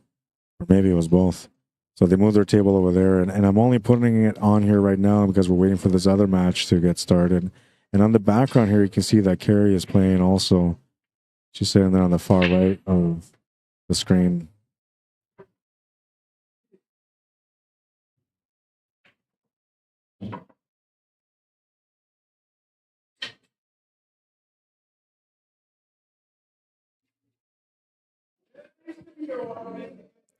All right. Anybody else got a CSR for me or a Fargo rate that you want to translate into a CSR? I can do that. Soul Asylum. That's what it was. Thank you, Eric. I appreciate it, man. Like, and I know music really well, but for some reason I couldn't remember the name. I just remember it was Asylum, but I couldn't remember. Runaway Train, never coming back. Runaway on a one-way track. Feels like I should be going somewhere. Sometimes it feels like I'm neither here or there. I'm everywhere. Do I lyricize better than I sing? Because I feel like I was better off that way. I don't know. I could have sang that too, I guess. Tebby Josh, how you doing? Stephen Roberts says, mine is a 1644, Rod. All right. So let's check you out. A 1644 in our system, which is novice to Super Vega, or sorry, novice to Premier. You guys won't be familiarized with that, but this is our local system. So you're 1644. And a 1644 would put you at a cash 2, cash 3 level. Okay. And more on the cash 3 than the cash 2. So we're going to go by the cash 3 Fargo rating. So 1649, translate that into a Fargo rate, will be anywhere between 350 and 424 or 425. And do you have a Fargo rate, Stephen Roberts? Because your Fargo rate should be right around that window if you have one. If you don't, then you know you have an idea where you're at roughly. So if you go to a tournament, you'll know now that when you go in, they'll be rating you roughly at a 425 and under.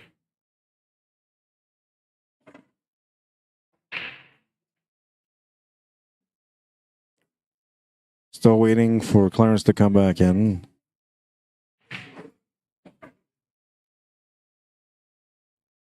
I feel like I should stop the stream because there's nothing going on, but it's an A-side semifinal, so I gotta wait for it.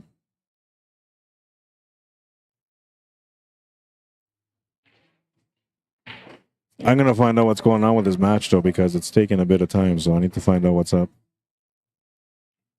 You have a 465 Fargo rating, okay. How many robustness? I gotta look up my Fargo rate.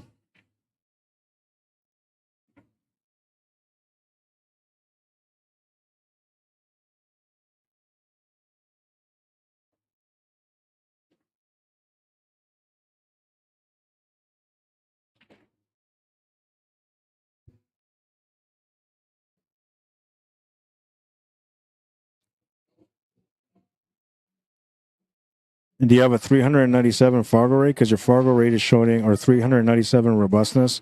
Your Fargo rate shows us 472.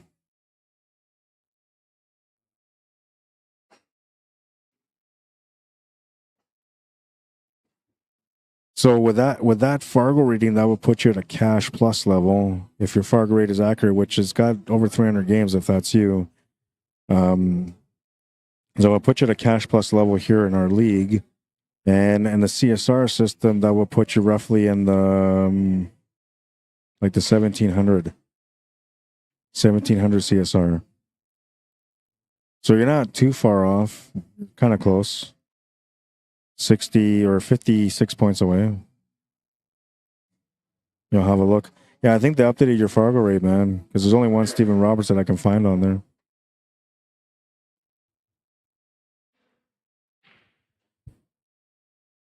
That's Tracy Shannacappo. The table are now breaking. Yeah, I gotta find out what's up with this match, man.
Okay, so that is you. All right. Yeah, so they're back now. We're gonna get this match going. Are they playing? No, I think they're playing on the other table.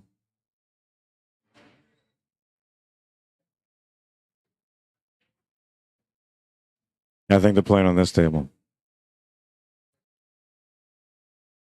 That's Timothy Bone there in the back of the screen. Race to 4 between these guys. A-side semifinal.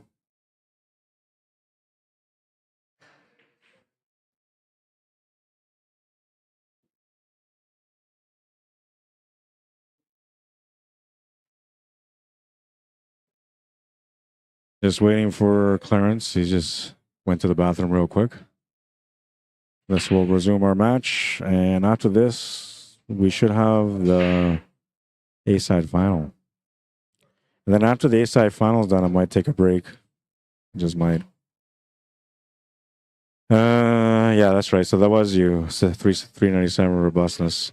So like you have a pretty high robustness. So like if I was to look you up and I was to go to decide what your rating would be, I would look at both options as a tournament director.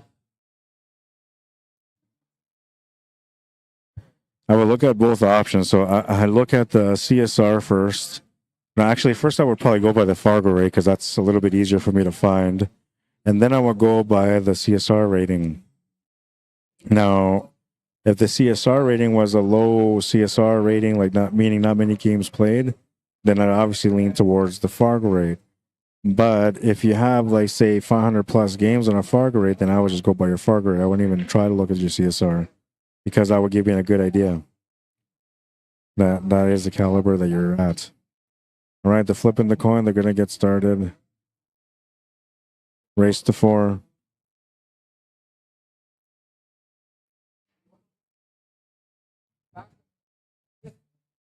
You know what the payouts are for the men's B division?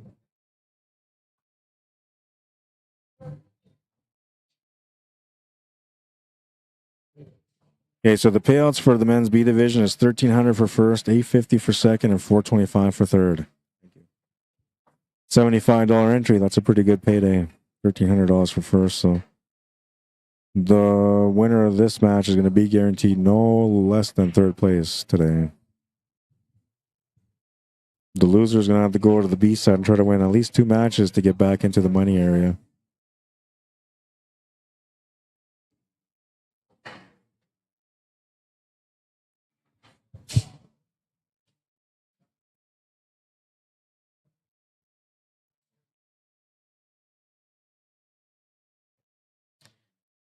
Says it was 465 about 4 months ago. It's gone up some lately, I guess. Well, and the thing is, like, the Fargo rate is kind of funny like that because I don't know if you guys ever noticed this, but let's say that you don't play anything Fargo rated for a while, that rating will still change for you. It'll still go up or down, and I don't know why it does that. I've never been able to understand why it fluctuates, why it changes when there's no games added to it, but it does. But it's not going to be an extreme like that, like, you know, like 50-point difference or anything like that. Usually it's just like 1 or 2 point difference up or down.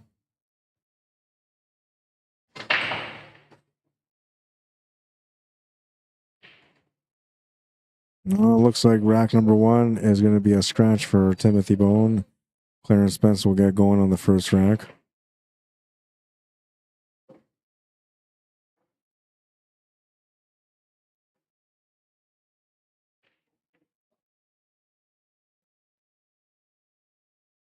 What's up, Randy?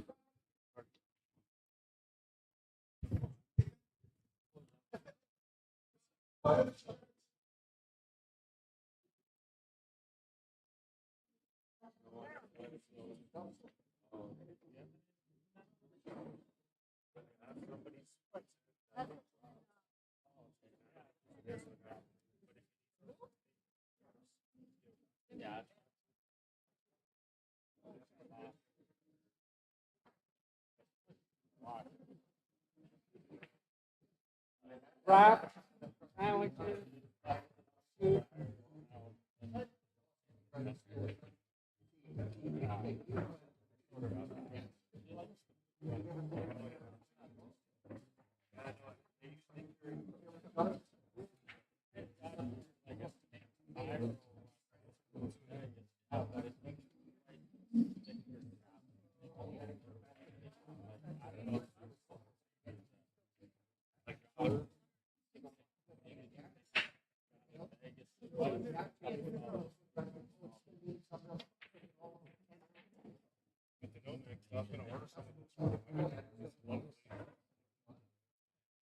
if it's not good, I don't want to push it. Well, that was just the one we have. And it's, like, yeah, that's what it was.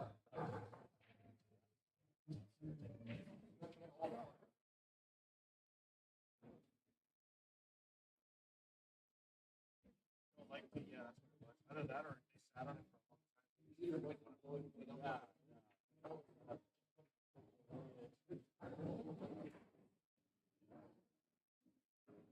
Yeah.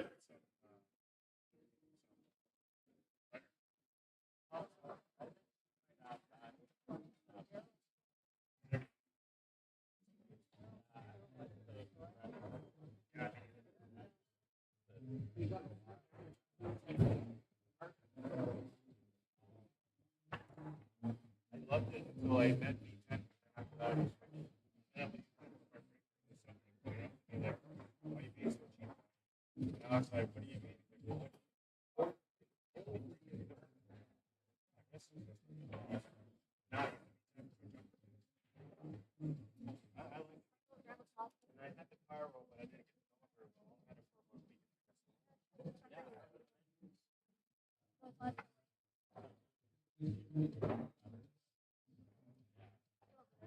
for 1 week. That's all right.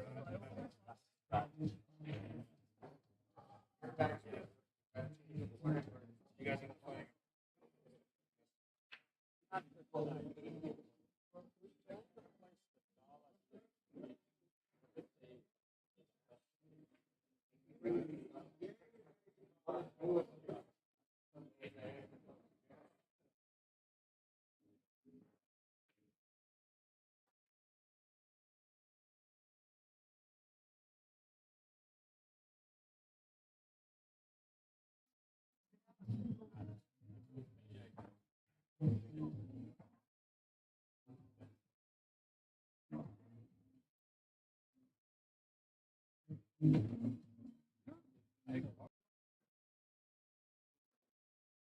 So, we're gonna run a mini tournament, $20 entry, within a knockout.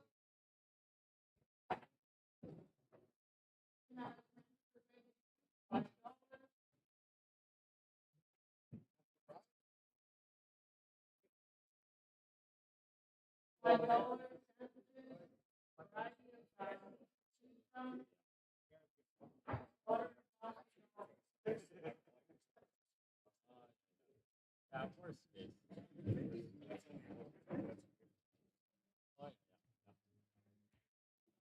space. Probably not, but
All right, I was just talking to Randy here on the side. Sorry about that, ladies and gentlemen.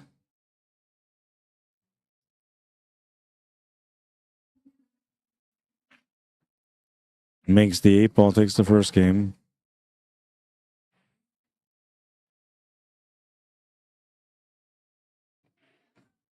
And Clarence going to be breaking here in rack number 2.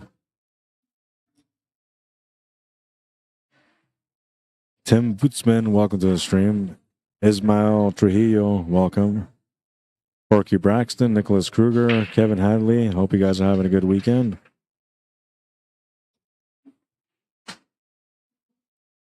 Check up on YouTube.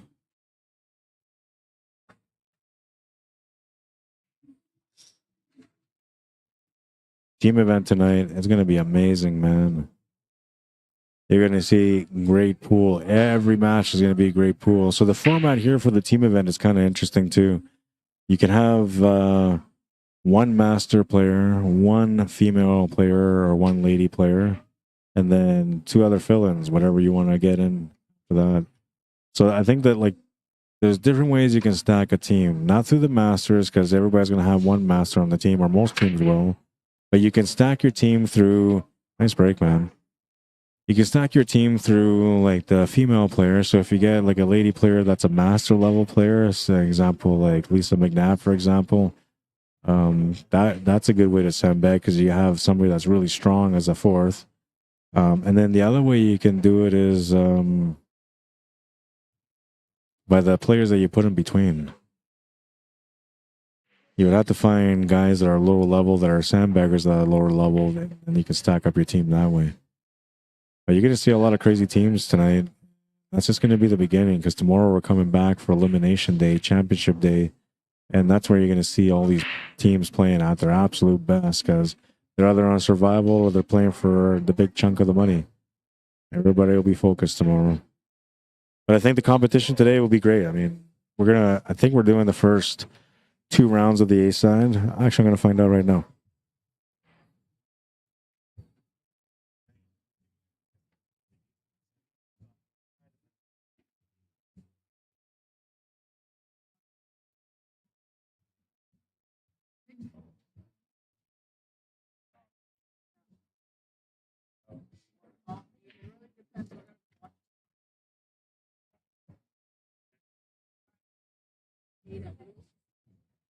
So, are you stopping at any point on the east side, or you should put on the east side and then try to get as much as you can down to the east side?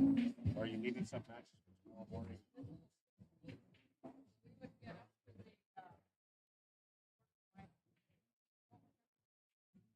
Then on tomorrow you come back with the semifinals, then? And you will run as much as you can on the B side. Yeah.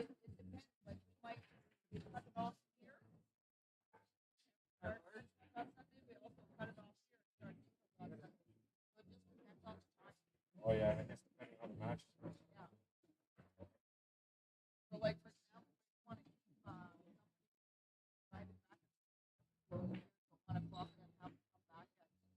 Yeah.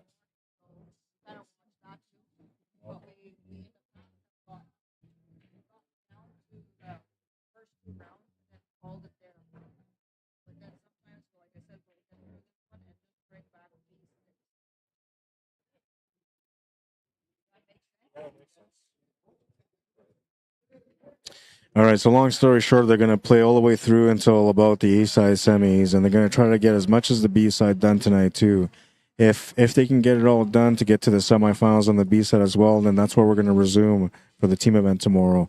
When we start in the morning, it'll come in from the A side semis, and the B side semis will be going at the same time. So then all you guys will see tomorrow on the stream will be like the A side semi, the A side final, the B side final, and then the championship match. That's all you will catch tomorrow on the stream, if that's the way it works out. If it doesn't work out that way, then we end up seeing more matches after that. But in the way that it was explained to me is basically we're looking at all the best matches, the final 8 teams tomorrow.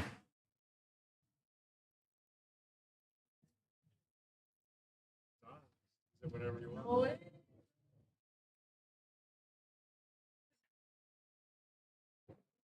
Shake it for me.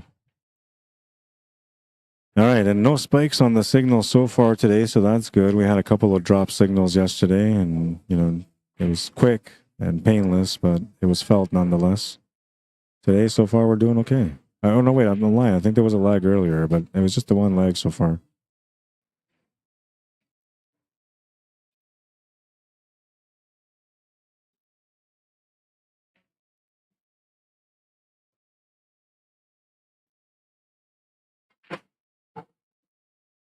Big power shot on that one also.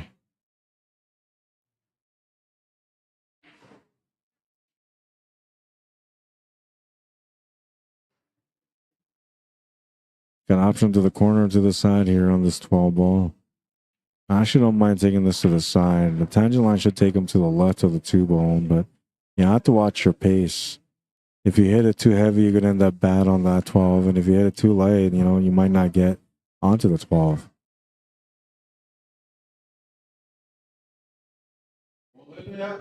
And now taking this 12 ball right now just doesn't make sense because now if you draw back from that 12 ball, at the very best, you're going to run into that 8 ball, which will send the cue ball back down towards that 2 ball on top of it.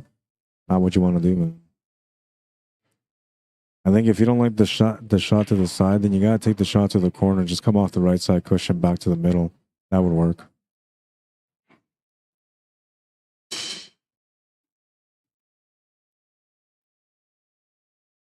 Tommy Anderson, welcome. Bill Tatenbaum, welcome to the stream. Leslie Corso. Mitchell Map Attack, welcome, guys. Haven or Haven, Javen Watson, welcome to the stream. Gordon Demery. Alejandro Del Rio Barco, bienvenido, welcome. Shake it for me, girl. Shake it for me. I don't even know Country Man, but I know this song. Well, I don't even know the song, but I know the chorus to the song. Which back in my day, that was the equivalent of knowing the song.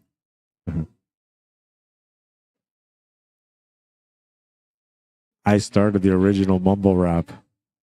I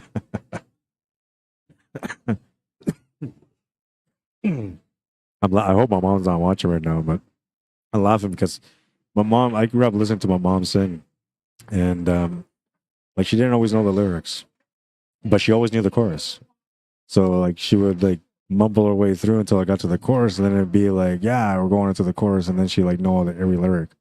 And so I kind of grew up with that kind of influence when it came to singing. I made sure that when I grew up, that I knew all the lyrics. I did my best in all the lyrics, and yeah, so I don't sing. I don't sing songs that I don't know the lyrics to, but that was one of them. 2-0, race to 4. Timothy Bowen breaking next. Trailing by 2. Needs to find something here to get going. And so I guess genetics are a funny thing because I don't know. Maybe it's just my daughter is young, that's all it could be. But she sings, right? She likes to sing, and I catch her singing all odd, she'll just start singing. And she sings loud and proud, man. But I hear her like mumbling too when she sings, and then she goes to the chorus, and it's like boom, she gets really loud, because now she knows the words. And genetics are funny. Reminds me of my mom. I think I do it sometimes too, man. But I don't know. I think it's maybe more on like when I listen to rap music, I might do some more mumble rap than anything else. Anything classic rock, I usually know the lyrics because I'm a big classic rock guy. Anyways, I'm tired, man. I'm deviating from the tournament. Woo, rack number 3, smash and break from Timothy Bowen. He's going to make a ball, and well, options are limited at the table, but he's got options with a low ball. And low ball isn't too bad. I mean, that 7 and 15 are tied up in the top right corner, so that's a problem. But the 8 ball's right there too, so when you break that out, you're breaking both out. Not that big of a problem.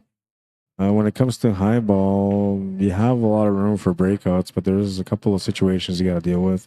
Mainly the 12 ball and then the 15 and the 11.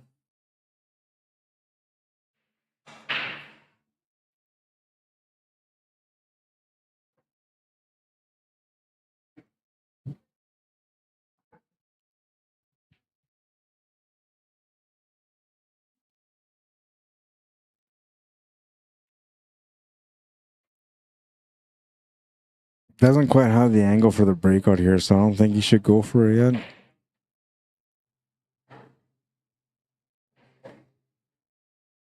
It'd be good if he got onto the fine ball with an upward angle, because then he can run up that way and break it out that way. But the only problem is, like for example here, he's about to take the 6 ball, I think.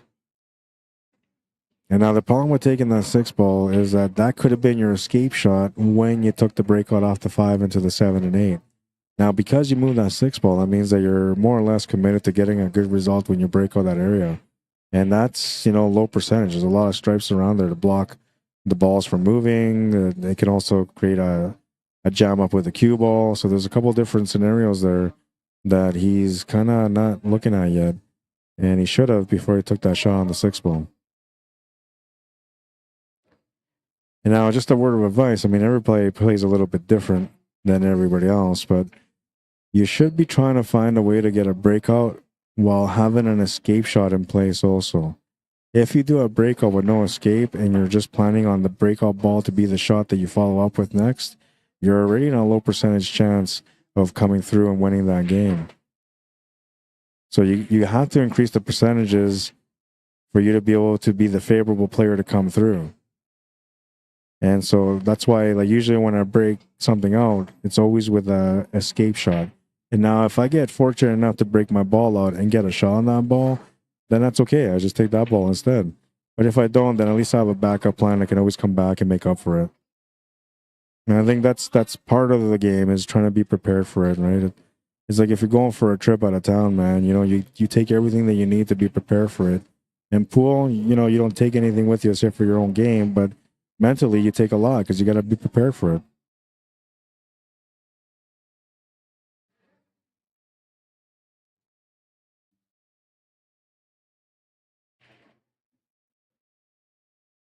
Limited options, but he's got at least something to shoot on, which is the 5.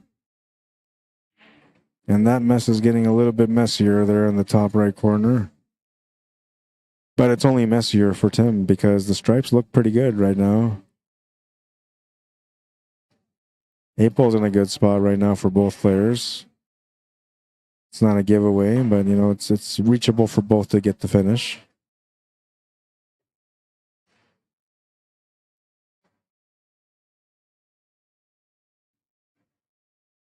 I think he's going to have to play the combo here from the 10 to the 15.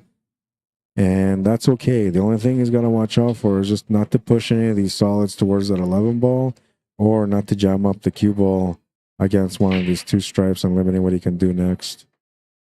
Or even worse, putting this 10 ball after the combo in a bad spot.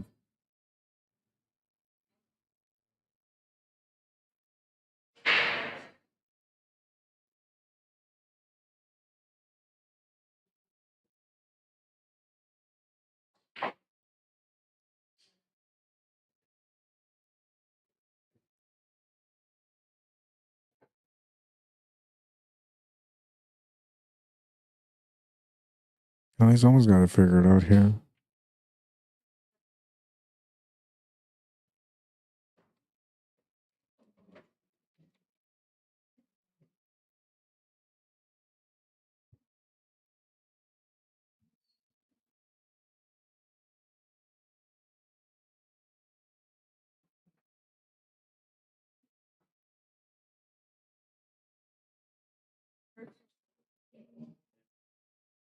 So I set up 6 alarms, okay? And I went to sleep. I didn't fall asleep till around 3:30. And it was a broken up sleep. So I had a hard time falling asleep. Too much going on in my mind. And then I woke up only by fluke. I looked around and I was like, okay, I should be tired. I'm not tired. Why am I not tired? Right? So I grabbed my phone right away because I'm like, this has got to be later. And I look and it's 9:19. I'm like, oh my God, I got to go. So and I got up right there and I just got ready and I came home. I don't know. I said, Rod left it. I'm like, oh my goodness. Yeah, and I try to be professional all the time, right? So I felt really bad about it. But she said it was okay. It catches up on you, your sleep. Well, every day so far leading up until today, 5 hours sleep every night, right? So, and now this is 4 days of 5 hours sleep today, and it's only 4 hours sleep. I'm gonna break down tomorrow. I'm probably gonna tired too. And I already almost passed out on the microphone 3 times today.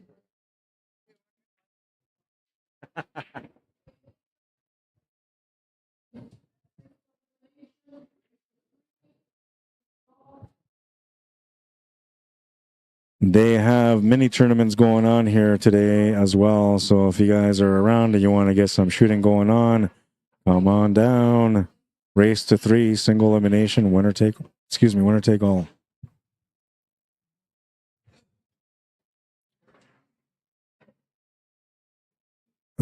Stephen Roberts says, Rod, is Clarence related to Joe Spence?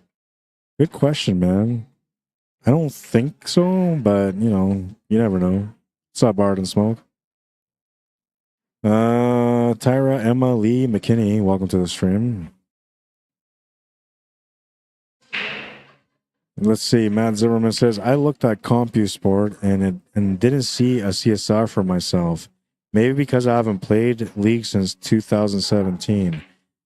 I want to say that CSR came out roughly, I think it was 2017 that came out. Okay, hang on. I'm going to look you up, Matt. I'm going to see if I can find you.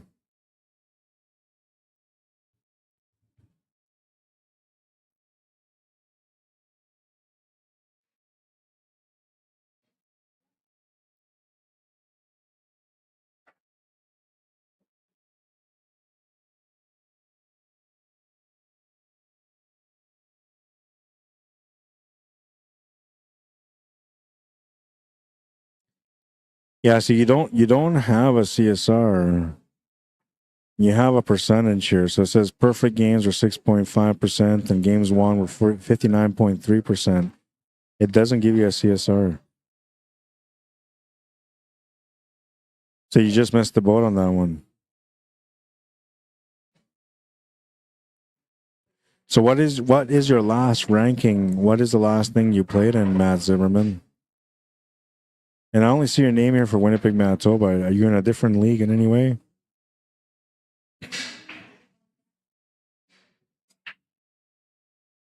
Because with your ranking, like if you have a ranking, say Cash Plus or Vegas or whatever, through that I can give you a guesstimate of what your CSR should be like. And I can also give you a guesstimate of what your Fargo rating would be.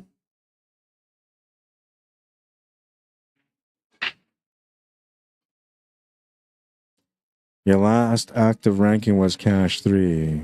Nope, just active, always played Westerns. Let's see. So with a Cash 3 ranking, you're looking at about 1650 to up to 1700 CSR.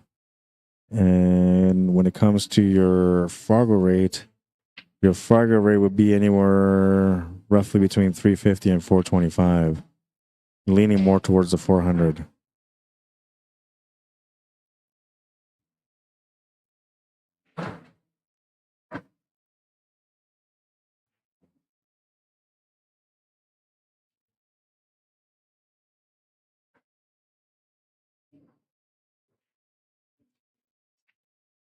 Thank you, class. I appreciate it. He's sending me the videos, and so I can look at this eliminate ball.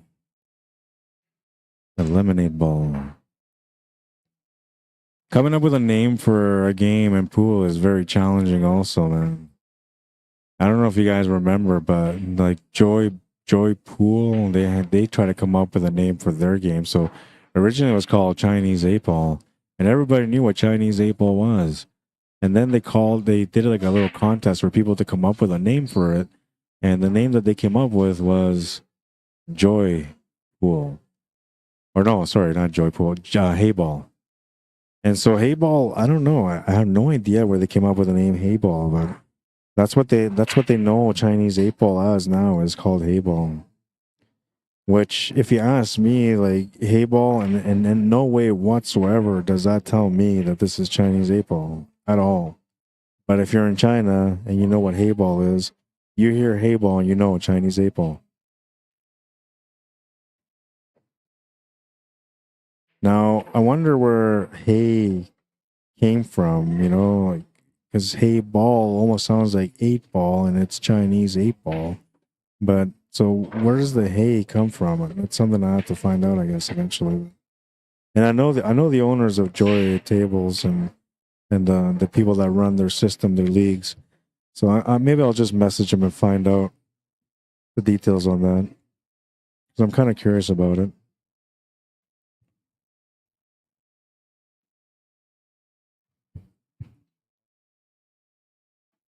All right, so Timothy Bone is on the scoreboard. 2-1. We'll switch over to this other table here. We have an all-ladies matchup, and it's Carrie, is it Tapatat or Tapatat versus Elise Cameron, the young gun from Swan Lake First Nation. She's at the table right now. This kid is going places in pool, man.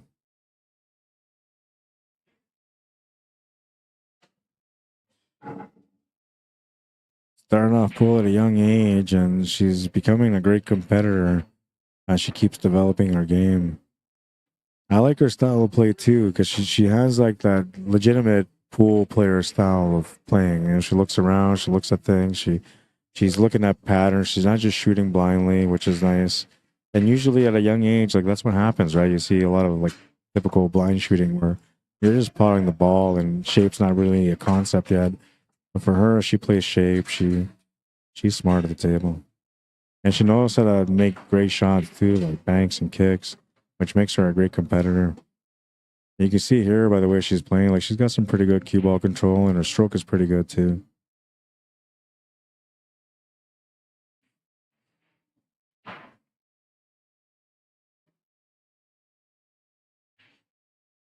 Going back to our main matchup here. Clarence Spence to break, trying to get on the hill. Let that one rip. And I don't know if he made a ball or not. Tim is not moving, so he must have made a ball.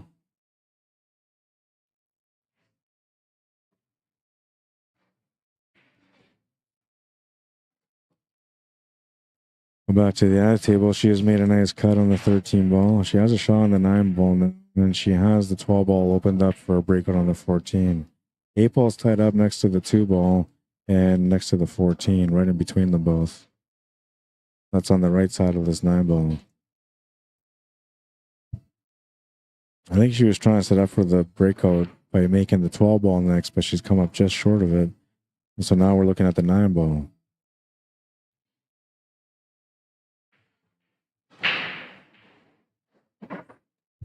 Go back to our main table, and Clarence is working things out over here.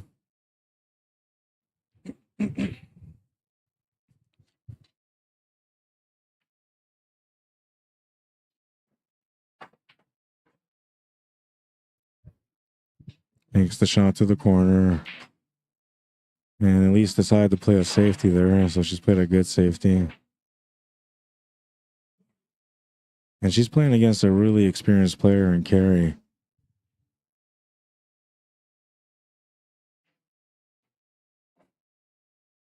Carrie kind of looked at that table saying to herself, like, the kid played safety. She was expecting her to do something crazy. But like I said, at least she's got a nice disciplined game to her. And she's smart at the table. And she's been winning for the last little while, so she knows what it takes to win now. There's a balance between, you know, aggressive and playing smart. And I feel like she's got some great balance.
I don't think he's got a shot on the 13 ball.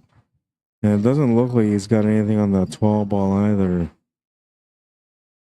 14 ball will be the only other ball that he's got available, and I don't think you can see it at all. And I'm going to say it doesn't make sense here. Even if you could make the shot, you're still not going to find that out. I'm wondering whether or not that 13 goes to the bottom left corner, because that would be a good option.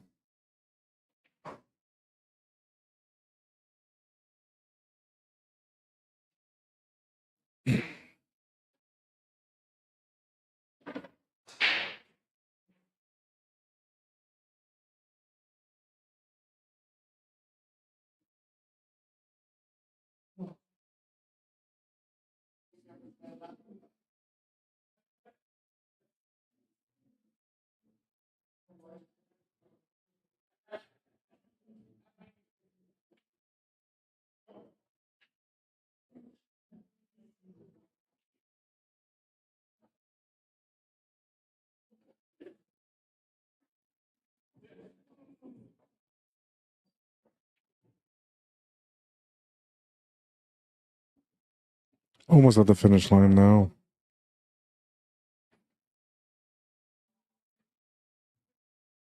Go check up on YouTube because I haven't checked up on you guys in a few minutes. No, we're still good over there. Okay, that's good.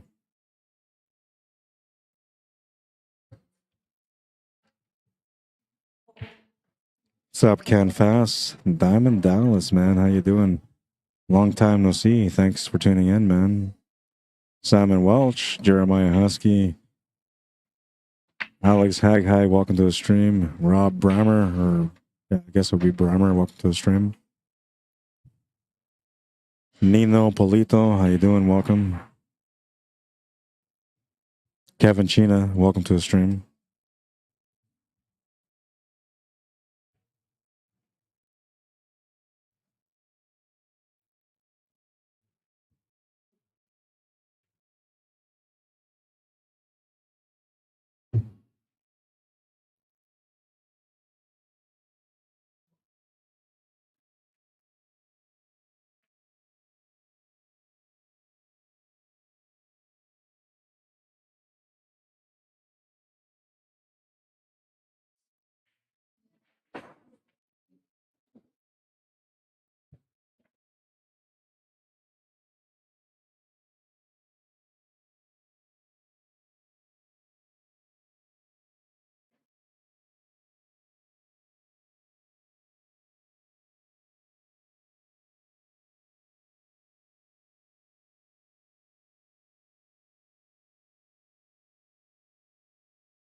Was just another brick in the wall.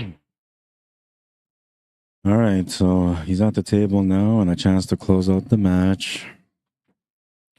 He's to kind of open things up here, and he takes a good stab at opening things up, but he's kind of almost tied up that 11 ball. Still has a little bit of a trouble situation here, but the 14 is available. Making a good assessment here at the table, taking his time.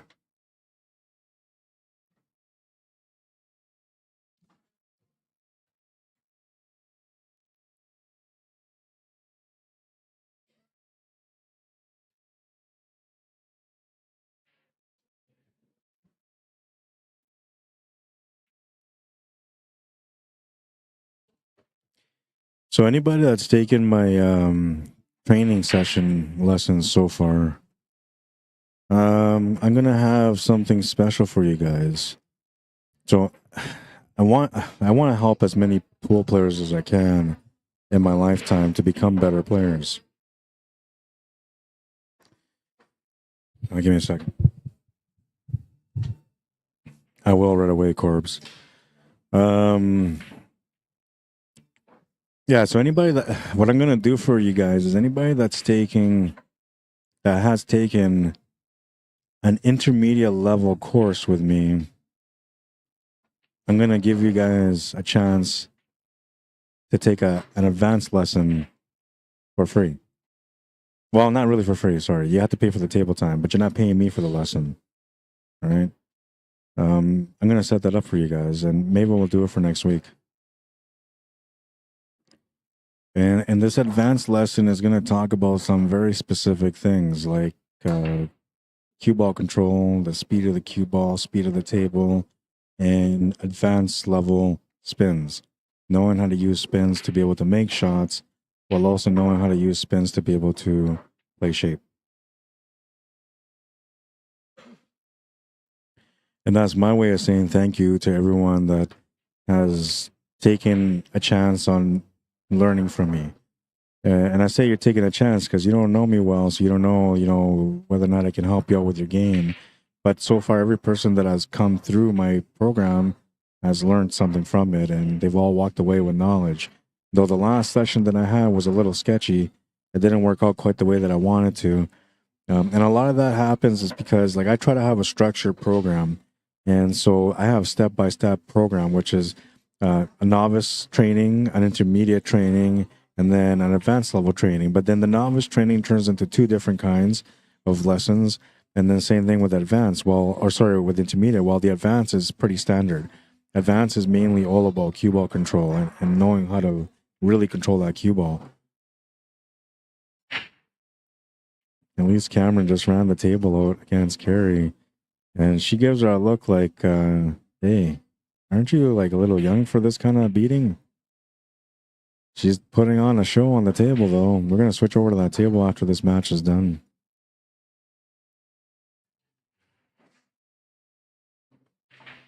And so, yeah, so me doing this free, or not free, semi-free training for the people that have come out to learn so far is my gift to you. It's going to be an introduction, so there's not going to be like a lot of like you guys actually shooting, but there's going to be a lot of information coming out of this, which will set you on your path to go and work on the table so you can become that great player that you know you were waiting to become. And no, I don't think of myself as a great player, but I think that my knowledge is great. And that can help many people, even though it doesn't help me all the time. But it will help you, perhaps, to become the competitive player that you know you are.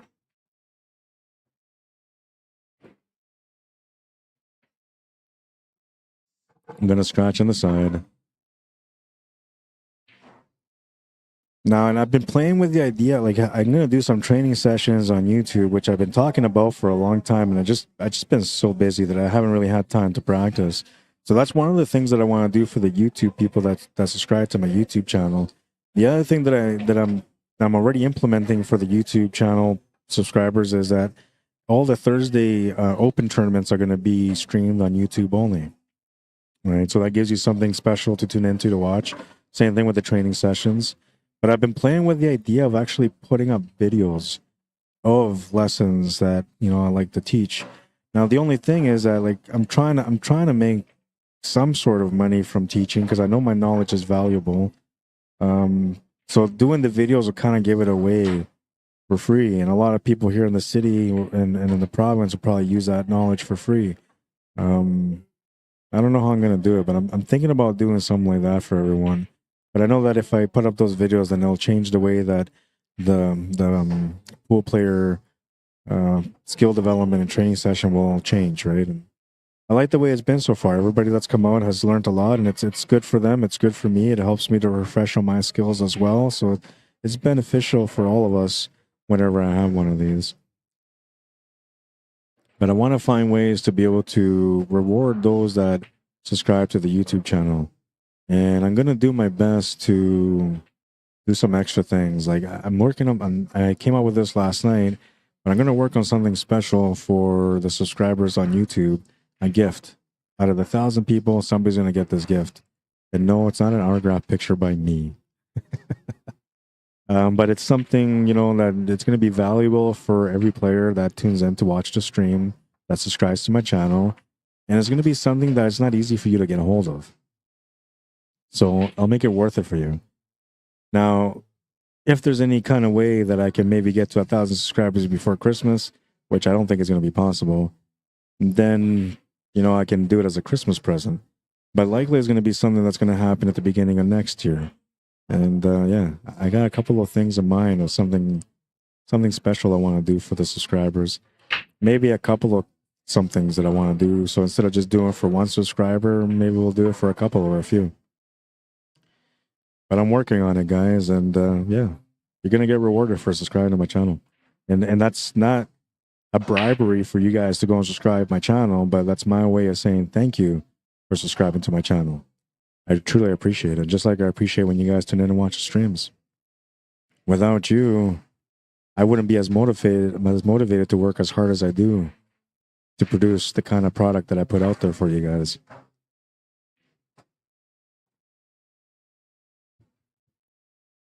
Just the ball remaining for the match.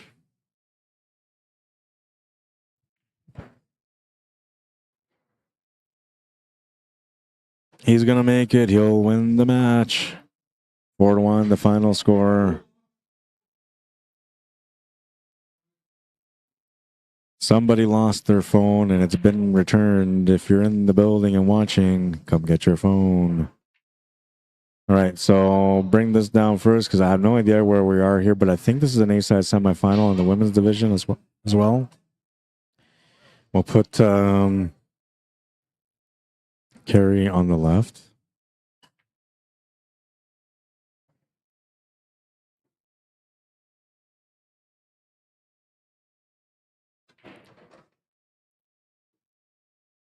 And we'll put Elise Cameron on the right, who's playing right now at the table.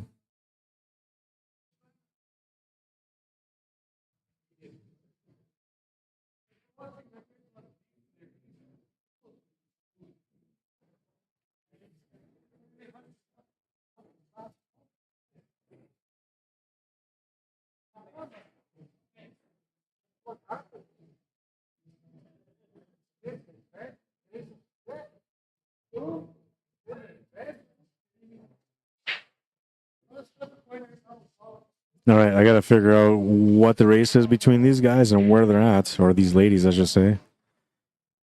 Something was going on. Somebody wasn't happy about something there. I didn't quite hear all of it.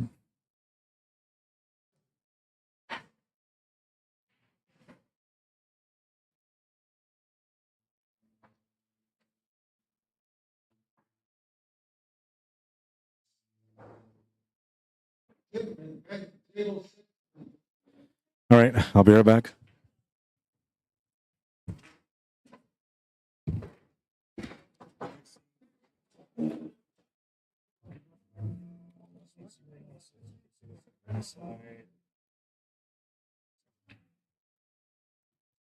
So this is a B-side semifinal matchup, and I got to find out what the score is between them.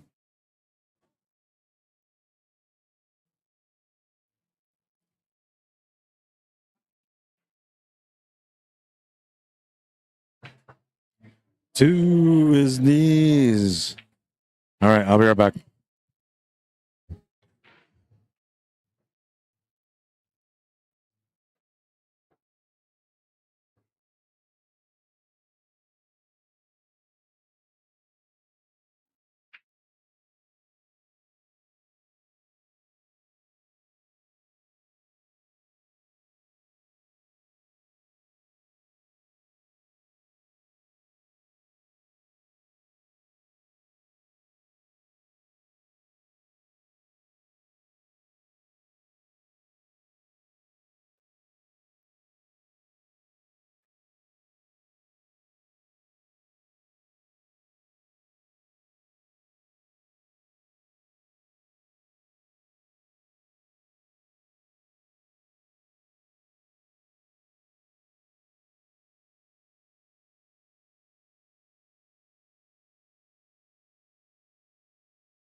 Got lots of those downtown north. All right. 1-1 is the score between these ladies, and they're now into rack number 3. Oh my God, man. Ricky Roulette says, good shooting, Baron. Ed Herman, how you doing? Welcome to the stream. Eugene Passett, welcome to the stream. Is it Lone Kim or Kim Lone? Welcome to the stream. Oops, this is off center too.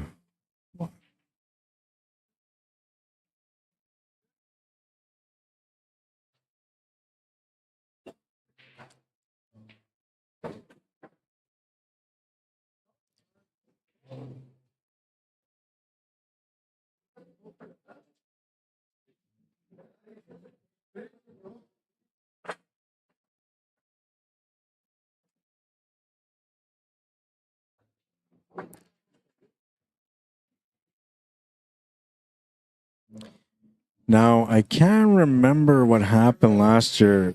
I think Elise won the women's division last year? I have to confirm.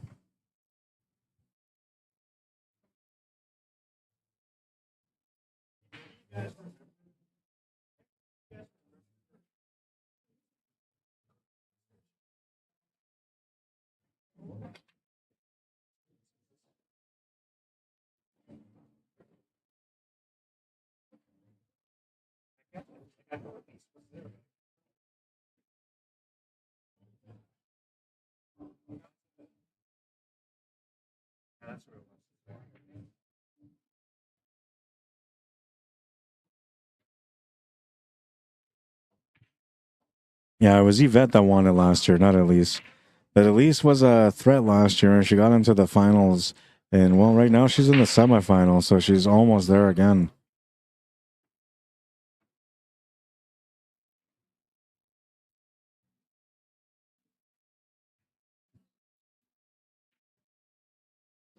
Oh, and this is a race to 3 because it's a B-side match, so let me fix that right now, too.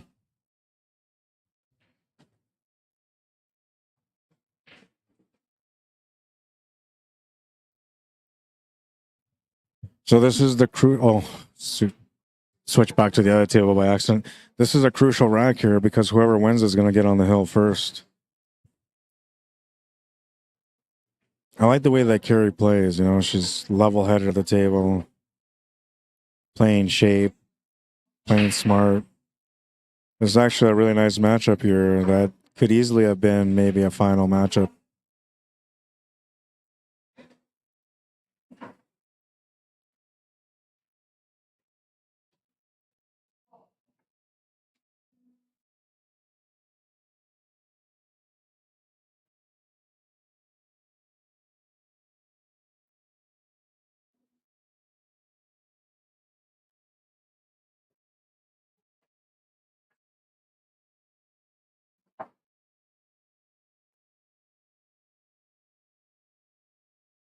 I smoked them all.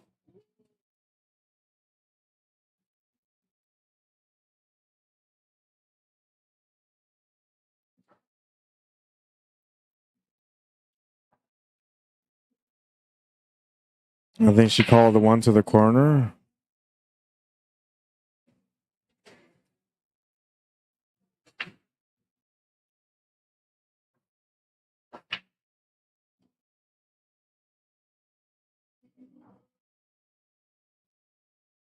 Great shot, but she's going to scratch. Oh, man. Ball in hand for Elise, and she's got 3 balls plus the 8 ball remaining. The biggest problem ball would be the one that's sitting in the bottom rail right now, which is probably where she's going to start.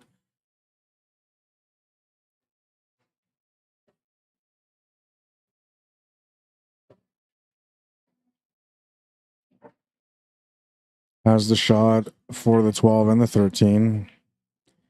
12 will make sense because they should draw back for that for the 13. She played that through instead. Very good for her. Now, I'm surprised that she played that through because, like, normally most players would have taken a draw shot, but actually I appreciate the fact that she played it through because that means that she was supposed to have more control in the shot. She'll miss the shot, however, though, and that's going to leave an opportunity here for Carey with a straight and 8 to the side pocket.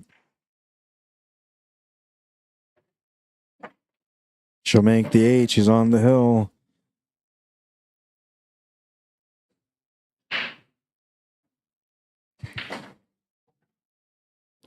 A bit of a lucky break there for Carey, but on the same note, it was kind of a lucky break there for Elise as well.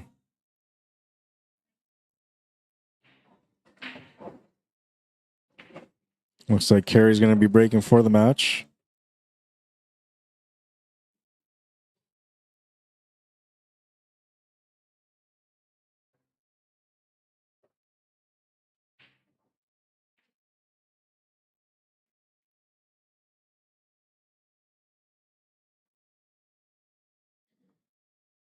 On the other table here, we have a B division matchup now. It's Timothy Bone playing against Ben Dutchuk.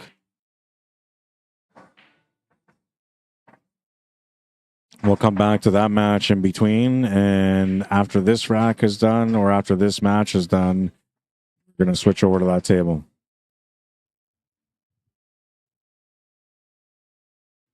Karen Coe, how you doing? Welcome to the stream. Clint Cavers, or Clinton Cavers.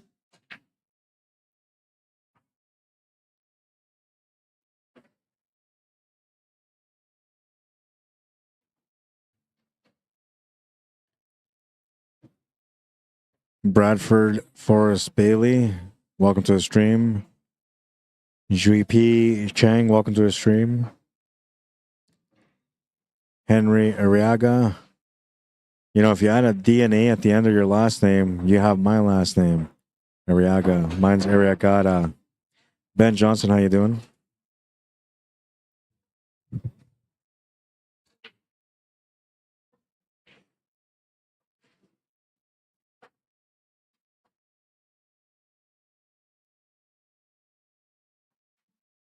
Calling the shot to the corner. She's got the 7 ball to lean on.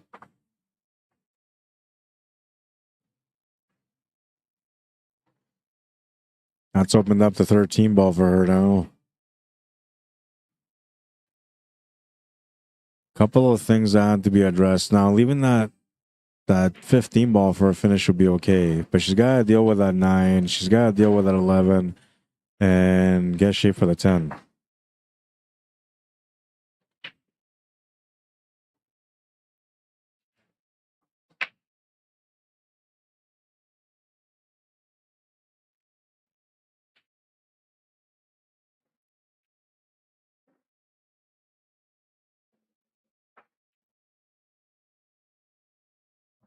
Trying to go through for the shape, but she'll run into the 5, and that's going to stop the cue ball. And now she's got a different situation to deal with here. No shot available. Just a safety option.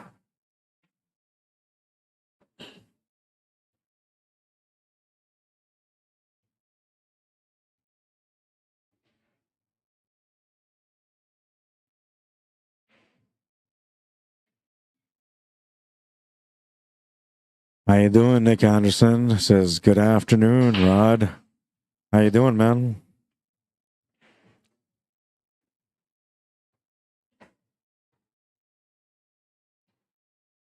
I'm assuming you're out playing pool. Hope you're having a good time wherever you are.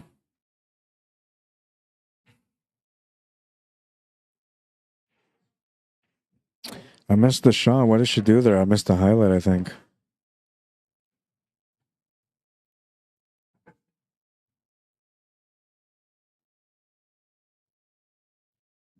Yeah, I missed it. It won't show me the highlight either. Or it won't let me rewind it to see it.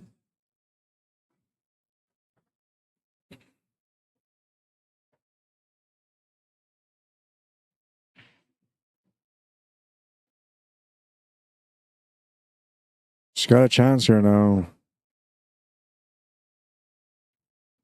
8 ball sitting on the middle of the top of the table, right where the rack goes. So if she's going to make this 11 ball, or yeah, it is 11 ball, she's got to play heavy spin on it and lots of speed.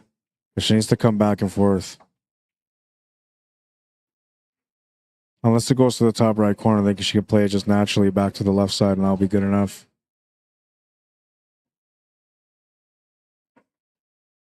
I think she was maybe trying to hold position there for the 8-ball. All right, so Elise Cameron with a chance at the table. Could be her last opportunity here if she doesn't capitalize, or if she doesn't play a smart safety.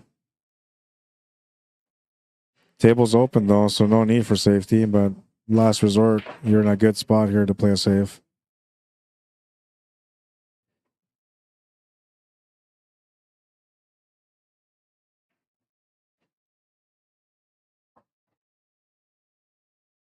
Looks like she might have to play the 5-7 combo now.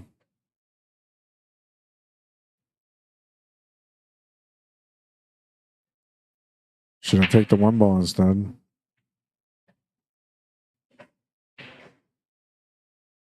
I really like the fact that she plays through on her shots and doesn't jab at it.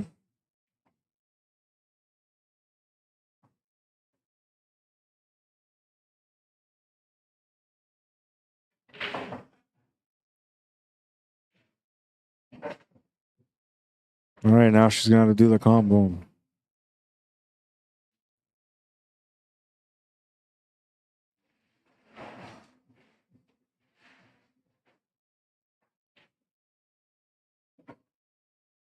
She's going to call it just a shot.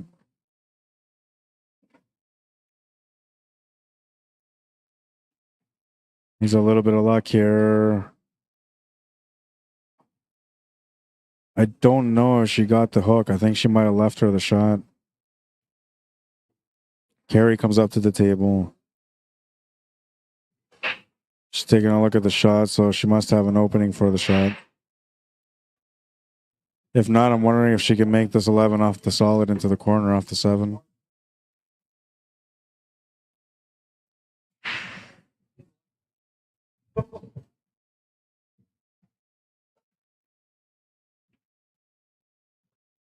She'll come up short.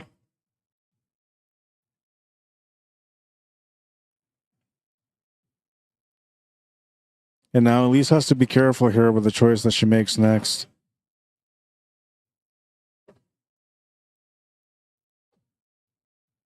I think if he can combo this 11 ball in and play a safety, that would be good. I don't know if she's left her anything for a cross side, maybe. If not, then a safety will be the next option here. She's going to call the cross side.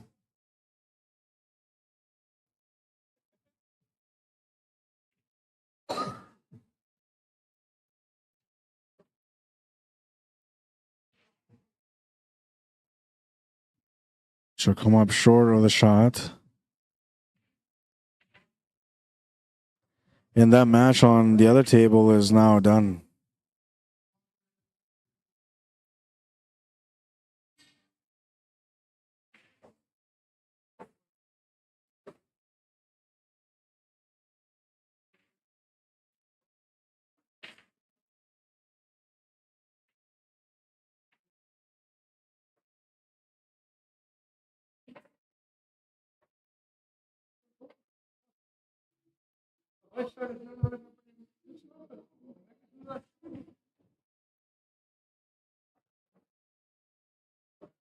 I'm not sure about her choice there. I felt like maybe she could have taken that 7 and just drawn back for the 5, but she still has a shot on the 7, so it's not a bad shot.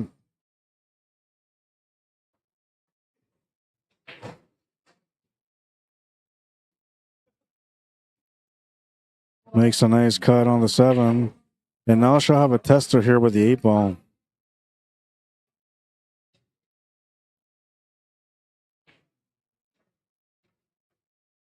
I think the safest option to avoid scratching would be to make it to the bottom right corner.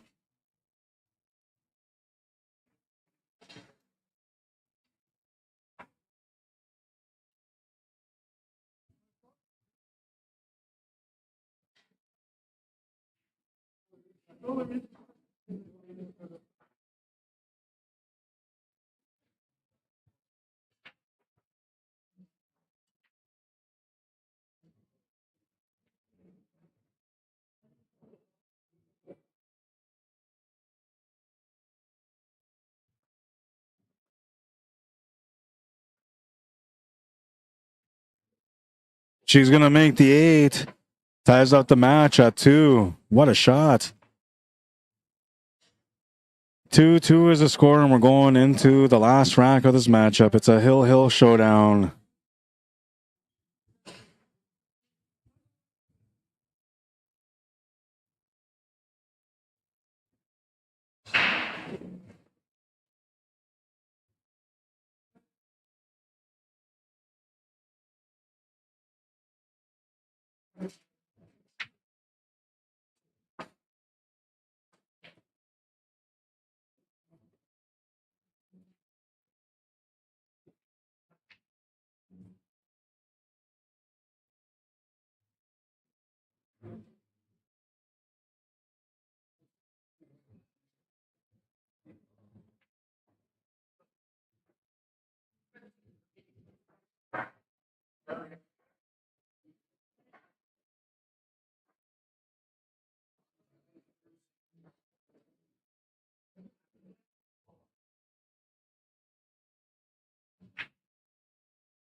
Already, the last rack is in effect. She made a ball off the break, and well, she's got a table to work with.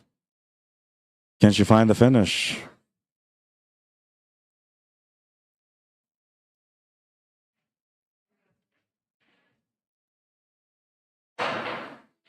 Analyzing the table, looking at the pattern, trying to make a choice.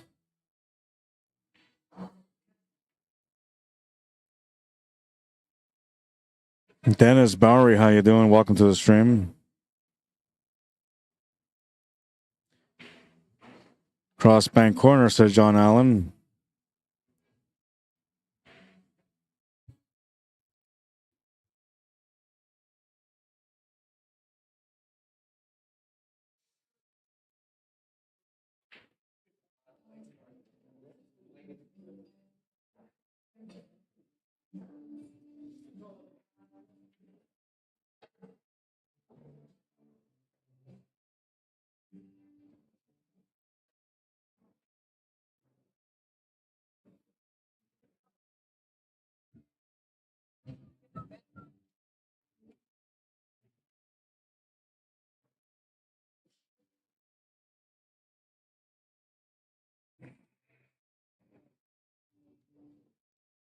Dennis says, hey, Rod, doing good. Right on, man. Is that the final? I'm going to try to hold them off for a few seconds. This is the last rack between them. So as soon as they're done, then I'll start theirs. Or maybe I'll miss the first game out of the match, whatever. But this is the last rack between them. Yeah. That's all I was saying. I didn't want to switch over there because I'm playing this time with the girls.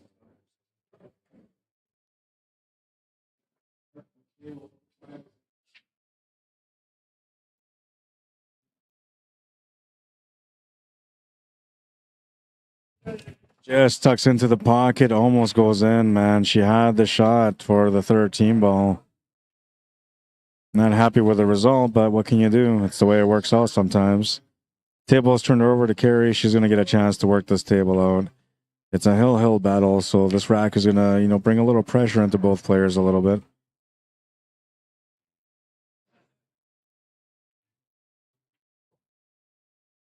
Oh, she almost scratched on the attempt to break out the 1.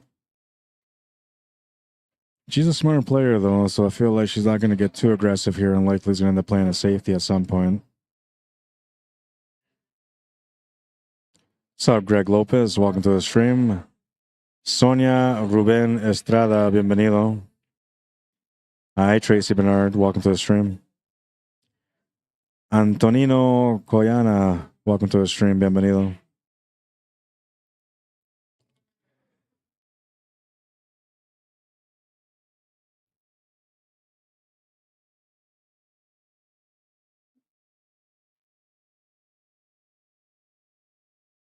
Now, she could take the 7 ball to break out the 1, but that would also break out the 2 stripes, so she doesn't want to do that.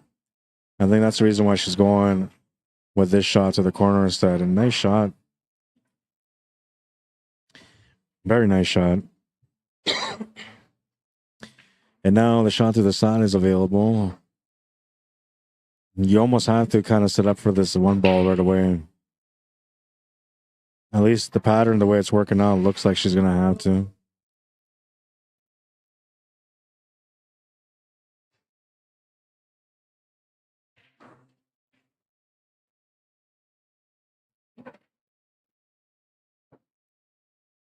Missed the shot to the corner.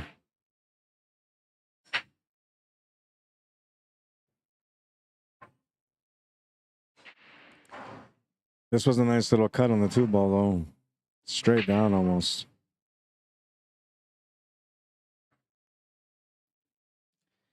And now Elise has to figure out what to do here. She's got a shot to the side, but can she force the cue ball over for the breakout? That's where she's at right now, trying to figure that out.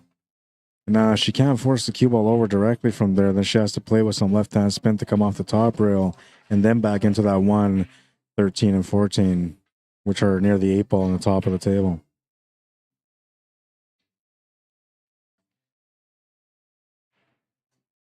Mike Creighton, welcome to the stream. John Hool, how you doing?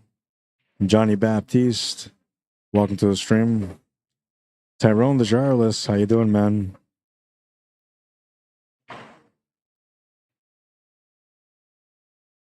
Elvis McCoy, Jose Tinajero, welcome, bienvenido.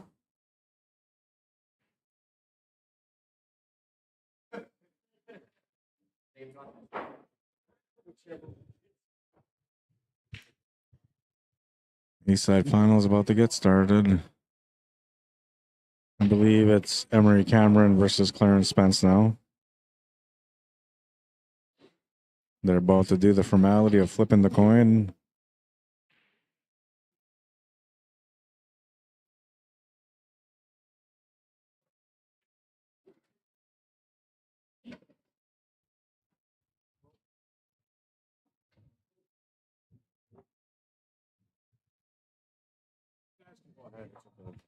Worry about it. Spot.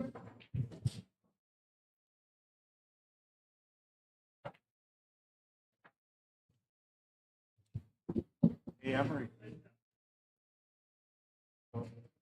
I was trying to get you to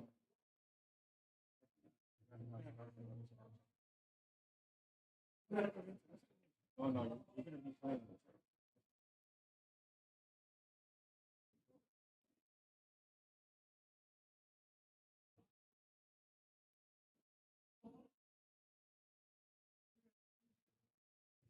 All right, so we're gonna get the A-side final going now for the men's B division.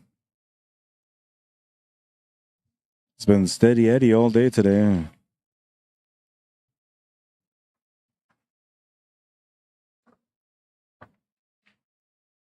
Oh, she's gonna miss the shot. And now, did she give her a shot on the 13? If she did, this could be a problem for her. If she didn't, then, you know, there's still a bit of a puzzle on this table left. Safety option is going to be the only option after that. That's what she's doing. That's for the ladies. Thank you. So for the women's division, it's $1,000 for first, $650 for second, and $400 for third. And we're now down to the A-side finals, a showdown between Lisa McNabb and Lisa Van Dam. Then Tracy SHANNACAPPO is waiting for the winner of this match here.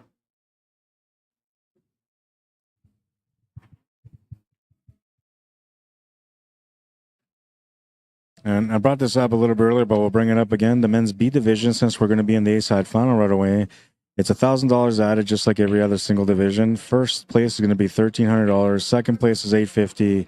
And then third place is $425. And on this one, right now, there's the A-side final.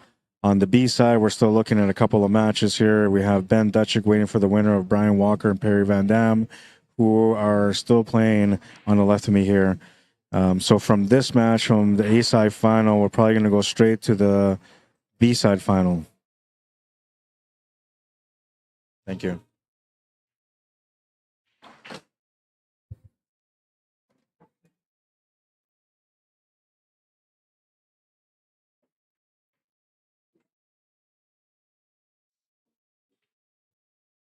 I don't know if she missed a shot or if she was playing safety, but I'm assuming that she was playing safety.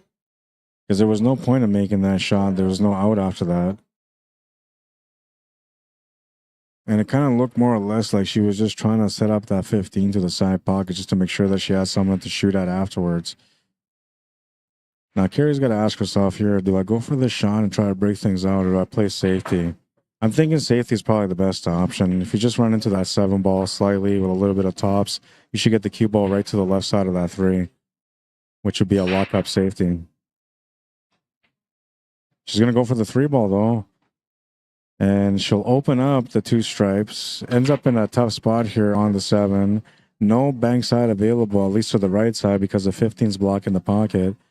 So she'll have to figure out something here for a safety. And now, at least putting that 15 ball by the side pocket is actually going to come into play here.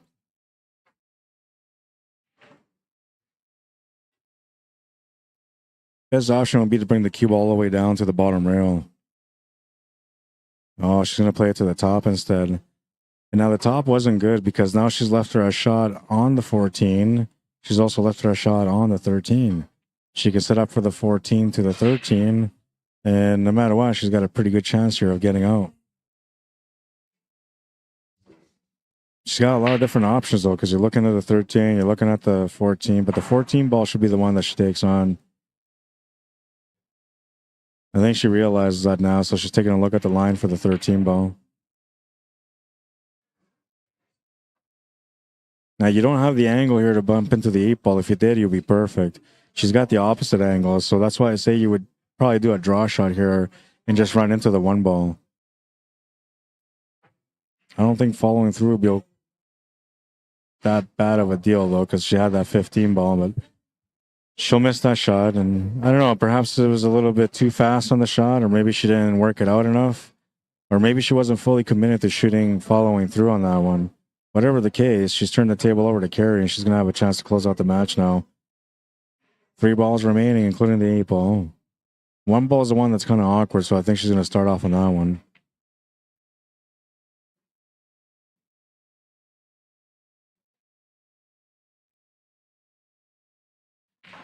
You can play this with a little bit of power with left-hand spin. That'll take the cue ball off the top rail back to the right cushion, giving you the shot on the 7.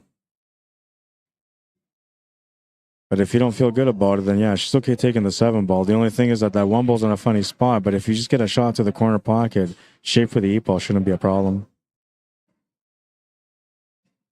Oh, man, she almost scratched. And I think she's hooked herself on the 1. She might be able to see the edge of it, but definitely not enough to pot it. And now she's kind of, in a situation here, but she might be sort of okay because now the table's, it's a bit of a workout here. The 15 ball sitting against the rail is going to be something where her opponent at least is going to be focusing on. Though, then again, the 15 could be the finish ball, especially if she moves this 1 ball, which she's going to have no choice but to move it right now. Oh, and that worked out okay. Oh, boy, did that ever work out okay. That could have been bad in a lot of different ways, man. But she got the double kiss. The 1 ball is going to block the 8 ball now. So the 8 ball is still a tough finish. The 15 ball comes into play once again. But I think this time it's just going to be a safety.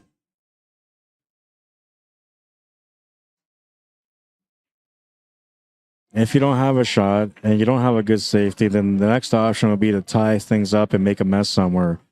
But she doesn't really have that option here. Safety is probably the best option. Really tough to do. You would have to put the cue ball on top of the 1 while also blocking the shot to the bottom left corner with that 10 ball.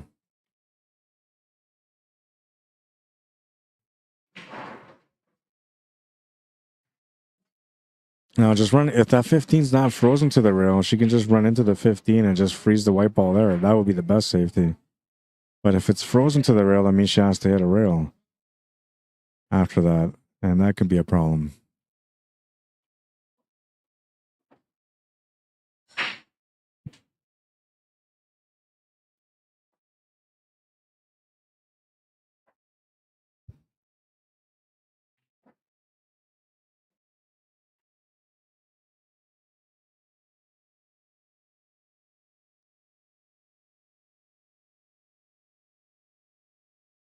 I'm going to show you guys here on the screen what she can do here with that 10 ball. So you can hit the side of the ball here, making the white ball come off here, and then coming back up here. That's the perfect safety, but you have to be perfect on it.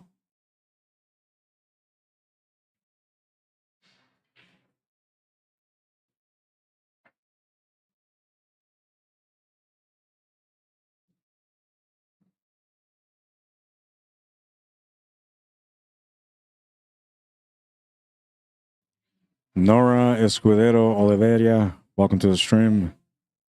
Billiardo Pool, welcome to the stream. Dwight Wandeska, Earl Cameron, welcome guys. Min Yu Wu, welcome to the stream. Hope everybody's having a good weekend so far. Out here it's 0 degrees Celsius, and it's not bad. I mean, last night it was a little cold. I think today's a little bit better.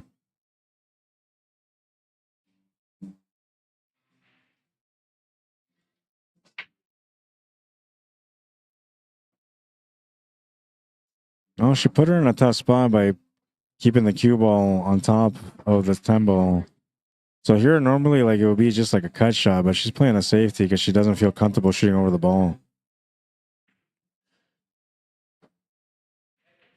Now, if she was a right-handed player, this wouldn't be a problem, but a left-handed player becomes more difficult.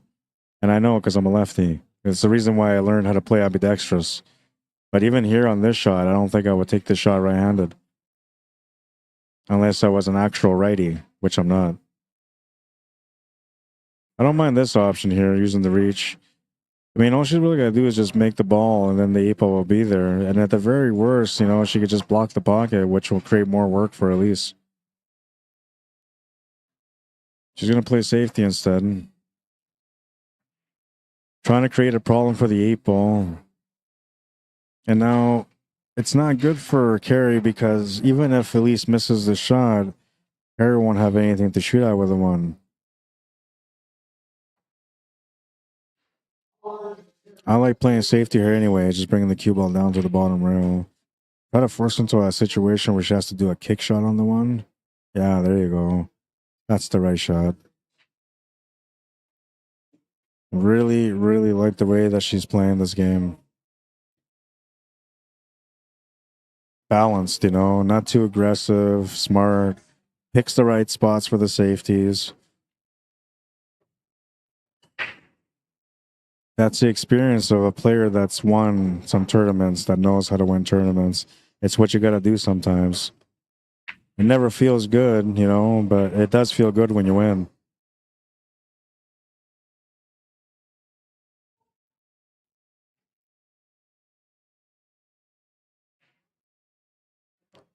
And she's forced into a situation, she's going to call just a shot.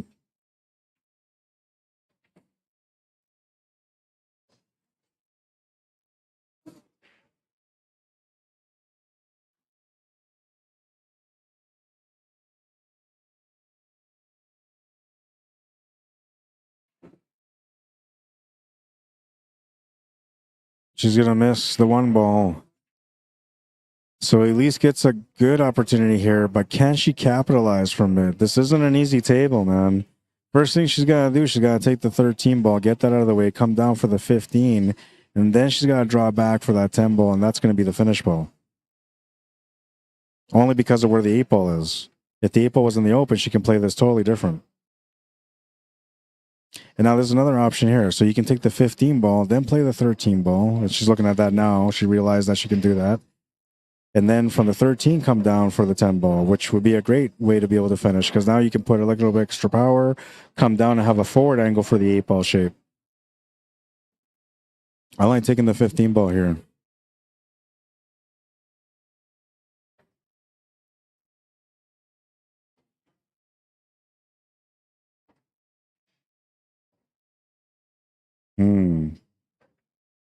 Well, now she's looking at a finish with a 15 ball, and that's a little bit tougher to do because now you got to get the cue ball across to the left side of the table.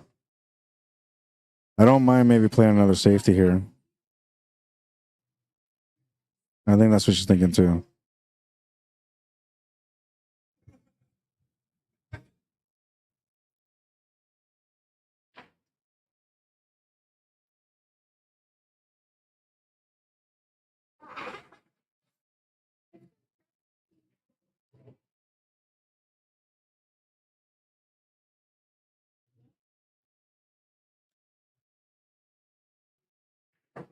I don't know if she feels comfortable playing the finish from the 15 to the 8. She may not feel comfortable. If that's the case, then she'll likely end up playing a safety. The only problem here is that if you play a safety and your opponent hits the ball, now you're in trouble and they take advantage of the table all over again. Right now, you're in control.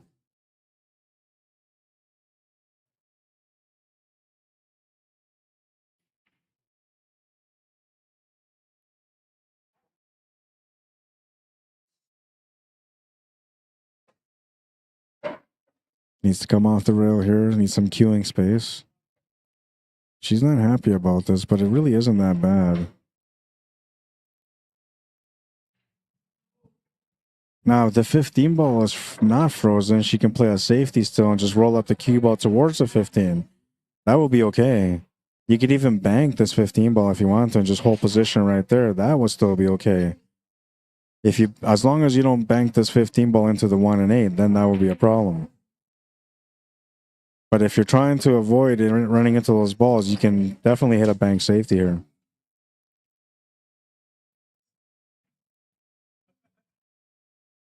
Oh man, she went for the shot. She wasn't feeling comfortable about it. And the worst part about it is the 15s rolled back into the same spot, which is only going to play into this miss from the slash shot that she just took. If she ends up with a similar angle on that 15 ball, the last thing that's going to go through her mind is that she just missed that shot. Now, Carrie has a bit of an opportunity here because she can play a safety, a freeze hook, bank the 1 and freeze hook the cue ball onto the 8 ball, and that should give her a chance to win there. But she's going for a shot.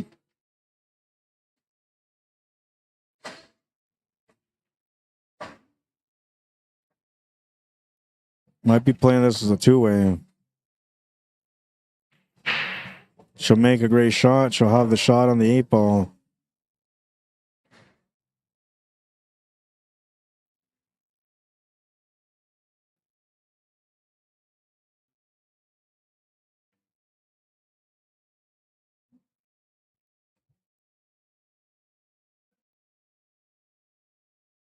Stuck in the middle with you.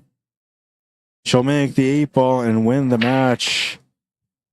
Oh man, Elise was at the crossroads there. She really thought about that 15 ball and playing the safety, and she ended up going for the shot, and at the end got a tough shot on the 15 ball. I think that's going to be a learning experience for her, though. Next time she'll probably end up playing the safety.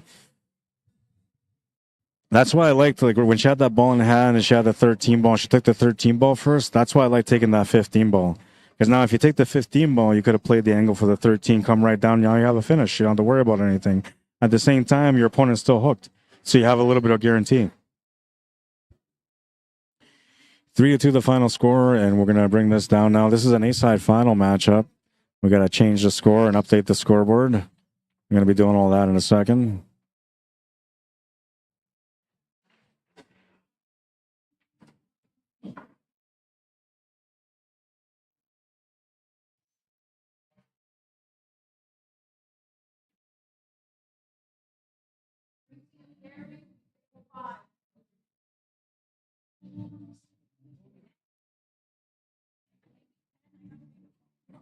I'll put Emery on the left.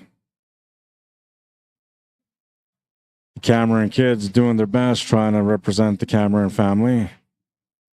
Elise just got eliminated, but Emery's in the A-side final. He's guaranteed no worse than third place right now. So he's done his part to represent the family.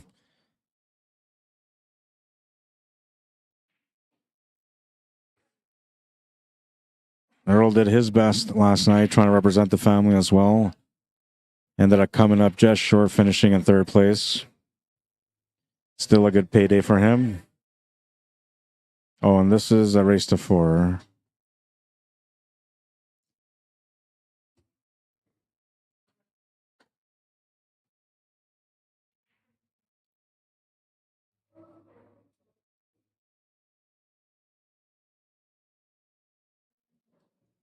All right, I got to find out what the score is between these guys and update it.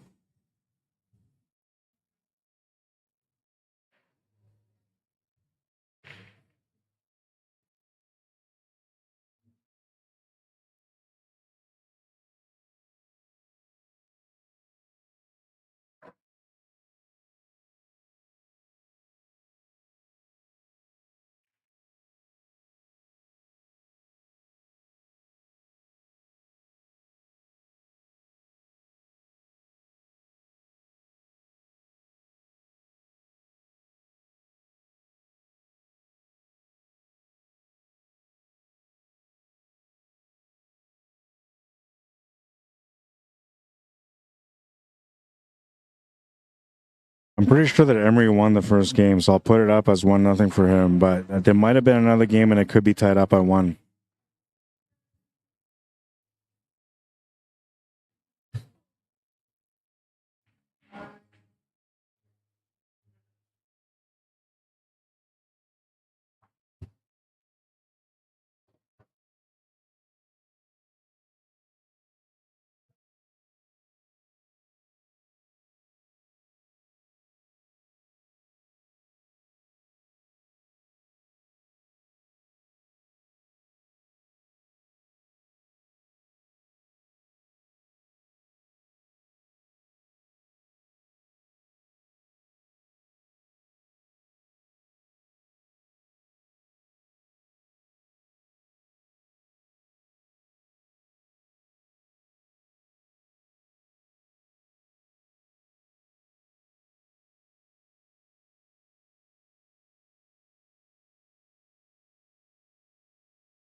All right, and the score is accurate. It is 1-0 right now for Emery Cameron, and well, he's looking at a chance of getting up 2-0 here.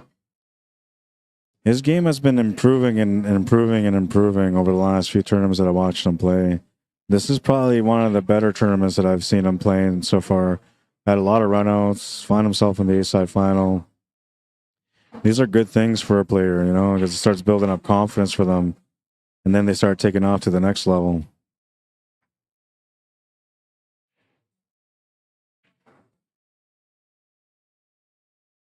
Missed the shot. He's going to end up moving the 8-ball around and tying up the 1 ball.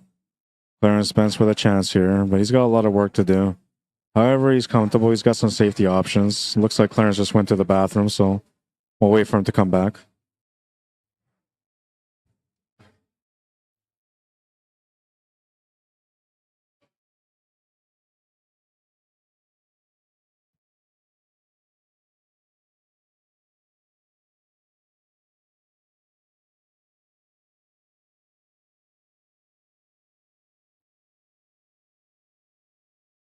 A spot just opened up for this event coming up next weekend at the hangar in Winnipeg, Manitoba. The hangar is located at 121 Scripfield Boulevard in the south end of town, for those of you that aren't familiar with it. It's the King of the Hill, winner take all, 10 ball, Saturday, December 9th, 1-day event, $110 entry, including a $10 green fee. Winner take all, so $1,600 for first place. Single elimination, race to 11 and race to 13 for the final. It's going to be a great showdown. Some of the best players in Manitoba coming out for this one.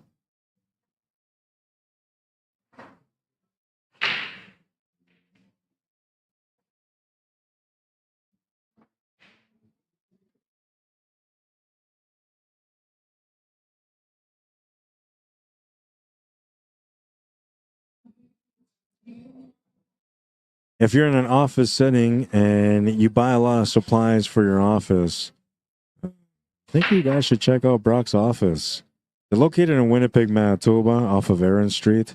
If you want to check them out, they're a website-driven business. So you can go to the website to find everything they're looking for. rocksoffice.ca, that's their website. And when you go on the website, you're going to see featured items that they have. Every week they'll change the different items that are on special, but there's always a sale, there's always a deal. And here's a comparison for you guys real quick. You're looking at a Canon 137 original toner cartridge. The price at Staples for this item is $132.19. And the same item at Brock's office is $119. They're really good people. And you know what they say about good people? They do things the right way. All right, moving into this match, and Clarence came back. He's taken a shot and played a safety, and he's left Emery in a bit of a head-scratcher situation here with the one ball. Now, if he feels like he can't really hit this one ball, what he should be doing is trying to create a mess. Maybe going off the top rail, intentionally scratching off this 11 ball, pushing the 11 ball to the top right corner with that 14, 12, and 1. I like that. I mean, you're going to get a ball in hand anyway, so you just focus on hitting it. He's looking at actually hitting this one ball, which I don't think that will work for him because he's going to open up the table somewhere. Oh, man. That's the shot he called. What a shot. Who the hell is this kid? Emery Cameron, that's who. What a shot. I'm thinking this kid is going to open up this table for his opponent, and man, what a shot. He called this. He absolutely called this. And that's going to be the highlight of the day, man. Unbelievable. Might even be the highlight of the tournament. What a shot. It gave me the chills, man, just watching the replay because I was like, what? He called that? Are you crazy, man? If by crazy you mean skilled, then yeah. He's going for another one here, trying to make the 8 ball in the top right corner. And can he outdo himself here? Oh, he's going to miss that one, unfortunately. But I mean, after making that crazy bang on that one ball, man, he's going to shake up his opponent pretty good on this table. Let's take a look at it again. This was an absolute beauty. Wow, man. What a shot. Earl Cameron teaching his kids the right way, it looks like.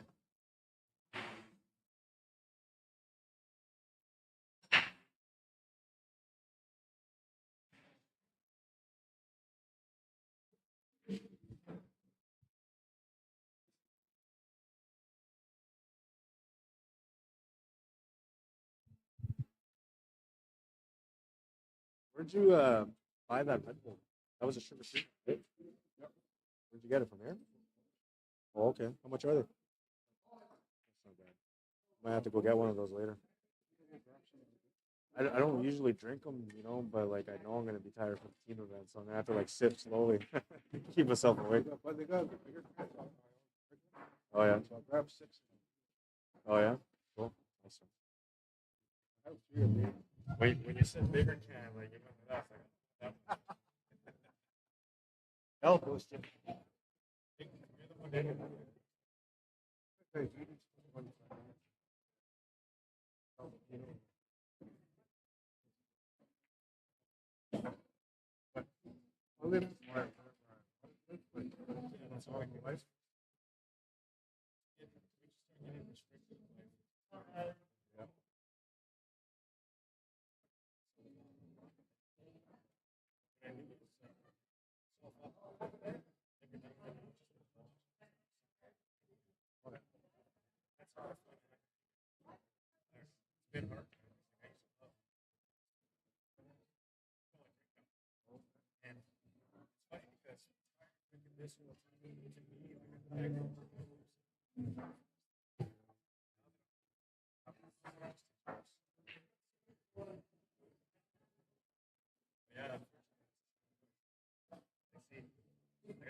Oh, Clarence is trying to work out this table, and he's in a bit of a jam, but I'm not sure what he's looking at. I mean, you can make the shot to the corner on the bottom. That will be okay. I guess he's looking at a safety option. He didn't want to take the shot to the corner in case if he ended up coming up short and missed it. So he made a good choice here. If you're not feeling confident, you play smart.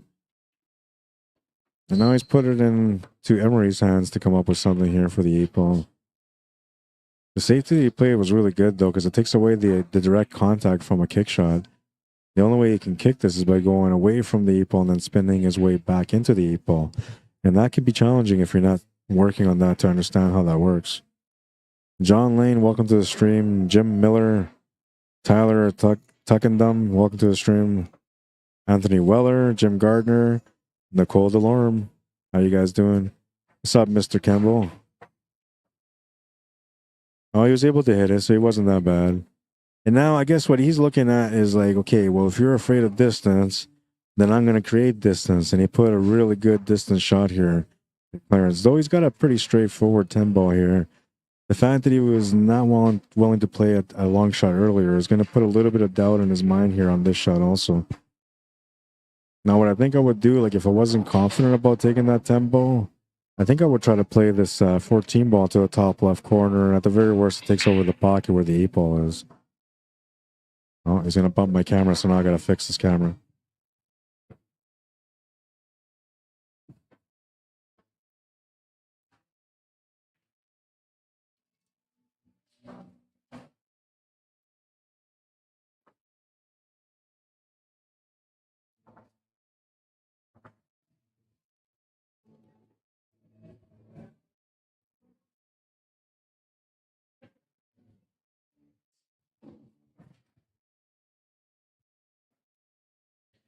Yeah, so then this is what's going on with him is the fact that he wasn't confident on taking that shot earlier, decided to play a safety. Now he's kind of in a weird spot where like he has to play a shot, and now it's like the thought of like the pressure of missing the last shot becomes extra pressure on this shot, even though this shot is a little bit easier.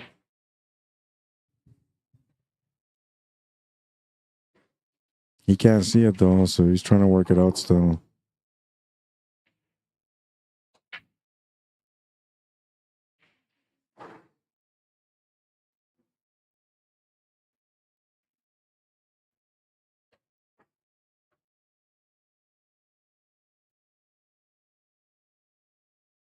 Cue ball's gonna follow. Ooh, it just held up before it scratched.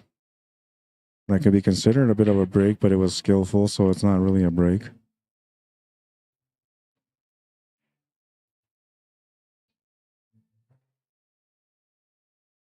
Come, my baby, come, my baby. You're my butterfly, sugar, baby. Oh, I'm tired, man. All right, A-side final will make it official again. It's up on the screen. Darwin Watataka, how you doing? Says, afternoon, Rad. You're doing an awesome job. Thanks for the live stream. You're very welcome, man. I'm glad you're enjoying it. Devaney wants to know, do you have the women's bracket? Just wondering if Olivia's still playing. She is not playing anymore. They're down, or maybe she is. I don't think. Trying to steal your onion, man. Yeah, she lost to Tracy Shanacappo in the last round. And now Tracy is playing against Carrie. They're playing on the table to the left. That is to get into the B-side final. And it looks like Lisa McNabb and Lisa Van Dam played their match in the A-side final. And Lisa Van Dam won the A-side. Lisa McNabb's gone to the B-side, so she'll be playing the winner of Tracy Shanacappo and Carrie Tapatat. If that's how you say your last name, I'm not sure that's how you say your last name, but looks like Karen. Oh man, sorry, Clarence. I'm tired, man, so I can get away with things today.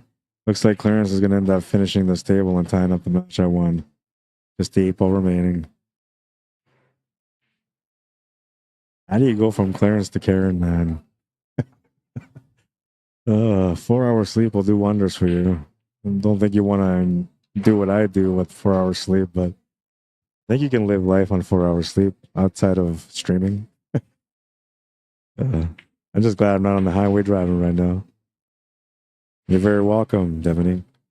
She played really well. I mean, she's just early in her career, and you can see that she enjoys the game. She kind of plays like Mike. You know, she's got that fast style, quick decision making style. I like the way she's playing. She's gonna get far in the game as long as she keeps playing. Which, you know, she's been eliminated from the tournament, and she's still going rack after rack after rack on the table. So the passion is in her now.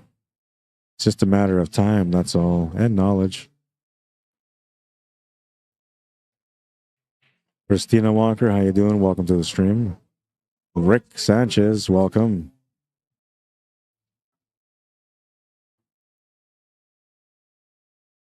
She better than her dad. You know what? Not yet, but she's going to be. She's going to be.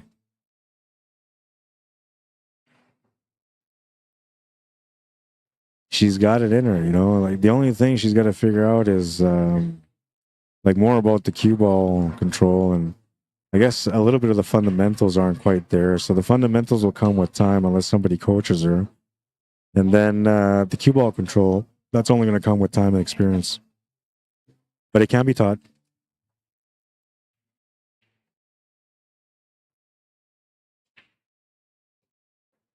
Stephen Roberts says, looks like this match will come to who doesn't hold their break after. Who doesn't hold their break, Roderick? You could be right, yeah. You could be right. I don't think this becomes a real battle until we get to a point where it's like 3-2 or 2-2 or 3-3. 3-3 is like, okay, officially it comes down to the last rack. It was a good battle. 2-2 makes it like, okay, we're really in the battle now. 1-1 is like, okay, so the battle started, you know, and you kind of go through the racks, and I think mentally the players kind of go through the motions also.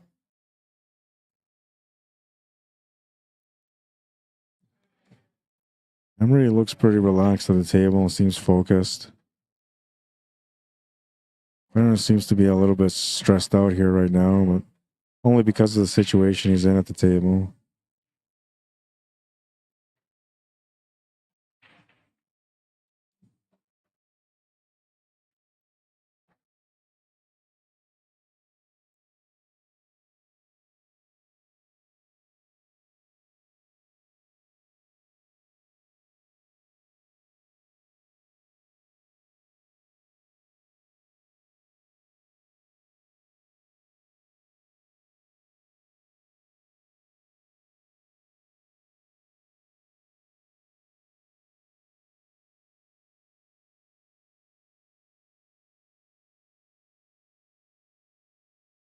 I wonder how much I snored last night, man, because I was so exhausted, man. And I slept so heavy today that I didn't wake up to the alarms. Usually, like, when I'm in that kind of mode, it's snoring like a bear all night mode. Everybody else in the hotel probably heard me snoring. They're thinking, hey, keep it down, man. I got to play tomorrow. I was like, you know, all night long. I guarantee it, man. And it only happens when I'm tired. And I was definitely tired. Hanzi Sudu, welcome to the stream. Tom Walker, welcome. Philip Simonis, or Simones. I think it would be Simones. Welcome to the stream. Steve Benoit. See, you went back to your original name? It's actually Benoit. I know, because Rene Benoit, that's his last name. Formerly known as Steve Areno, right? Welcome to the stream, man. Let's check up on YouTube. We haven't gone over there for a few minutes. Are there any comments? It looks like we're still on a standstill in the comments.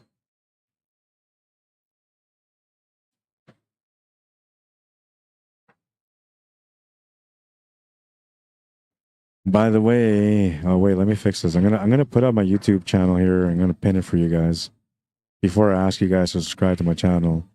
But if you haven't subscribed to my YouTube channel, today would be a great day to do it. I'll be right back. We're not right back, but give me a second here. I'm gonna find the link.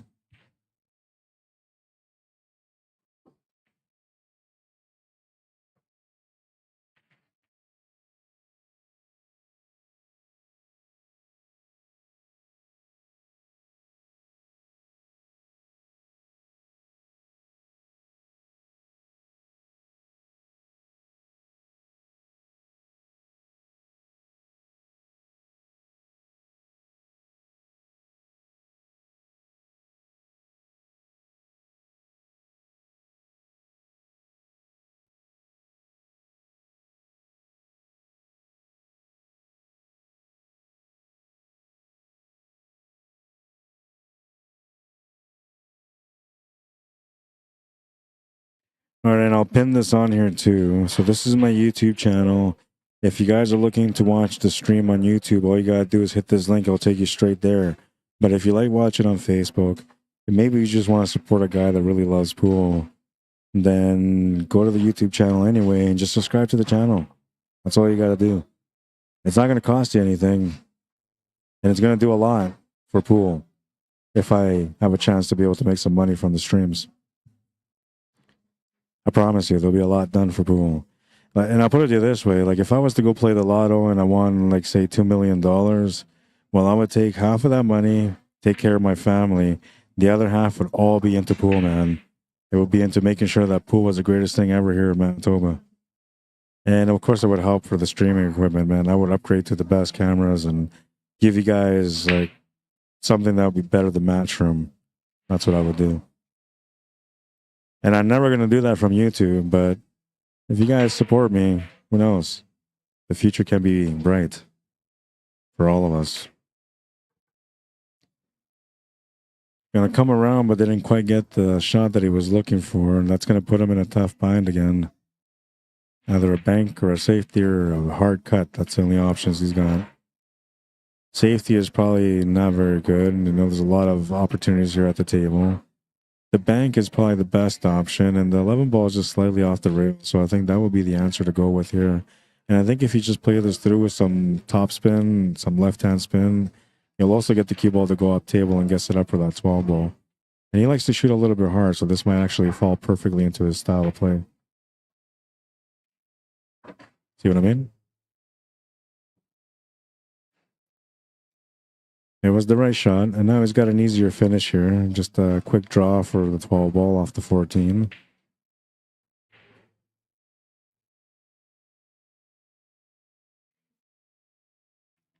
Rick Darlene Shoemaker, how you doing? Eric Regassa, what's up, bro? One of my regular viewers that loves to tune in and watch, hasn't been on in a while, but welcome back, Gene Peacock.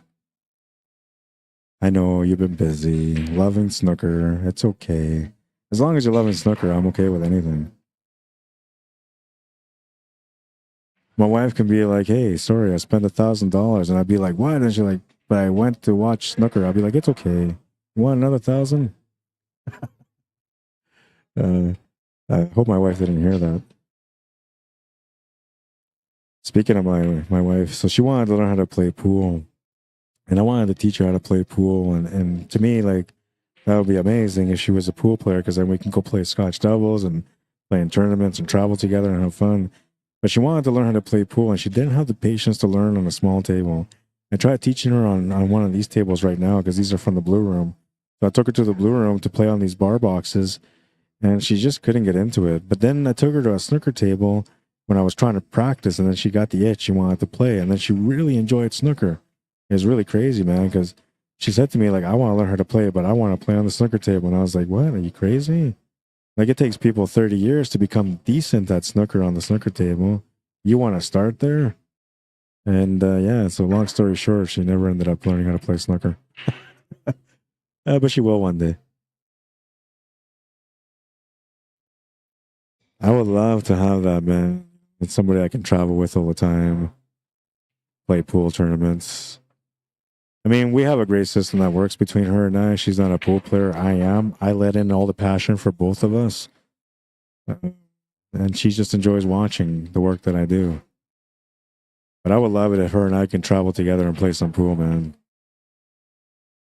Now I got to wait for my little ones to grow up so they can be old enough to go out and play pool. And then I'm going to drag them all out, man, and go play in tournaments with me.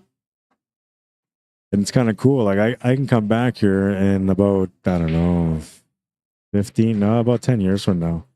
And about 10 years from now, I can come back here to Swan Lake First Nation for the tournament and bring my own team, man. I'll have my boys, Noah and Che, and then Aliana. So I got a female player. I'll be the master. We're good to go, man.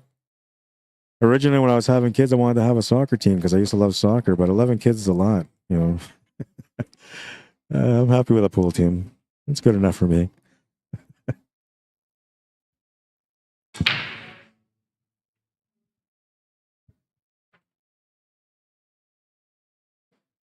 I used to scare women off with that one, man. Be like, so tell me about yourself. And I'd be like, well, you know, I love going for long walks in nature. I love playing pool. My dream is to have my own soccer team of kids. They're like, what? 11 players? 11 kids? Oh, man, I got to go. Yeah, never worked, man. I couldn't find a woman that can provide 11 kids for me.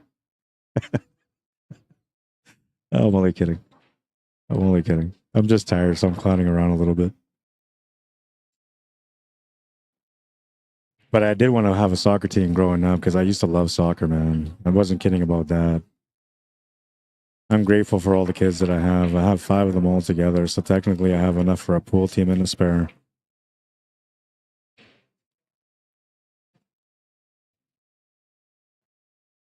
And now we got our little guy, Che, you know, just 1 year old, going on to 13 months now. And man, he reminds me of all the great times with every kid that I had growing up. It's just beautiful, man. The way that your kid looks at you when you wake up and you see their face for the first time. The way he's going to look at me when I come back home after being away for 3 days. Like, those are the moments, man. All right, so he's working this table out. He's got a pretty good open table now. It's all about cue ball control and decision making. I actually like taking this 12 ball out of the way now. It doesn't really suit into the pattern. Though it could be used to be able to play shape on the left side. I think he should have maybe taken that 13 and come down for the 10 ball here. But that's what he's going to do now. And I mean, it's still okay to do it this way because, you know, he still has a finish. But he could have maybe left that there and that would have helped him because, like, he's going to have this situation here in the top left corner with the 9 and the 15. Now, if he gets the right angle, it's not really a situation, but if he gets a tough angle, then he's going to have to play some extra rails to get back onto the 9, or he's going to end up getting stuck having to play a 9-15 combo.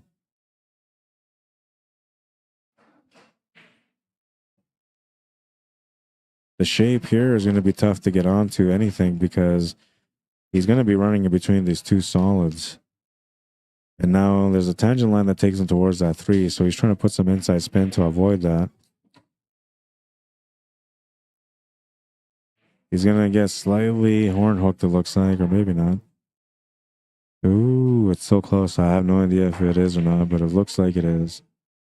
Worst comes to worst, you can always play the cannon off or the billiard off the 13 into the 15, or off the 9 into the third. Off the 9 into the 15. Jesus, Rod. It's not that tough to say a couple of words, man.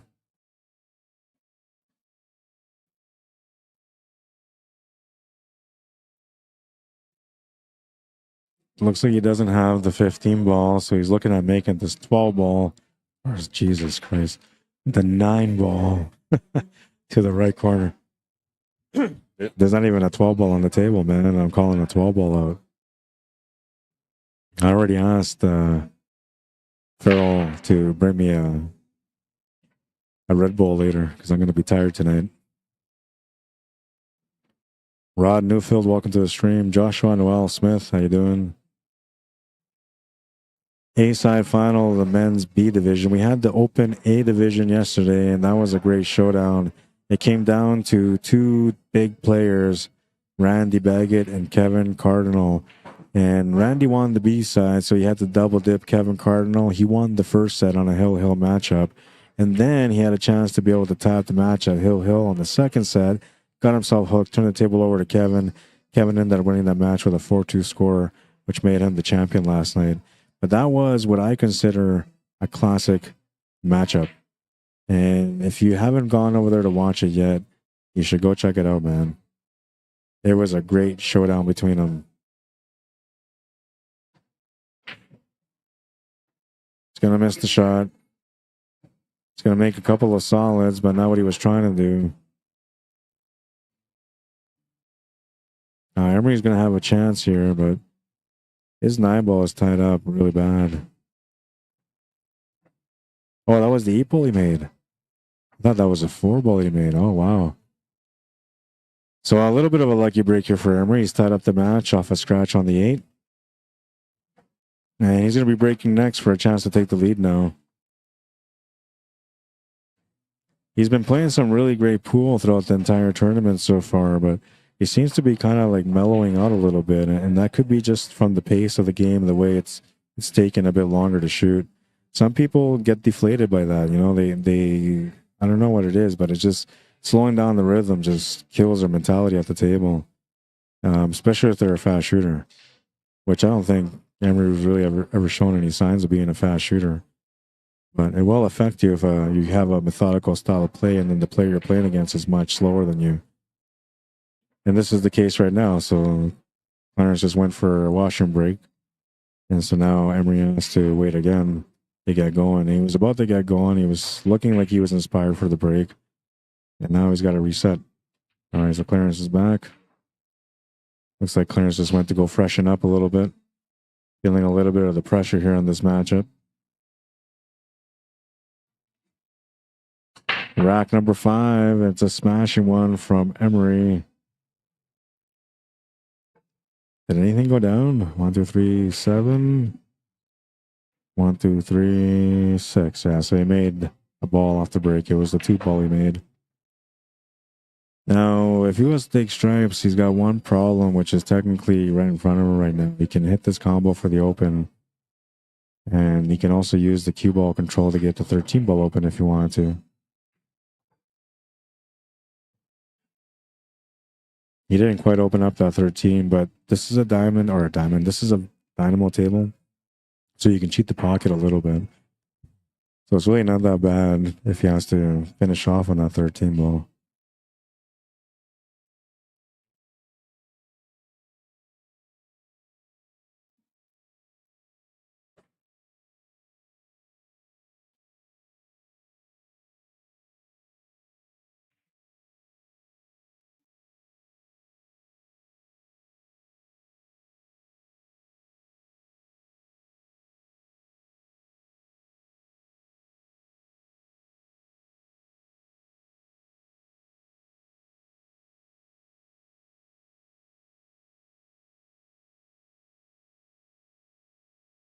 I don't think he wants to play either combo, but he's going to have no choice but to play either combo or play a bank shot on this 12.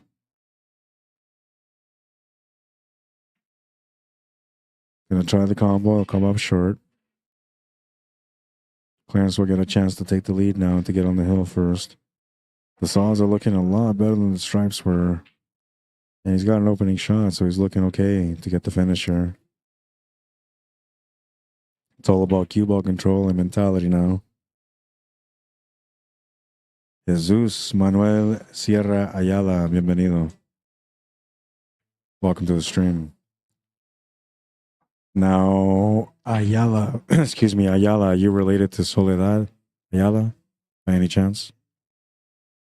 She's a great player. I get a chance to watch her play every now and then. Very fascinating player to watch. I don't mean any disrespect to anyone by this, but she has like that male style of play.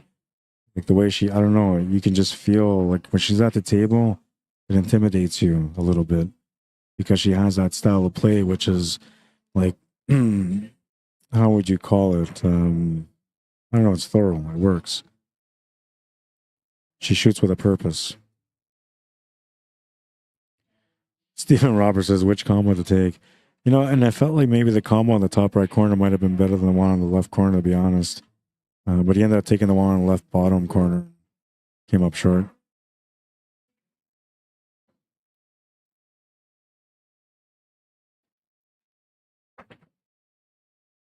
Corey Robbins, welcome to the stream. Travis Bird, welcome.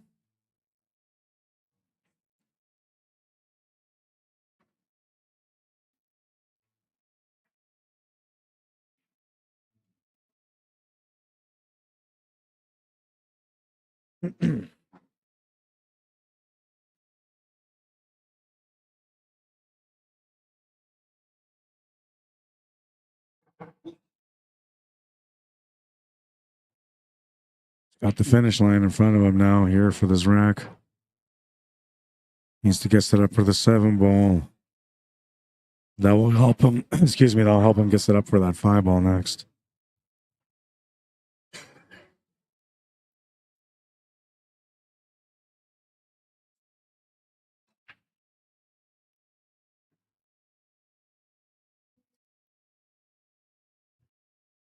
He's just waiting for Kerry to shoot on the table to the left of us.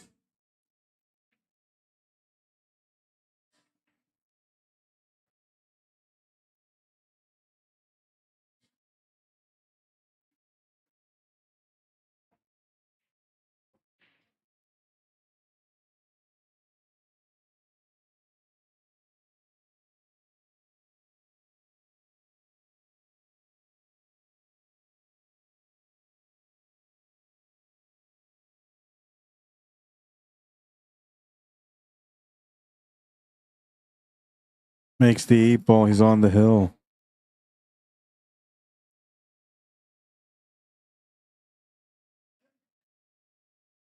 Take a check up here on Tracy SHANNACAPPO, who's playing on the other table. She's got a little matchup going on here with Kerry. I have no idea what the score is, but this is to end up in the B-side final to play against Lisa McNabb.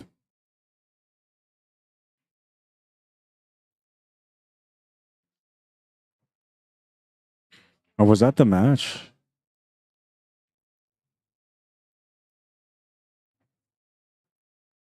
That might have been the match. I'll be back. It looks like Emery put his cues away, so I'm going to go find out.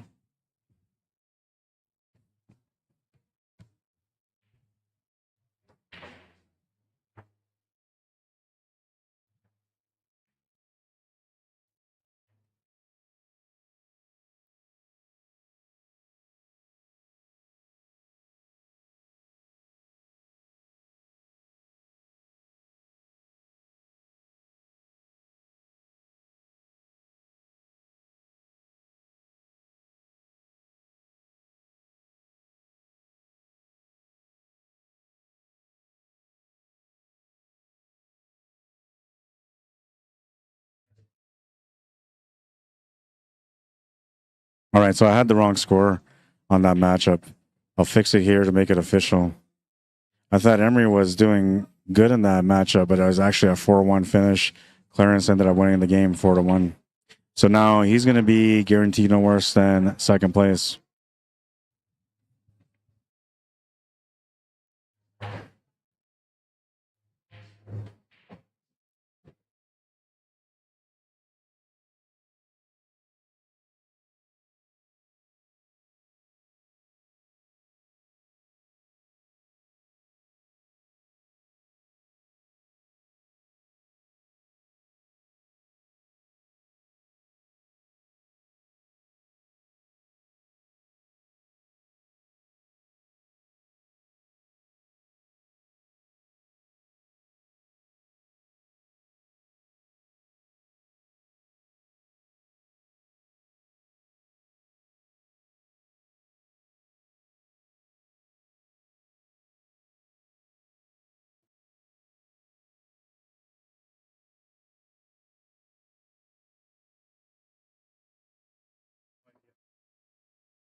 All right, so that was the first rack that they just finished. Kerry won that game. It's a race to 3, and Tracy SHANNACAPPO is going to be coming up to the table now.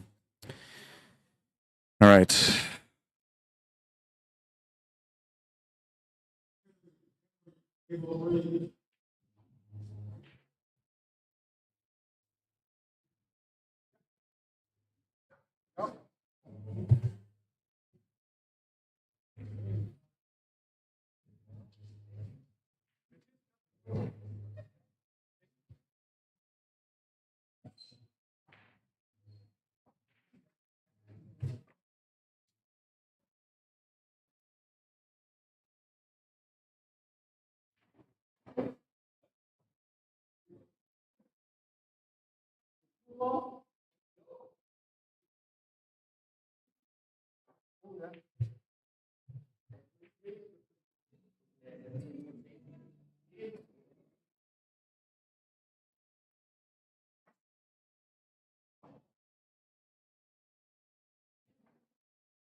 What happened? Are you playing?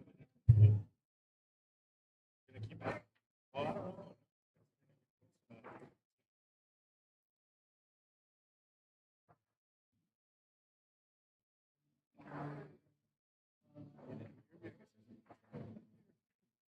Oh, and then get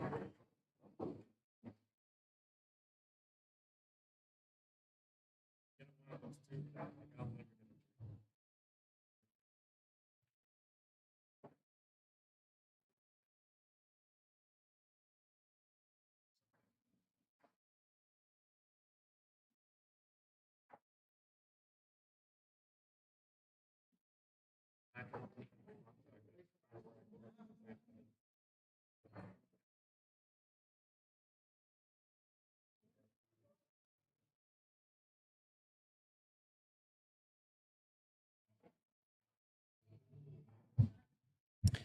Leon wants to know when's the next native pool tournament. We have Winterfest that comes up every year, and they have a pool tournament. So Winterfest is like it's a crazy event, man. Like it's really crazy. They have so much stuff going on: powwow competitions, talent shows, basketball, volleyball, hockey, pool, like you name it, man. They got something going on for it. But that comes up at the end of January. It's the last weekend of January. I know that much, and it's usually held in Brandon.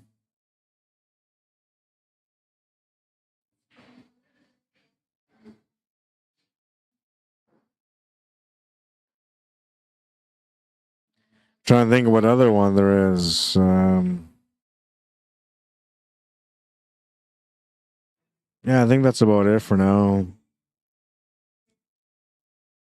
I have the Manitoba Masters 8 Ball Championships coming up in January, but it's open to everyone. Then there's the Manitoba Bar Box happening at Sonic's Bar and Grill. That's going to be happening, I think, in the second or third weekend of January. And that one's open to everyone as well, but that's a huge tournament, up to 96 players.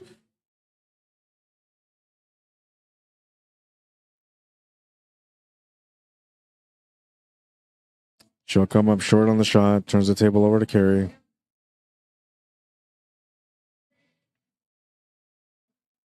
Eddie Barker, how you doing? Welcome to the stream. How you doing, Leon? How's your weekend going so far, man? Christy Cardinal says, let's go, Tracy. You go, girl. Stephen Roberts wants to know, our team's starting soon. They'll be starting in about an hour and a half from now.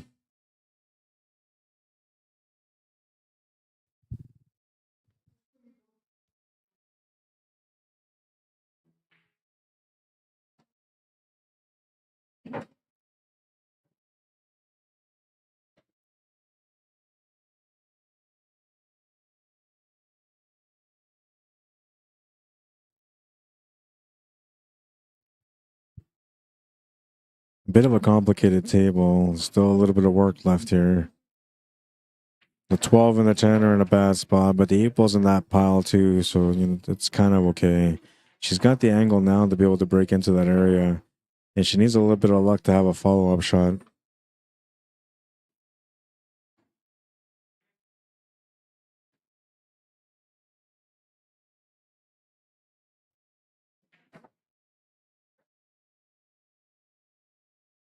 Got a great breakout out of it.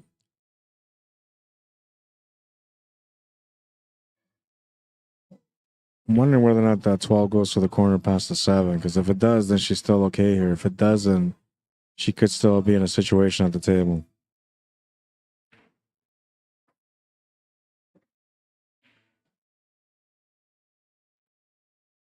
Too much power on that shot. She'll end up in a tough spot for the 14, for the 12.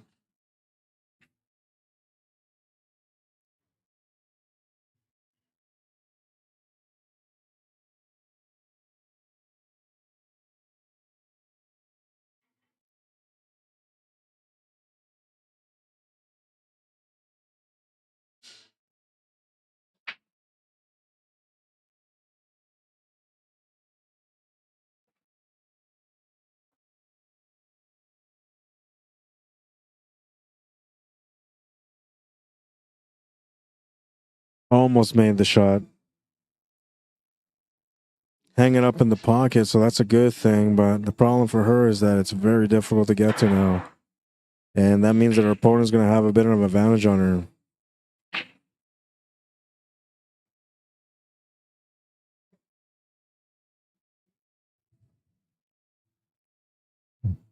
Amanda Blackbird, welcome to the stream. Everett McNeasy, welcome to the stream. Or McNeese. Ryan Van Dijk, how you doing? Ron Hoger, Tyler Stewart, Rod Hanley, welcome to the stream. PC Stewart, welcome to the stream.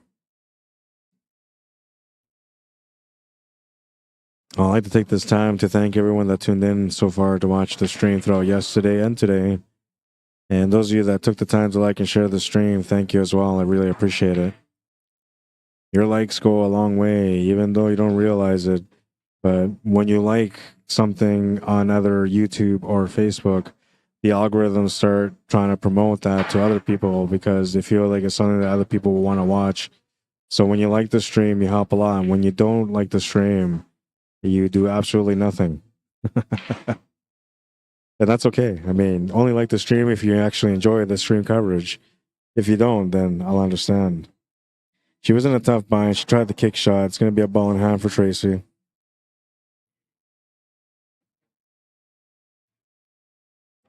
Ryan says, hey, Rod, thanks for the stream. Go carry. She's playing really well today, you know, but she's in a situation here, and I'm not sure she's going to come back to this table now. But at least she's got the lead. It's a short race to 3, so she's in a spot where she's not in trouble. And that's half the battle right there.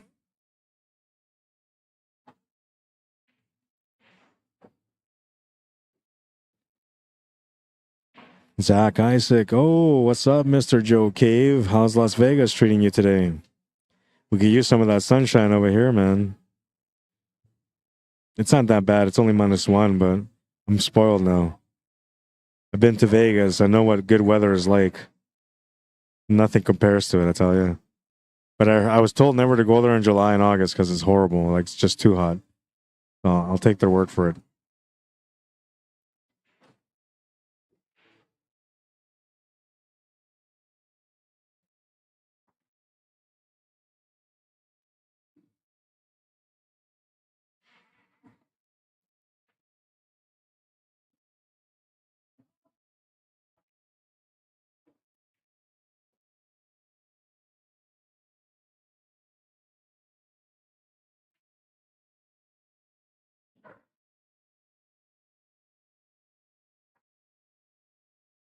Not happy with the position on the 8-ball, but it's actually not bad. I mean, you can draw this. You can play tops. You're still okay no matter which way you go.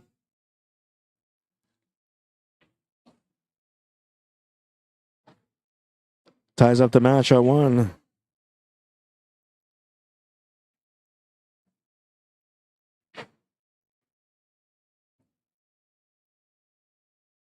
Whew. All right. I got to step away for a minute. I'll be right back. Might be 2.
Alrighty. And I have no idea what the score is, so now I kind of need you guys' help and guidance here. Come to the rescue. Can you guys tell me who won the last match? If somebody won, or is this still rack number 3? Stephen Roberts says it is. It's don't go. Oh, it don't go.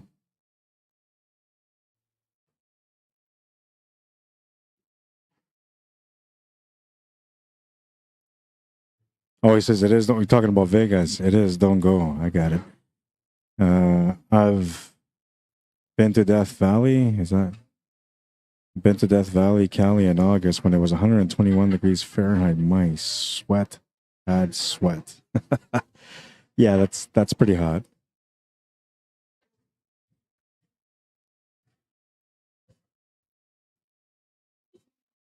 Can one of you guys tell me what the score is in this match? It was 1-1 and I walked away for a couple of minutes. Is this still the same rack when I walked away? Or is this another rack? And if it's another rack, who won the last game? I just don't want to go walking across and interrupt the players while they're playing to find out what the score is. Efren Brazano, welcome to the stream. Len Peters, welcome. Dennis wants to send me a message.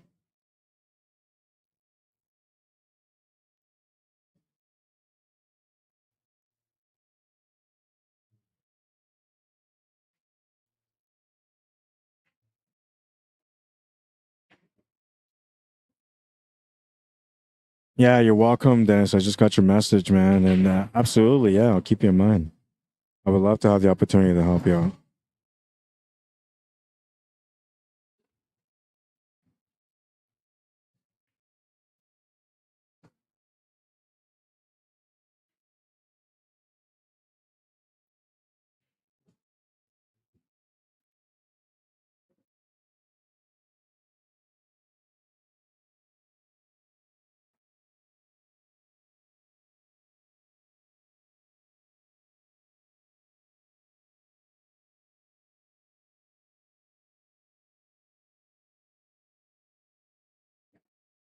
This is rack 3. Okay, thank you. I appreciate that.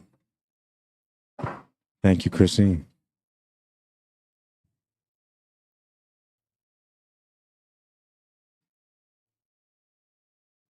She's got the finish line, but she's got to break this 8-ball out. A left-handed player will be okay here, but she's a right-handed player, so she'll have to use the bridge to be able to get the finish. Looks like she's not feeling comfortable with the breakout angle, so she's going to play a safety instead. Showing some good discipline here on the table. 9-ball was supposed to be a complete block on the cue ball, but she's left an opening here on the 2-ball.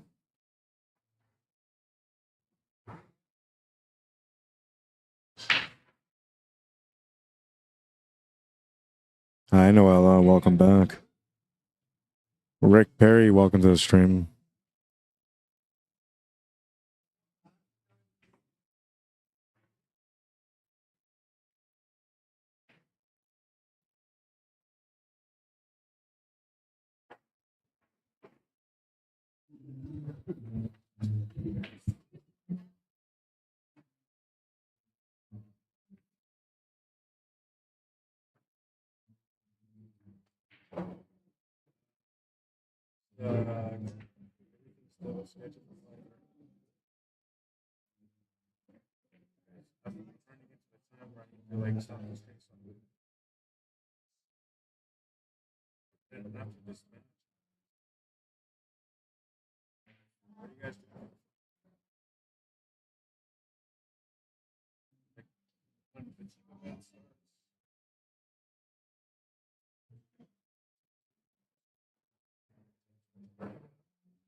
Do do do do.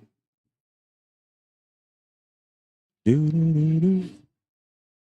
All right, I'm just trying to figure out the schedule. So we have like the grand entry starting at 5:45 roughly. That's the opening ceremonies for the team event. And then from there, we're going to go straight into the teams. Now, the singles are almost done. The winner of this match has to play in the B-side final against Lisa McNabb. And then they have one more match after that, which will be the championship match, which could possibly go to a double dip. And then for the men's, they're playing the B-side final now. And so they're going to have the championship match coming up soon. And now I have to like stop the stream shortly because it's going to force me to stop the stream shortly anyway. And I have to set up for the team event, which I'm not quite set up for yet. So this might be the last match that I stream for the singles. And then the next time I come back, it will be the teams. And then in between the teams or after then the teams, I might play the championship matches then. Well, we'll see what they decide to do. It's up to the tournament director's discretion, whatever they decide to do. I'm just trying to make sure that my part is completed, that I'm on par with what they want to do.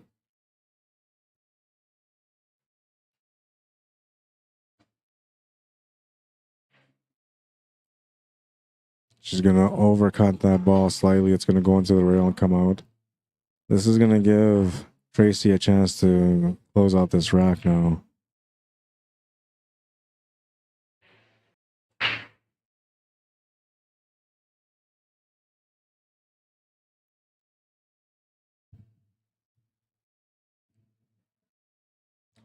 Signal drop just now, and it's coming back on. There was a short leg there from the signal drop. It's going to happen every now and then. It was very short, though, so it wasn't something crazy. Thank you, Kamal Singh. Said still rack 3. I appreciate that. That was on YouTube.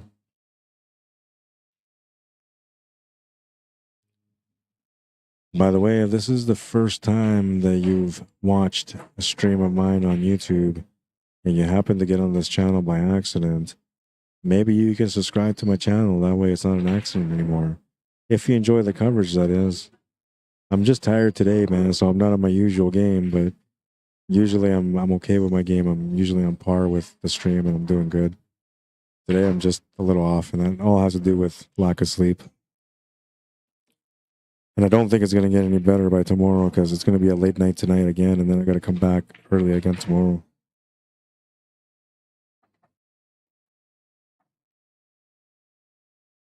Two to one is the score. Tracy SHANNACAPPO is on the hill.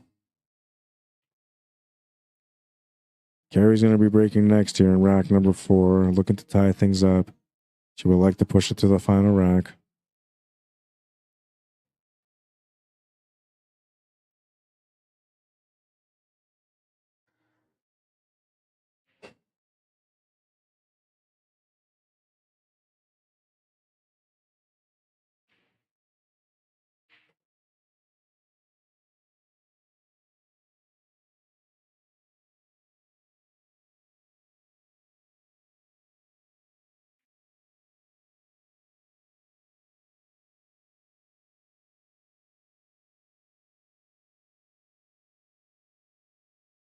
I think she's waiting for Tracy to come back.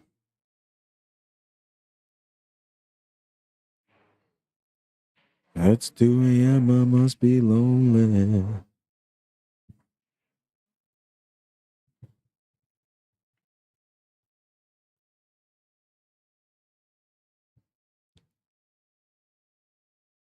All right, Tracy's back now, so we're going to resume the match.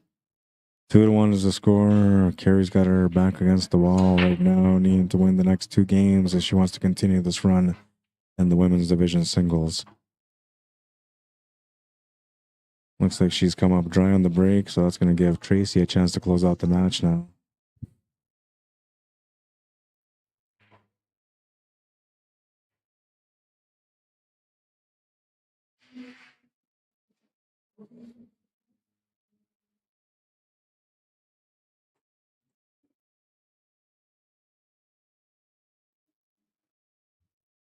All right, and I was wrong. So it wasn't, I guess it wasn't rack 3 because the score is 2-2 between these ladies. So this is a hill-hill matchup.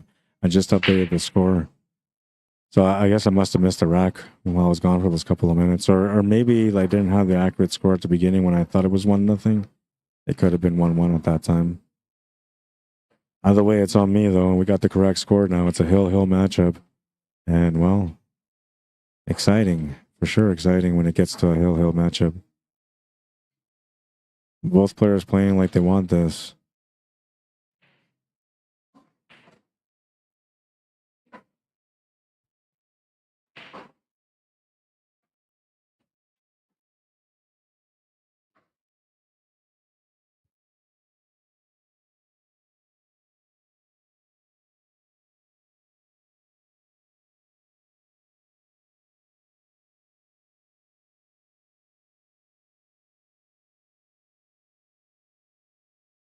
Going to miss the shot to the corner. That's going to bring Carrie back to the table. She'll get a chance to close out the match now. A little bit of work, though. Mainly the 12 ball is the problem. Or wait, she's low ball. Yeah, she doesn't really have a lot of problems. Just a couple of positional shots. She's in that area that she wants to be in right now, so this is going to be dealing with most of the table. Didn't really want to move that 7 ball. It's still okay. Like the 1 and the 7 can still work for a finish. But if she can make the shot on the 1, that's always a better option. If not, then she's going to have to play a different shot. And then eventually come back for a cut on the 7 ball. Which I think the cut would be a lot harder on the 7 than if she's got the shot to the side right now with the ball.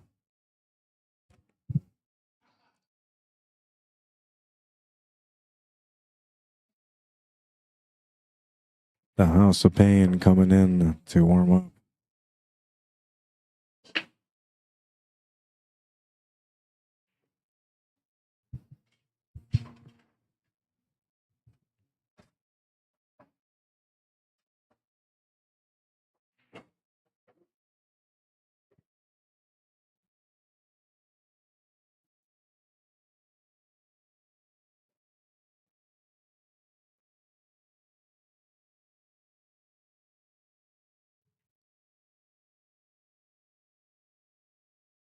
Well, she's taking a peek and now she can see that the 12 goes to the corner, so that means she doesn't have to break it out anymore. I don't know about leaving the stripe here, though. It's a tougher cut somewhat, but I think it's better just to take it on now. She'll come up short on that shot. Maybe she wasn't quite committed to the finish there on that one. Lucky break for Carrie, who's going to have a chance once again to close this match out.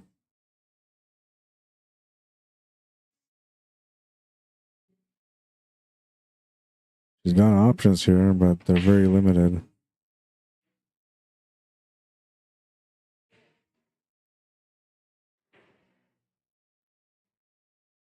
Shot to the corner is good. She's almost got the perfect shape to be able to pot the 7 ball, but she's slightly off.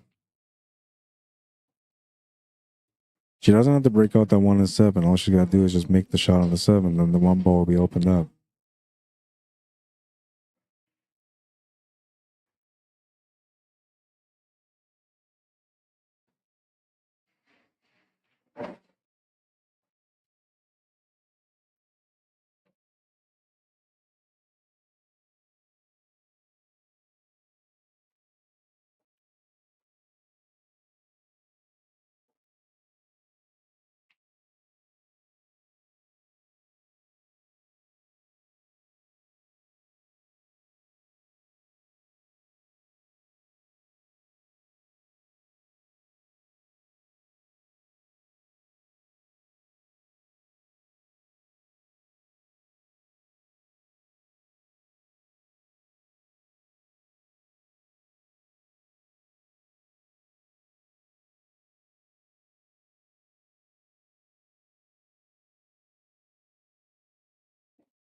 I'd rather not.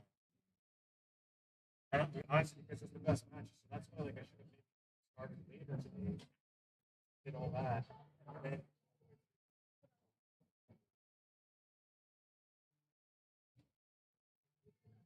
just to work on it. Because I mean,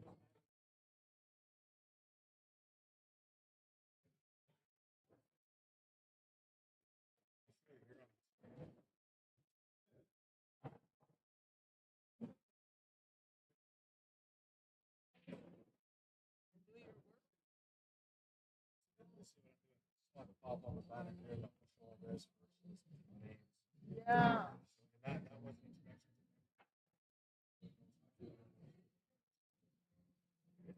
And the reason why I did this was because we put on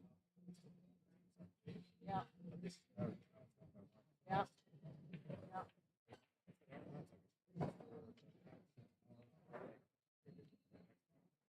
Oh, I don't know. I mean, if you're going to have to decide for me, it doesn't really matter. For me, anyway, to have that. The only thing is tomorrow. right. So then a lot of things are so now it's this. Then what I end up having to do is something like a standard thing that then ask tomorrow to play small. Which is kind of I guess you can consider that it's not a bad thing.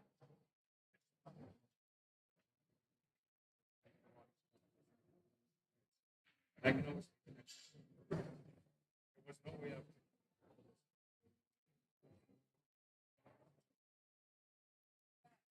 You still got to do that.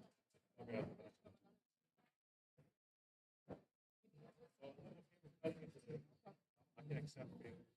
It's not a failure on your part. That's what I thought. Like when you you should have maybe just took that hour or whatever.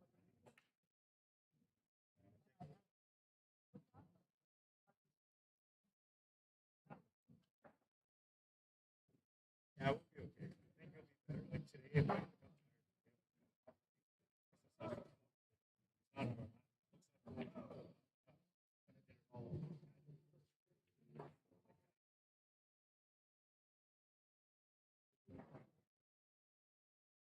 Like there's part of it. I don't know.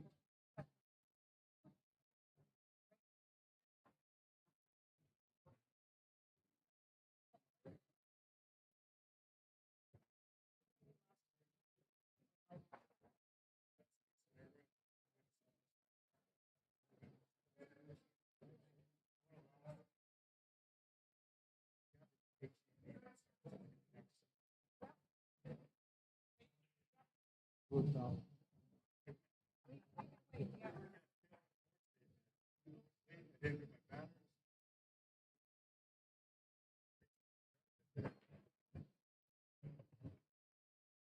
figure it out, but I'll try to be quick about it. It's like it's pre-set up. It's almost set up. It's got the little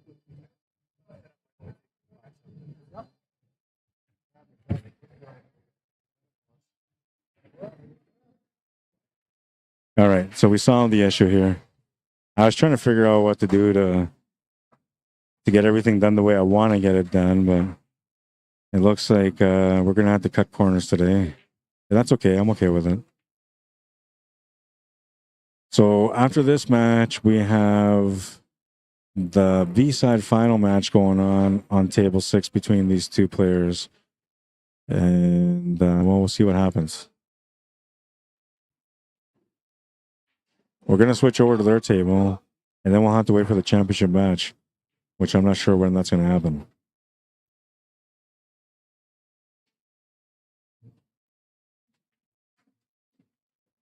Eight ball for the win, and she's gonna win the match. Carrie will move on onto the B-side final to compete against Lisa McNabb. Tracy Shannacapppo comes up just short of the money.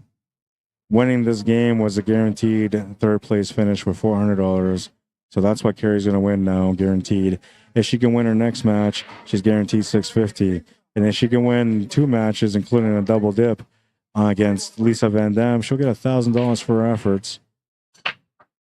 All right, so we're going to switch over tables. B-side final now for the men's division. I got to get this all set up.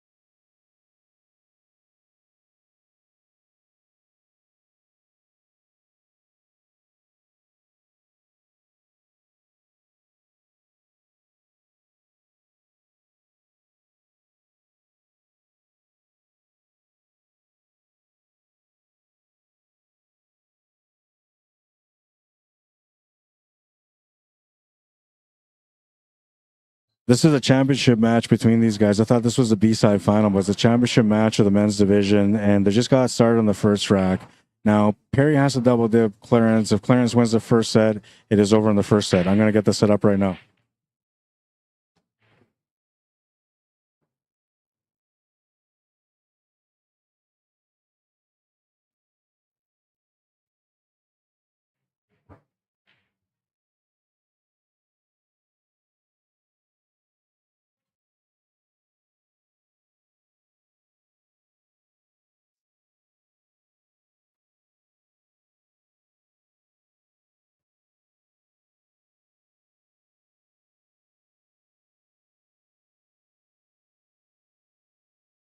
All right, so Clarence Spence will go on the left side because he was the A-side winner. If we end up going to a second set, then Perry Van Dam's name will be on the left side on the next set.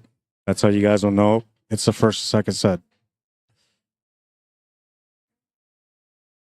And another thing that you'll know is that the first set will say championship match, while the second set will say championships match, second set.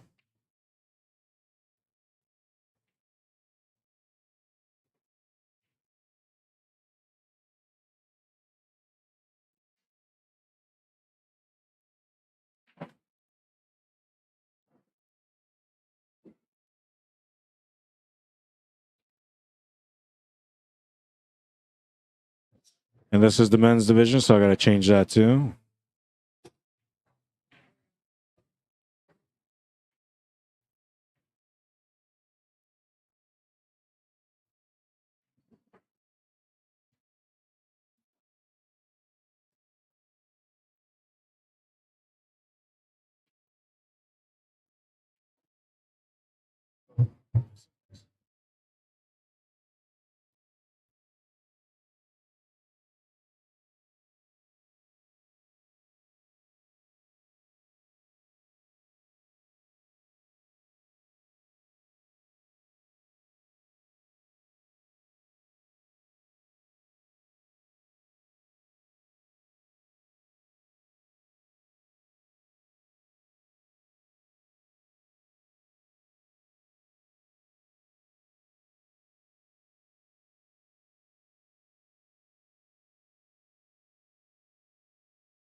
Ike Pool fan, welcome to the stream. All right, I'm back.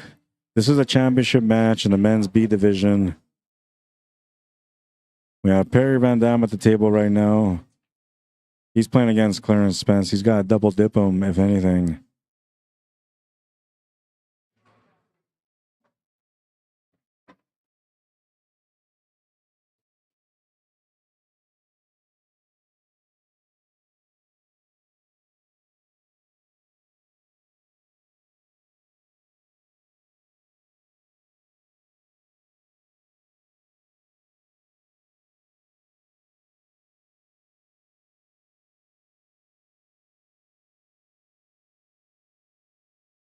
He's got the finish lined up here. It's all a matter of choice now. He's going to have to obviously go for the 6 ball. I think then the 2. I'm not sure if you take the 1 or the 4 after that. Like, the 4 is not good for shape on the 8 ball, but the 1 is, questionable where it's at also. Now, if you play the shape for the 4 to the 1, then that means he has to either draw back or go forward here on the 2 ball. And drawing back is probably, I don't know, I think forward might probably be better, but we'll see what he does. He's going to draw back a little bit. Looks like he's just going to settle for a stop shot and trying to get that 1 ball to the top left corner with a little bit of follow through.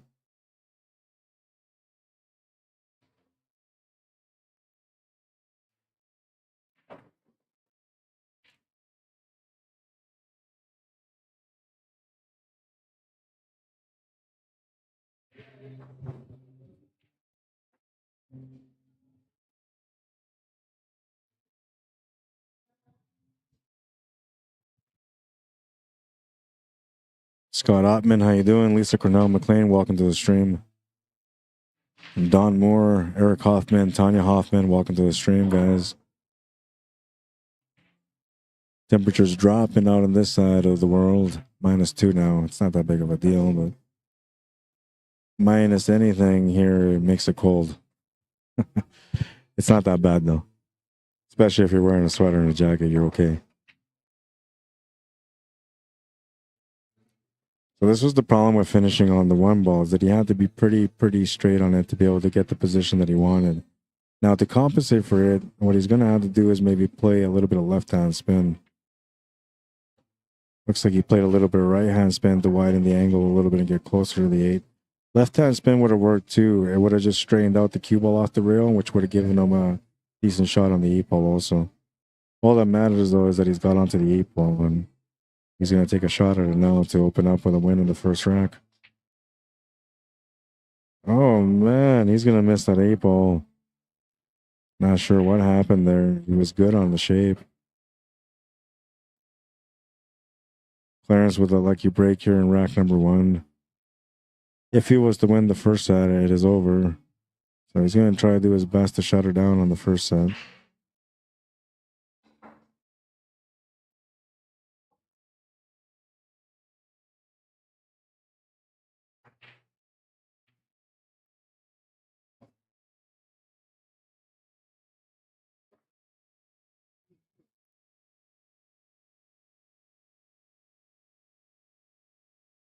Hey, were the Jets playing this afternoon? I went into the lounge here next door and I seen they were talking about Ehlers, so I thought maybe there was a game on.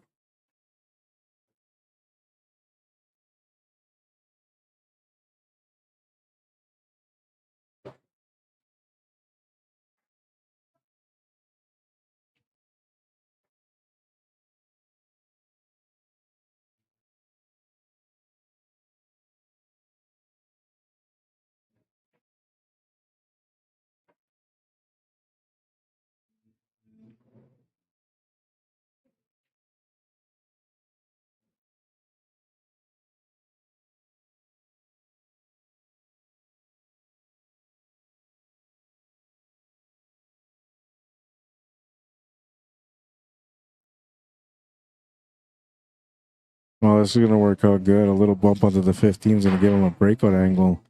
The only thing here is he's got to figure out how to break this out, because if you run into that 15, or sorry, into that 12 directly, it's going to push that 12 towards that 8 ball.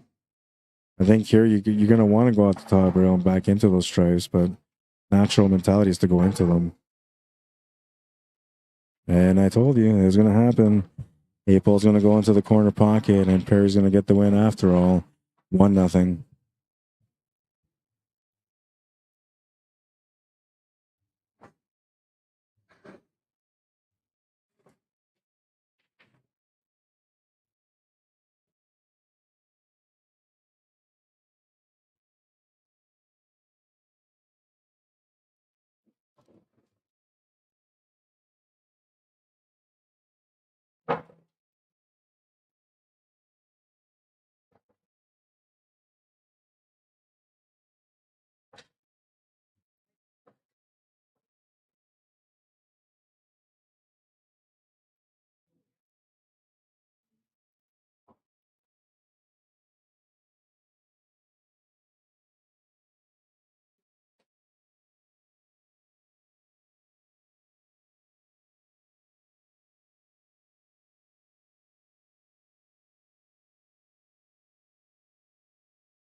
Lost the cue ball on the break, so that's going to be a ball in hand behind the line for Clarence Spence. And the table has got a lot of work to it, man, but he's got to start anyway, especially with a ball in hand. Looks like he grabbed the wrong cue, so he's going to grab his playing cue here.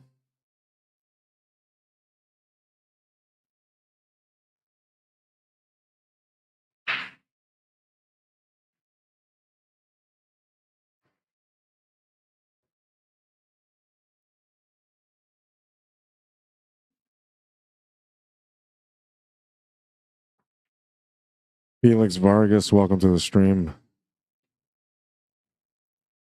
Hi, Linda. Derek Lamar, welcome to the stream, guys. Javi Orozco, welcome, bienvenido. I'm assuming Javi is short for Javier. Corey Pettis, welcome to the stream. Jerry Lewis, Katrina Bird, welcome. This is the championship match for the men's B division.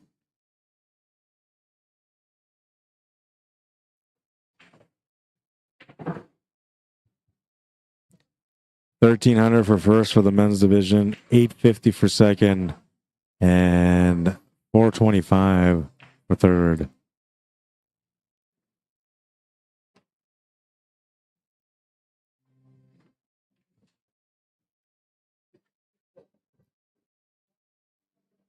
Emery Cameron's the player that finished in third place today. And first and second, well, it's out for debate right now on the table. Is that what he was trying to do?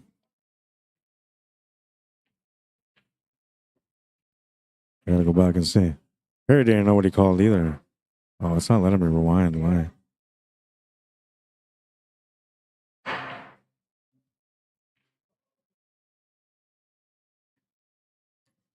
I'll have to go on YouTube now and see if I can rewind it from there.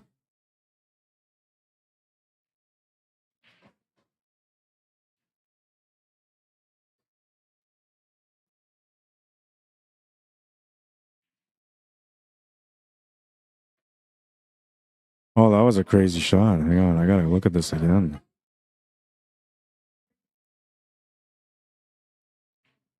Oh, wow. That was a really nice shot, actually. I missed the highlight on that one. But that was a great shot. If you go on YouTube, you can rewind 10 seconds at a time and you can watch the shot. So, like, when he shot this, I looked at this and I said, like, what just happened? It looked like he, like, missed the shot, fluked a different pocket, and he kept shooting. So I was thinking, okay, well, I guess Perry didn't notice that he missed the shot. But when you go back to watch the stream, where he shot this 2-ball, he drew back for the combination into the 14 or whatever, the 12 and the 6, and he made the 6-ball. That was a very creative shot, actually. I'm impressed with that one, man.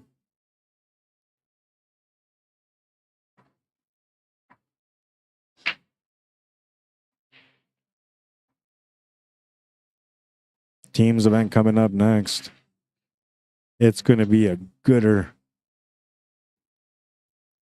You have no idea.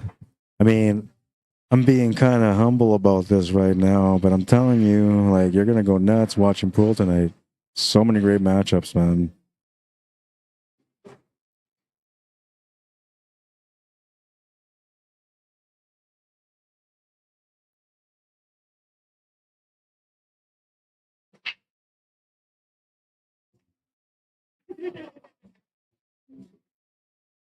He's going to miss the shot to the corner, turns the table over to Perry Van Dam, who got a little bit of a break on that first rack.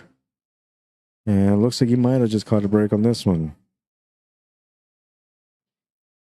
That's if he can figure it out. And there's a lot of work here on the table.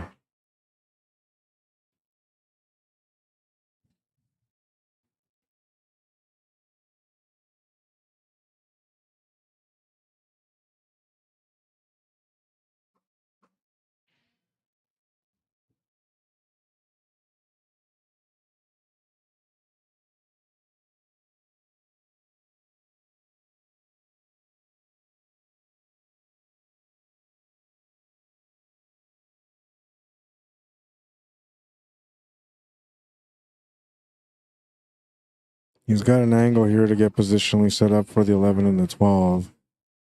If he takes a 15 to the side.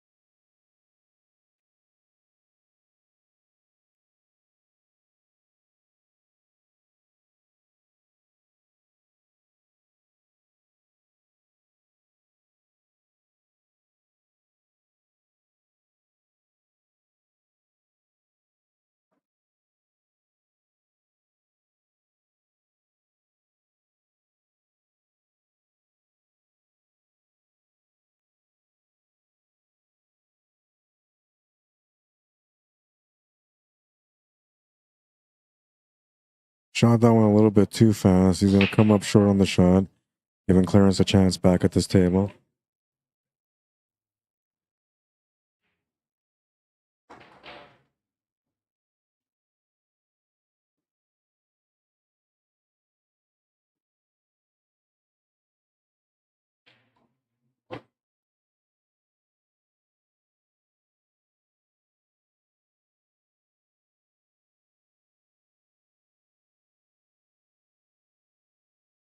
Doesn't have a whole lot of options here. A long shot shooting against the rail, which is no good. A back cut, which is pretty hard to do with no real reward behind it. So it looks like he's just trying to figure out how to come up with a good answer here. Maybe a safety shot.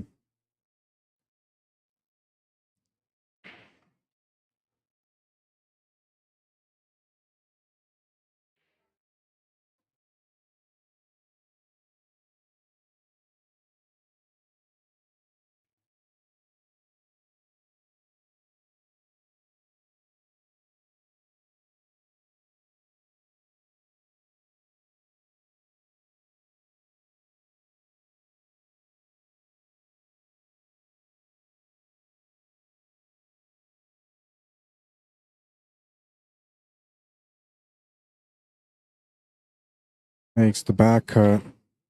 That's going to open up the 7-ball. But he doesn't get a follow-up shot on it. Now we're back to square one again, trying to figure out how to come up with a safety shot. A back cut on the 7, I guess, would be an option.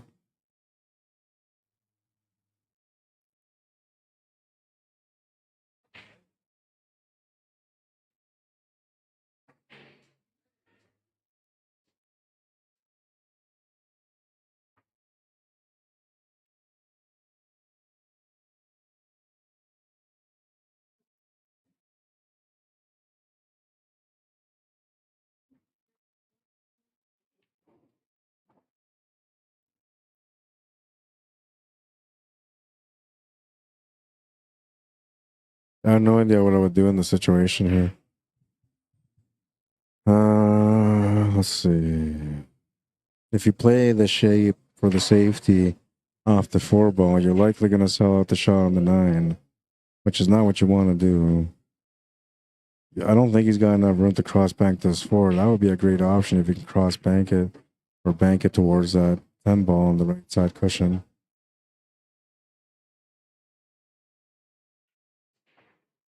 Well, that's going to work out.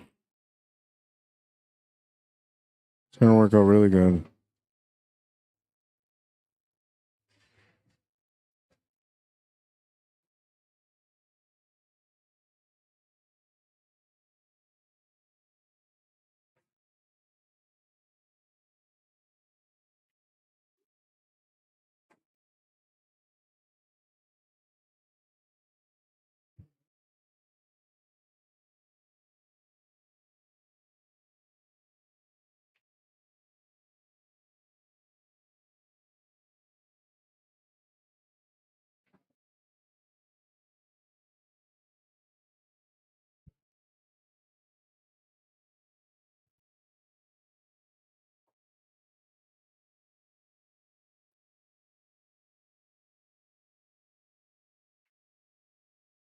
Is he going to try to cut this to the side?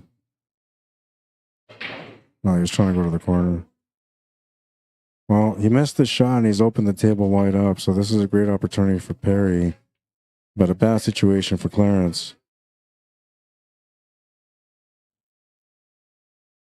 Now, Perry's got different options here. He can start off with the 12, which is a decent spot right now. He can also take the 9 if he wanted to. He's going to overcut that ball slightly. Clarence with another chance on this table.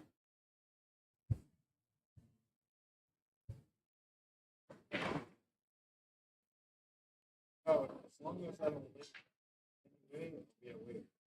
When I lay back for a couple seconds, as soon as I lay back, yeah. Just hold my up, or a little stick just to hold my head up. What's up, man? Killer last year. You didn't play this year.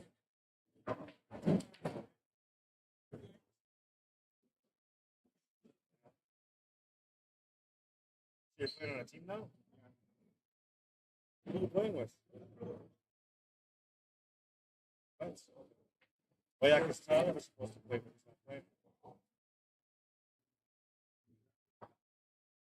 Oh, he's back too.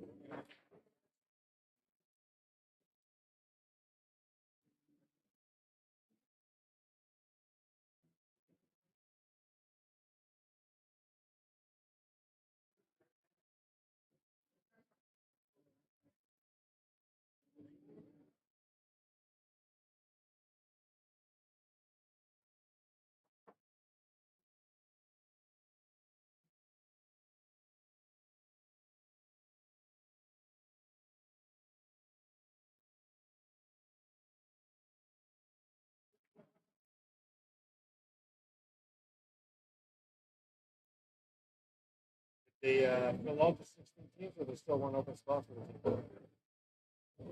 So if you happen to be around here and you want to come out and play in the team event, you got to get down here now. There's one spot available. If you want to get in, you got to do it like now. Tournament will start about 6:15.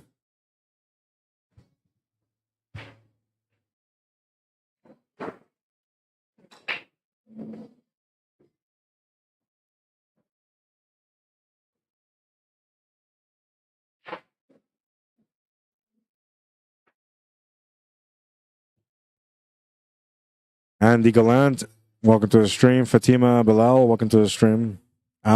Alexis Bautista, welcome to the stream. Well, everything seems to be pointing in the direction for Perry Van Dam to be able to take this first set.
I think you just have to settle for a stop shot here, or maybe I don't know if you want to draw this back. If you don't feel comfortable drawing it back, then you just follow it forward for the 8 ball in the bottom left corner. But other than that, a stop shot or a quick drawback will do for the side pocket.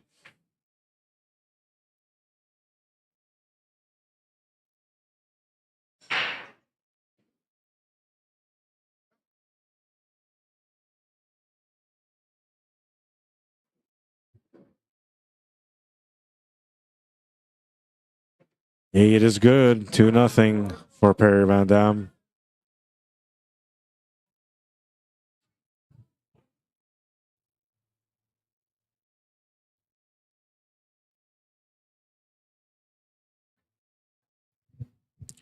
Andre Vermeulen, welcome to the stream. Rick Suthers, Jocelyn Ivan Dredge, Val Henderson, how you doing?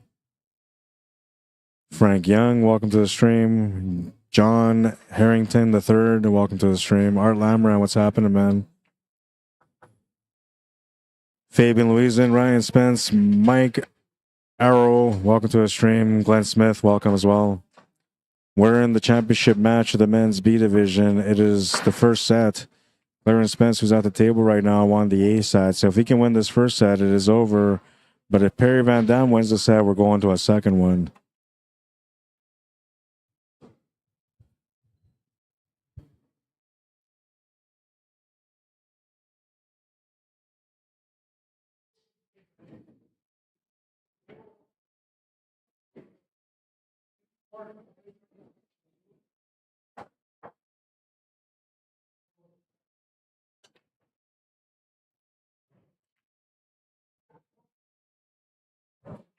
Smash and break, and he's got a good spread here.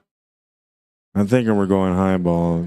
He might go low ball, but it doesn't really matter. Both ways works.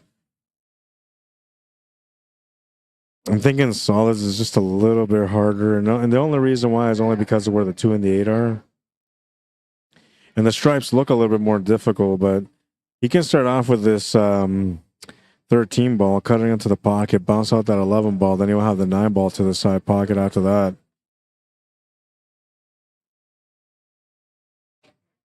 Because I don't know if that combo 11 to the 13 is good or not. It looks like he kind of almost has to back cut the 11 into the 13.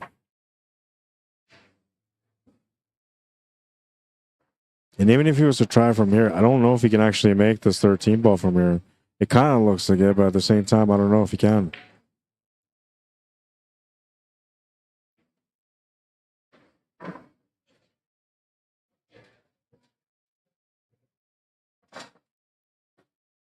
Now that combo is something that, crazy, man.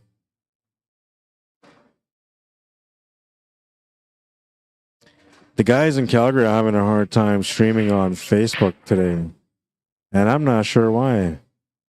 I didn't have a problem streaming to Facebook today, and I'm wondering whether or not it's going to give me a problem to stream on Facebook after the stream is done. If that's the case, you can still follow the action on YouTube. I'm hoping that's not going to happen, but you can always follow the action on YouTube. It's going to be better quality anyway. Yeah, but I don't know, man. I'm hoping it'll work on Facebook.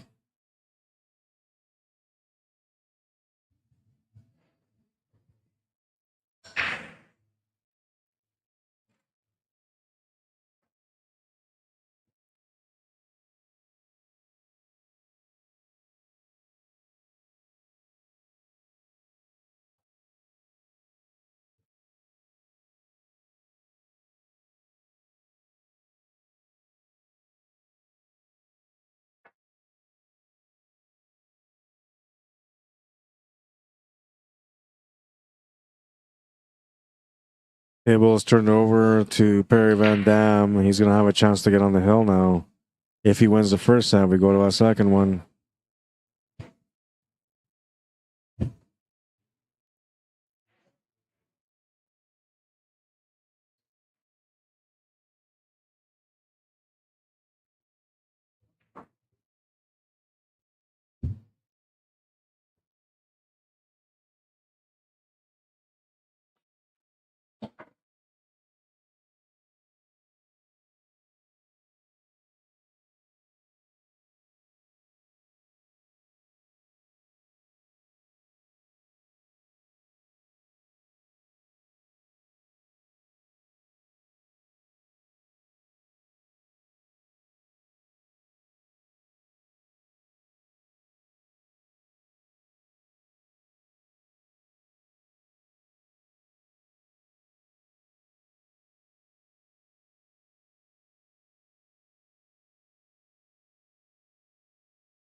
I'm getting ready for a really intense evening. I'm going to be working like crazy.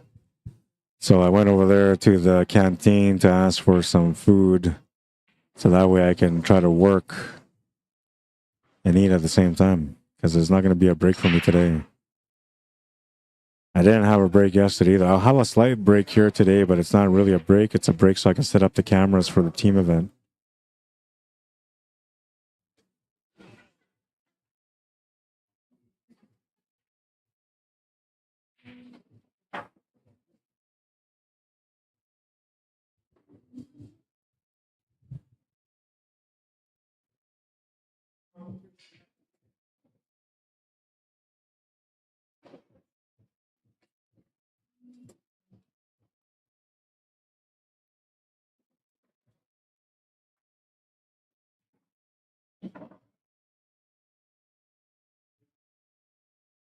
He's got the shot on the 4. I don't think the 2-ball goes, so he actually has a great angle here to break out the 2-ball. The only problem with breaking out your trouble ball at the very end is you're never guaranteed to have a shot on it. But sometimes things work out. See if it works out here for Perry Van Dam.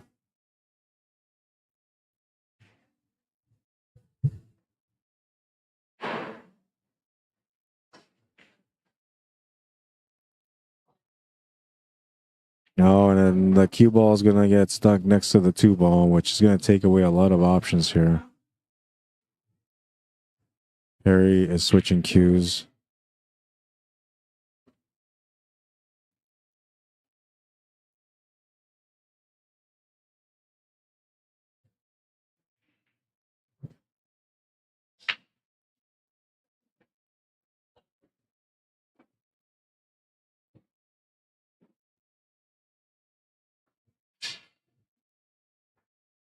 Yeah, I'm not sure what I would do here, man. You don't really have a lot of options. Safety is like not available. It's a good spread at the table here too. Now, if you can get the cue ball on top of the 12, that could be something that works, but tight area there around the 12. That's what he tried. Now, had he just rolled up and froze up to that 12, he was looking good.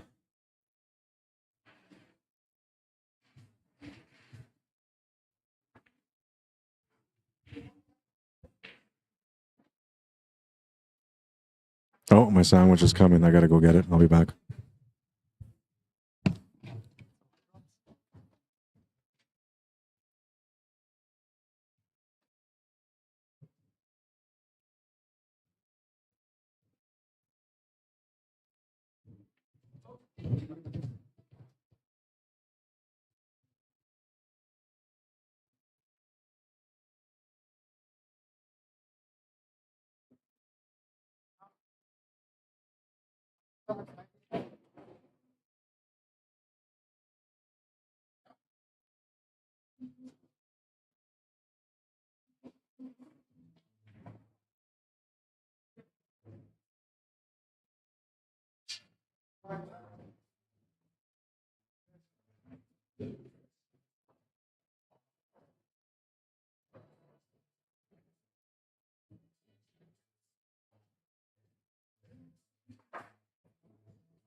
Barry Van Dam is on the hill. Breaking for the match now.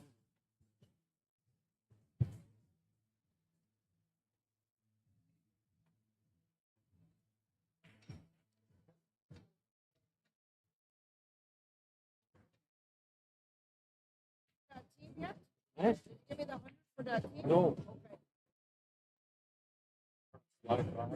Oh, so you're playing on a team? Yeah.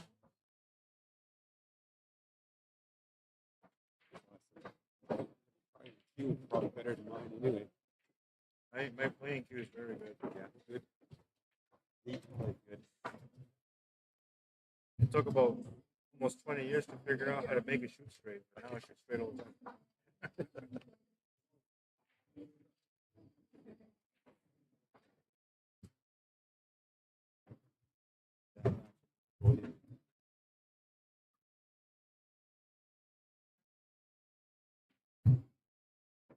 So one, are you full on teams now?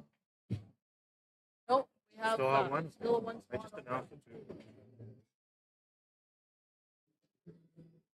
Who are you playing with? Her sister's team, Pam.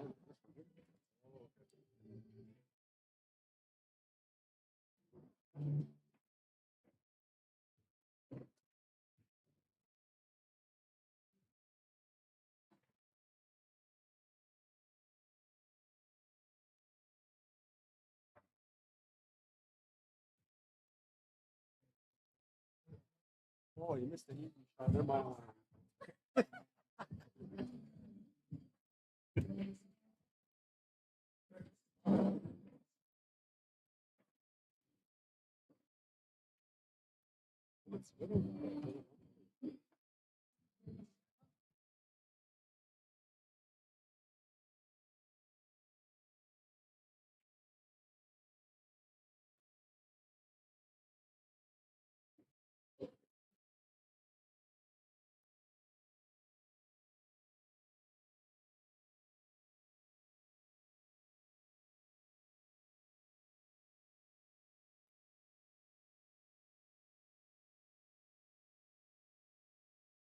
Team for the defense?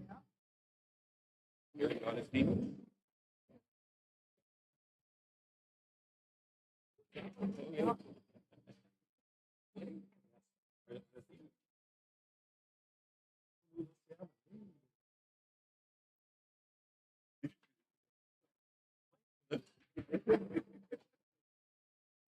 $100 maybe? You're not playing. That guy missed the easy shot. That my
All right, I'm back. Ryan Pittman on YouTube says, I would, but my wife is at bingo. Tell her to come along, man. We need a female player. I'll play with you guys.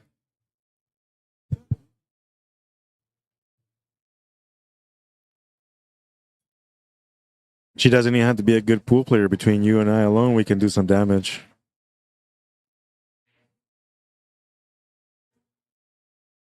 Brock Prashad on Facebook wants to know, what do you think about him switching cues like that? Actually, I think what it is like one cue has maybe the extension in it, So then he likes the way that cue shoots, or maybe the extension doesn't fit on both butt ends. So because it doesn't fit on both, and he actually likes his playing cue, he might be using the other cue just because of the extension on it. But I don't know. I don't think there's anything wrong with it. So I have a scenario that I brought up a while ago, and they told me like technically it's illegal in snooker. But I said to myself like, why couldn't you play like golf, where you have different size cues, different weight, different tip sizes, and then it's all according to the shot that you have on the table. And now the reason why I thought of that is because like a lot of the snooker players, what they do is they put on a tip on their snooker cue, and especially now the new day snooker players, they'll intentionally mushroom the tip to give them a little bit of an extra millimeter around the tip, which helps them for long potting. Now, but that doesn't help you for like when you're in the small pack and you're trying to control the cue ball. Same thing goes with like when the weight of the shot. So if you have like 18 ounce, which is basically like a 19 ounce in snooker, with an 18/19 ounce snooker cue, you can make longer shots a little bit easier. But it doesn't work for the small area when you get into the red black area. So I asked these guys, you know, like, is it okay to switch cues? Blah blah blah. They said no. You play with the cue that you start with, and that's all you get to play with. But I feel like so one of the like for cue manufacturers and the tip manufacturers as well, they're gonna really like the idea of everybody having different cues, different weights, different sizes. But for the sport itself, it's kind of frowned upon. I think that this is a game that has been evolving over the years, and I think that the preference and the equipment that the players choose to play with is kind of important. And if you feel like you need different weights or different tip sizes for different situations, I don't see anything wrong with it. I mean, they allow a jump cue, which technically is an extra piece of equipment, and that's something that at first was extremely frowned upon. But now everybody's kind of got accustomed to the idea that they're going to be playing like that. Give me a second. I got to grab my cue here. Speaking of cues.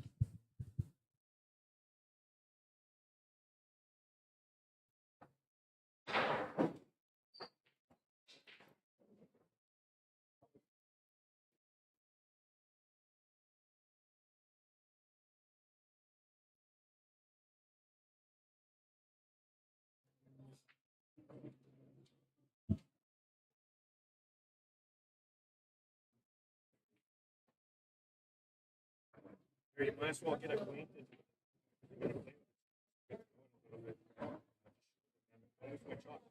Almost as important as with you. Almost.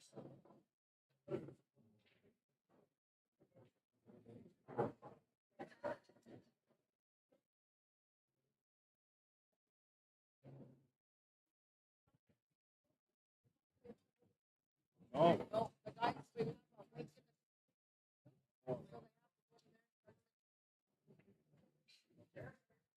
that kind of changes everything.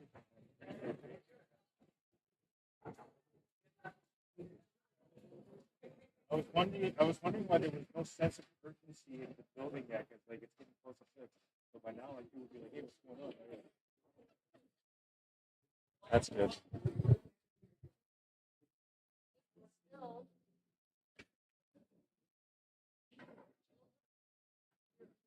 Yeah.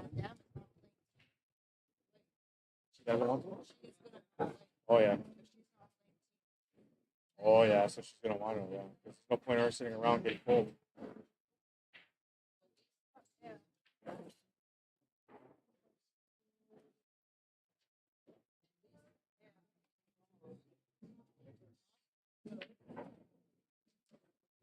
that good. He's gonna place Saskatchewan. Saskatchewan's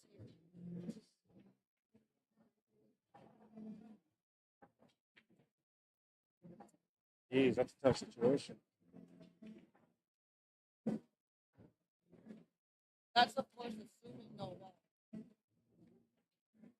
Either way, Lisa and Carrie are both playing our teams. So whichever one wins, Lisa Van Dam is gonna want to play. She's not gonna want to wait.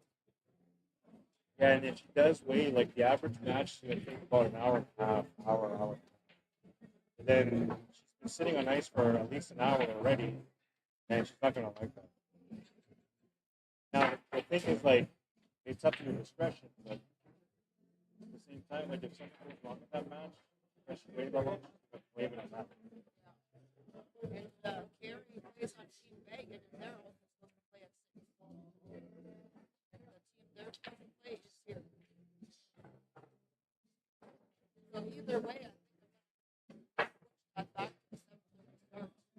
Yeah, like I would let the first round get going, and then when they go to the B side, then you can make maybe them wait a little bit. But even then, it's like it's going to create a pocket of time for you, and so that's going to disrupt the tournament too.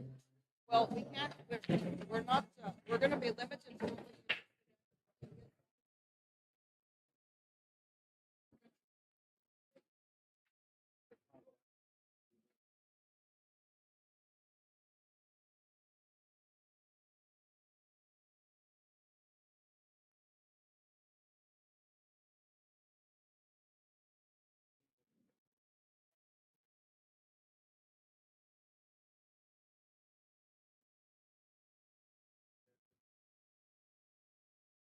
If that's the way it works out, so that would be a solution, just changing it over.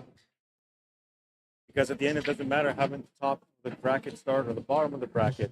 But what happens here now is that if you wait this one, that's also going to slow down here, right? That's not that big of a deal, I don't think. Because like if you look at damage wise, like if these guys played a match and they won and they have to wait for an opponent, that would be dreadful. But they're not playing; they have a bye. So then these guys here, if they come into play against these guys don't really care. If they're playing limited later, that's how I was solving it. First, but that all depends on who wins the match. Yeah, it does. So who's on this team here on the top? Here is Lisa. Okay, and Down then, here is Carrie. now if Carey wins, that's a different story. Because like now they're holding up a match here. That match is going to be held up by an hour. And then we've got. But this one wouldn't matter, right? Because these guys, there's no hold up. They had no match anyway. Yeah. There's always a small percentage chance that they're both competitive, right? Yeah. And if somebody ends up winning, but she doesn't like it. Yeah. So I'm gonna have to. I'm gonna go see who's winning right now. All right, so I looks like Perry's still at the table. I thought the match was over, but Perry's still at the table. So we're just trying to sort out everything here for the team event because we're into like sort of crunch time. So the first thing was that they were going to do a grand entry, which now they're not going to be able to do anymore. And yeah, so there's a situation here because you have to have one woman player, female player, lady player, whatever is your preference on each team. So each team only has one female player on their team. And the ladies are in the B-side final about to go into the championship match. Perry Van Dam just won the first set.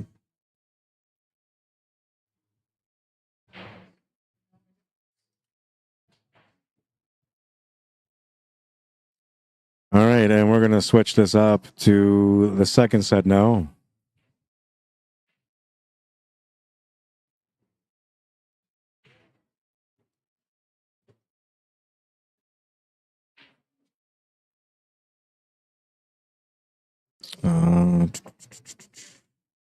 Yes, that's what I was doing over here. So it's a race to 3 now in the second set, not a race to 4 anymore. Looks like Perry Van Dam is going to be breaking the first set. As I explained earlier, we're going to switch the names now. So Perry Van Dam is on the left. That's going to represent that we're now in the second set.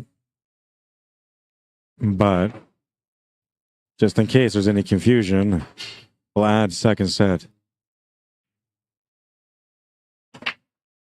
on there so you guys know.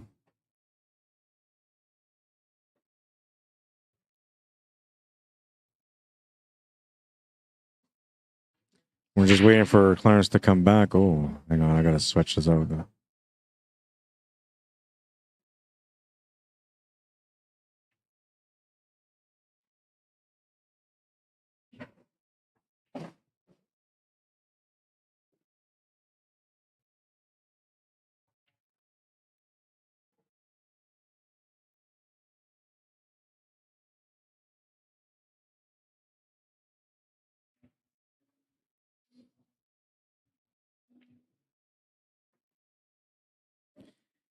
All right, so there we go. They're just flipped the coin. It looks like Clarence is going to be breaking first on this one. It's a short race to 3. So we're looking at about maybe 30 minutes, up to 40 minutes for this match to be over. The team's event is supposed to start at 6 o'clock, which is 3 minutes away.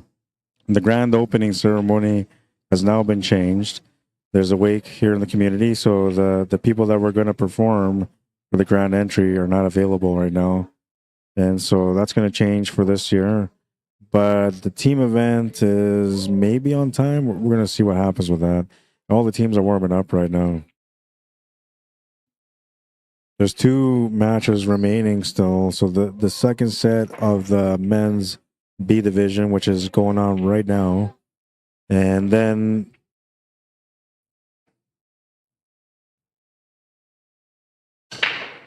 oh, looks like I reached my max. Yeah, so the stream ended here on Facebook. Those of you that are watching on YouTube, you're going to continue to watch this on YouTube. Everybody else on Facebook, well, I'm sorry, you have to switch over to YouTube now.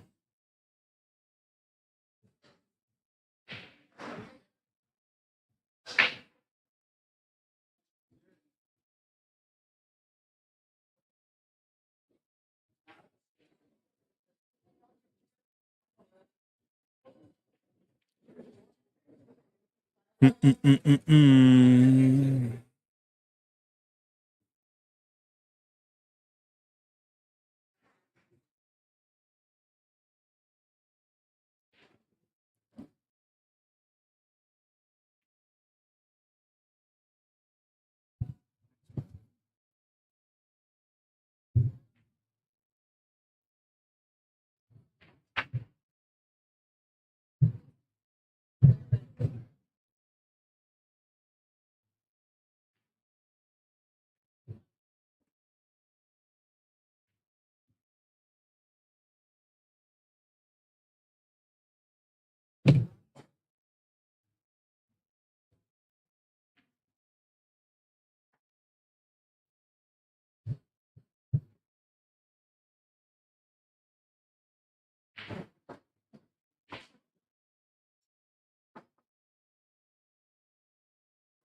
The team event is about to get started, and well, we're gonna have some great matchups tonight. Lots of great teams here today. Some will be eliminated by tonight. Some will be sitting, looking good for tomorrow for the championship rounds. It's all about the battle today, and it comes down to not who wins the most games, but who has the most points. The coverage for the team event is going to start after this match is done. It'll be a fresh stream. And now the guys in Calgary have been having a hard time with Facebook to stream. They tried multiple times and just weren't able to do it. I don't know if I'm going to have the same problem. I may or may not. I didn't have the same problem today, but I started much earlier than they did. So I'm not sure how it's all going to work out. If by any chance things don't work out with Facebook, those of you that are watching on YouTube will be able to still continue to watch it on YouTube. Everybody else that's on Facebook, well, you're going to have to follow the link. I'll share the link for you guys on Facebook. But I'm hoping that everything will be okay and that I can continue to stream through both Facebook and YouTube for the team event. Now, after this match is done, we're looking at about a 10-15 minute reset for me to get all these cameras set up, and then we're going to come into the team event. Now, what might happen is we might just get the team event going while I'm setting up the cameras, and then we'll just come into the first match, catching up with the score from there. Lots of action today, though, so plenty of time to enjoy the game and get caught up on things, which is what I'm going to try to do.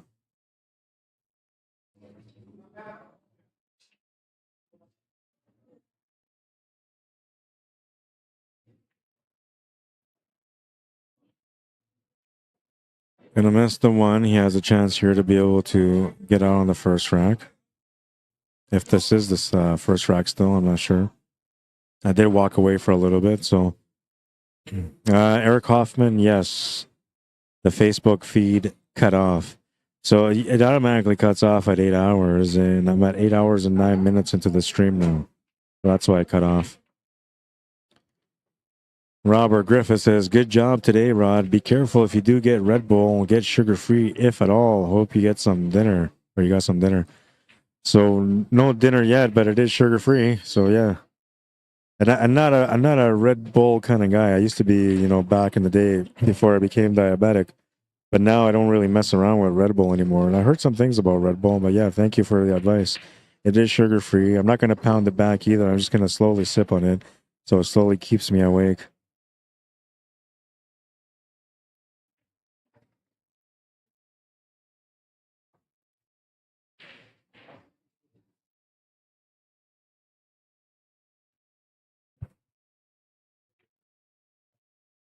Did my YouTube stream finish too?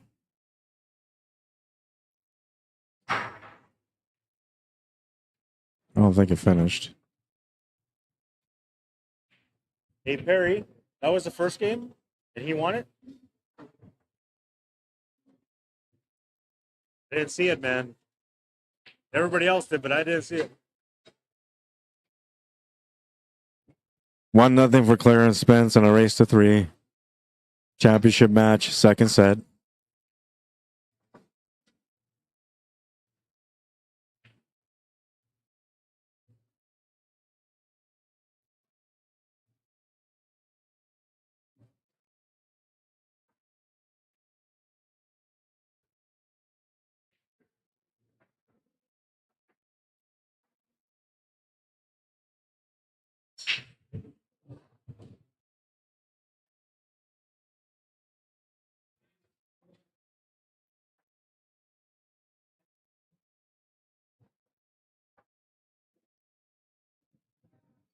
Thank you. I appreciate that, Eric.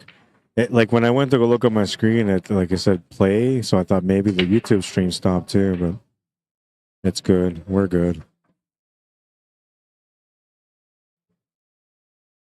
Smash and break on rack number 2. Looks like he made a ball. He's got a pretty wide open table, man. Whatever spot he's breaking from, he's getting some great breaks out of it.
Welcome everybody to the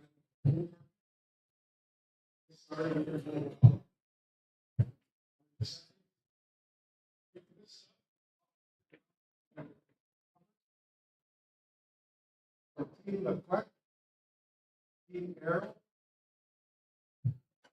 1 and 2. Team Vegas, Vegas, both tables 3 and 4. Golden, Team Manson, 10.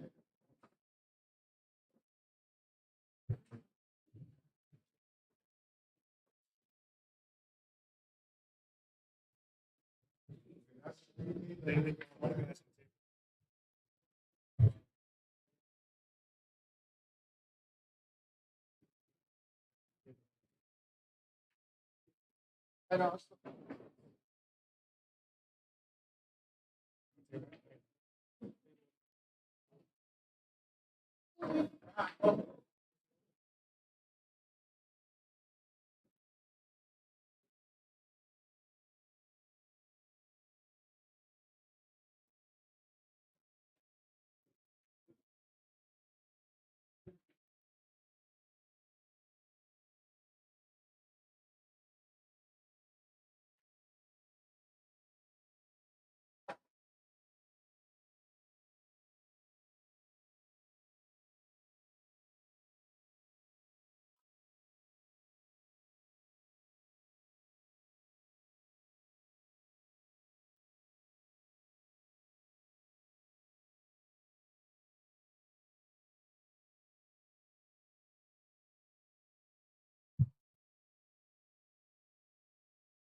All right, the score is 1-all.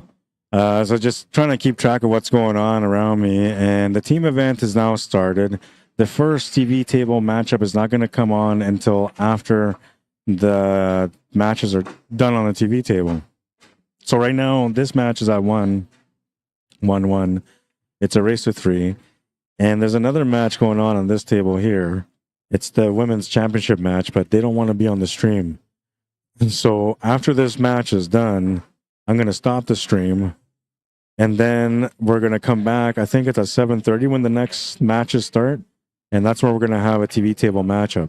So I apologize because the itinerary originally had scheduled a grand entry, which was going to be set up around 5:30. And then we had the team event starting at 6. But now the grand entry got postponed or canceled because it just wasn't something that was able to happen today. And so now we're looking at a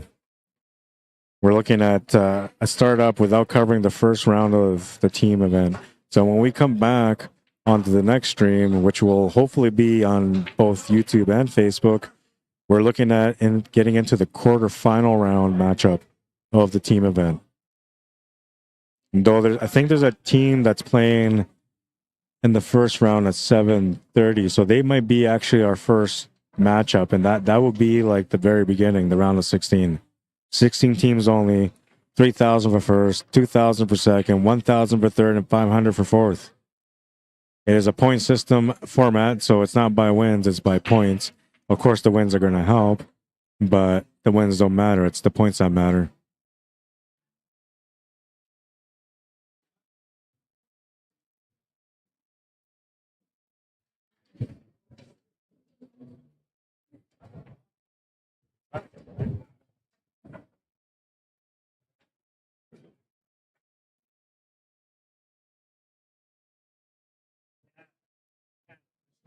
Right? So like different techniques to help. Have like a thing that blocks off all the sound, but it's not. Must be like.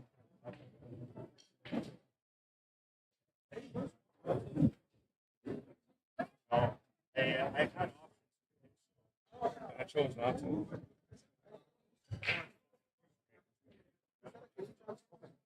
Yeah, if you guys would.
My CSR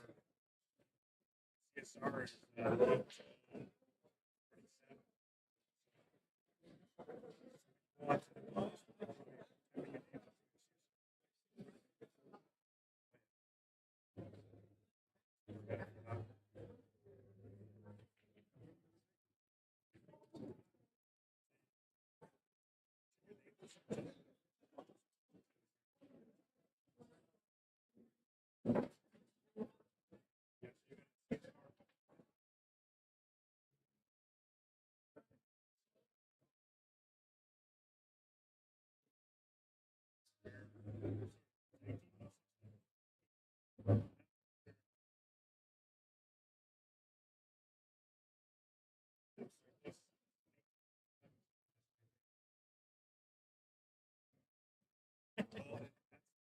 Like it's funny because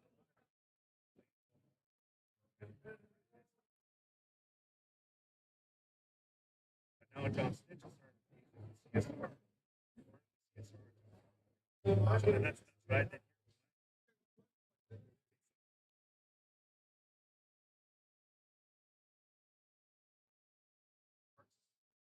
Now when I have events,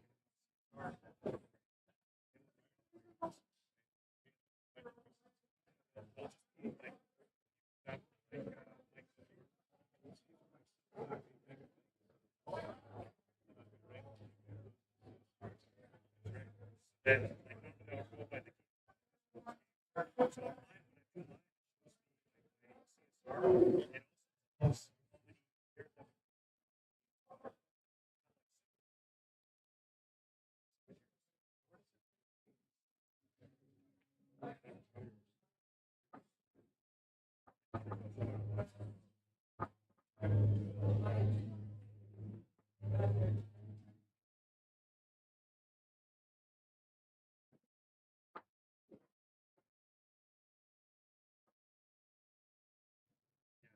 I can tell you they're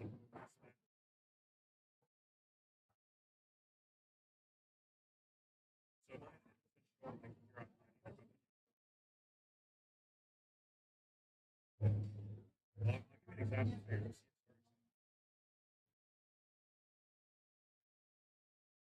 I'll give you an example for you.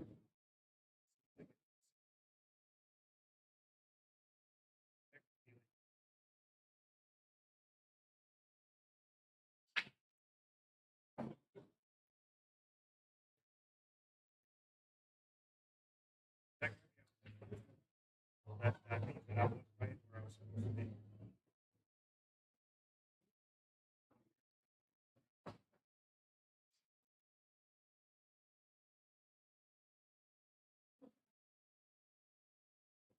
See the same thing.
That's what it should be. When you go to analyze my CSR,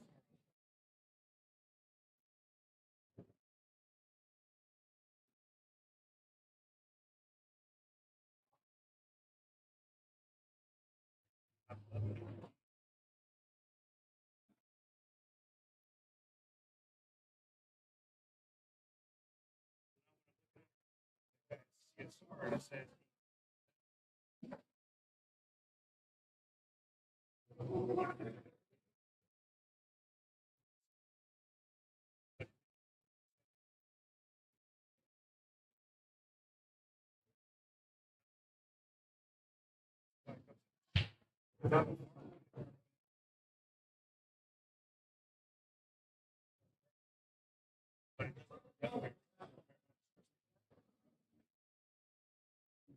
like stitches.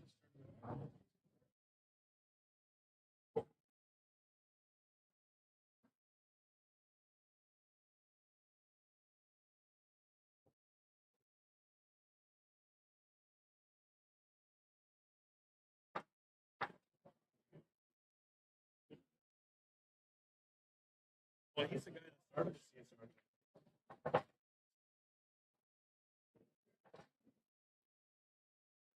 Well, I got the first one.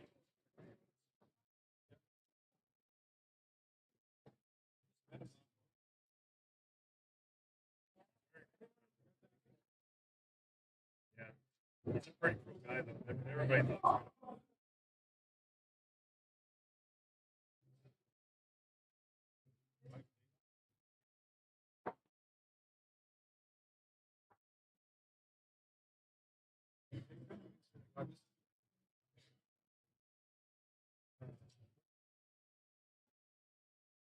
No idea. I bought it 2 years ago.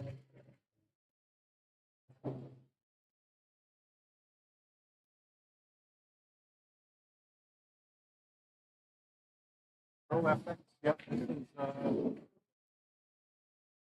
Something like that. And I'm thinking about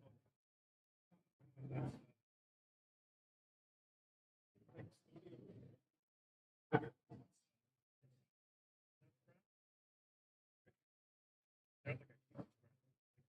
they're like $700. The other one is like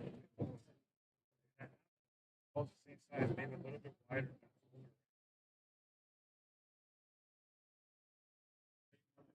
Still trying to figure out know some of the like stuff like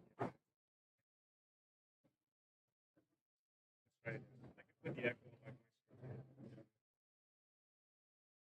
Has 25 or 24?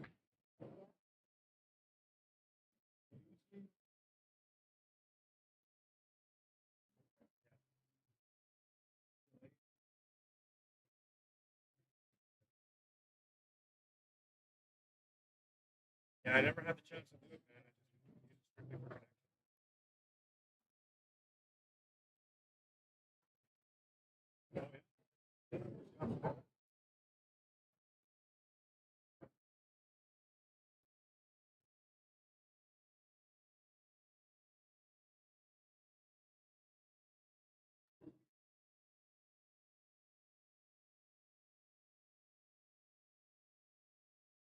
Oh, yeah.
Looks like he's about to close out the match here.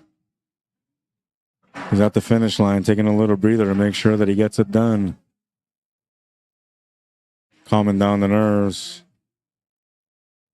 Now, this is something different about his style because, like, earlier today and yesterday, he was playing a little bit fast and, not really taking too much time. And it seems like now, like, as soon as he got into the A-side final, he slowed down his game the right way. And now he lost the first set, a score of 4, or was it 4-0? And you figure that that's going to break a player apart and mentally just destroy him. But here he is on the hill with a chance to win the game. And he's taking his time working it out, showing a little bit of discipline at the table.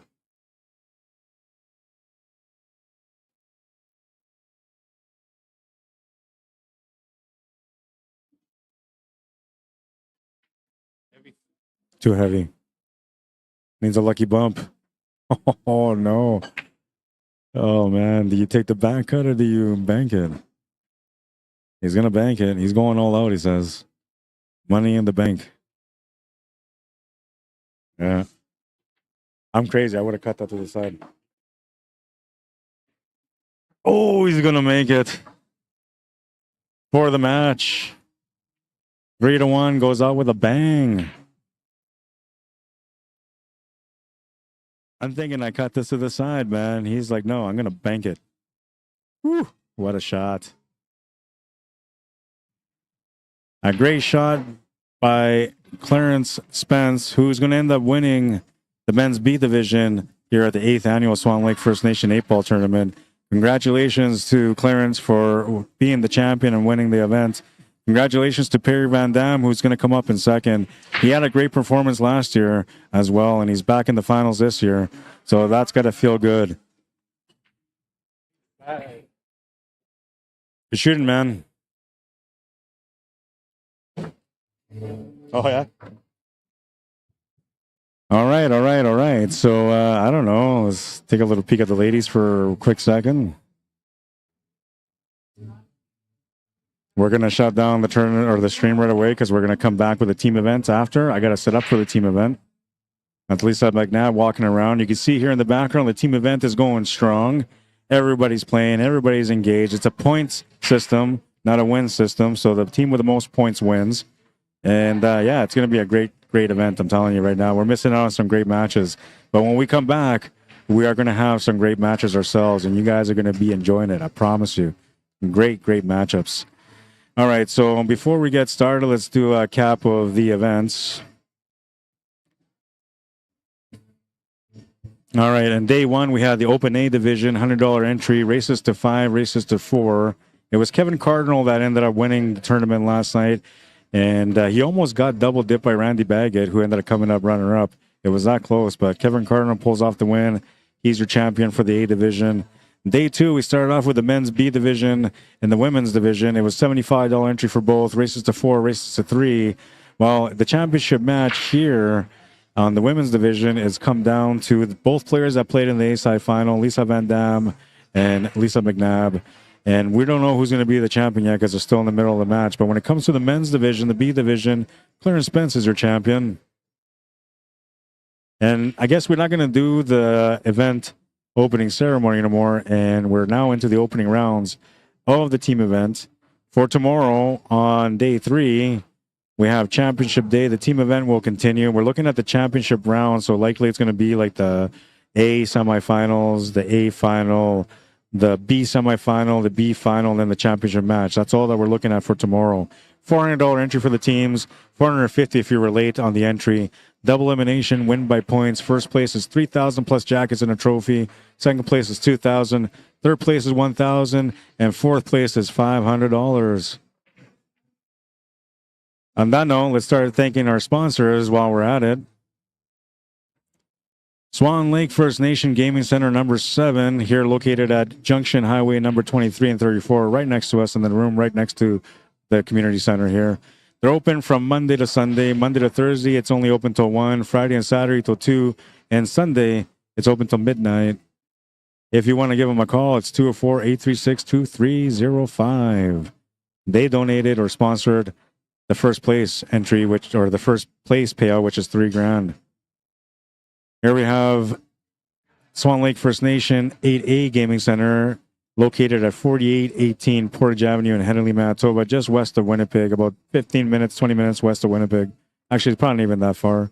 If you want to check them out, they have the same hours as 7, and check them out. You're gonna enjoy it. I've been into that location, and actually, it's very comfortable.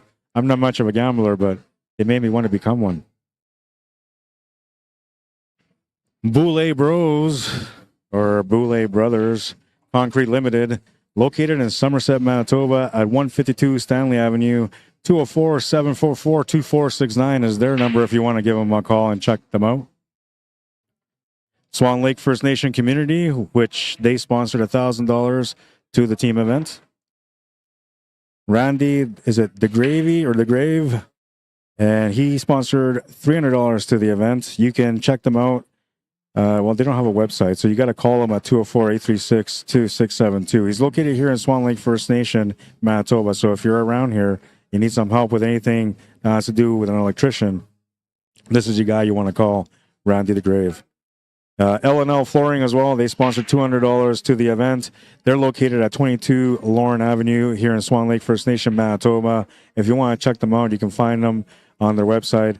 I couldn't find their website myself, but I know that they have one. 204-836-2010 is the number to get a hold of them. All right. And what else do we got here?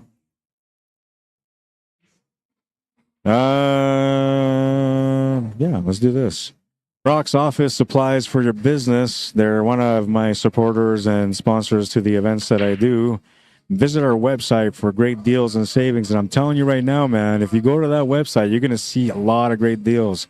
Check them out, brocksoffice.ca. That's where you can find them. And they feature different deals every week. So if you go on their website every week, you're going to find different items that are on a certain deal. This week's item is a Canon 137 original toner cartridge. And the price comparison shows here that at Staples, if you were to buy that cartridge, it would cost you $132.19. While if you buy it from Brock's Office, it's $119.99. So just an example of some of the deals that you can get if you go to brocksoffice.ca. All right, let's go to the last highlight. Is a good. He makes the bank for the championship. What a shot. What a finish. Oh, wait, I got to go back over here.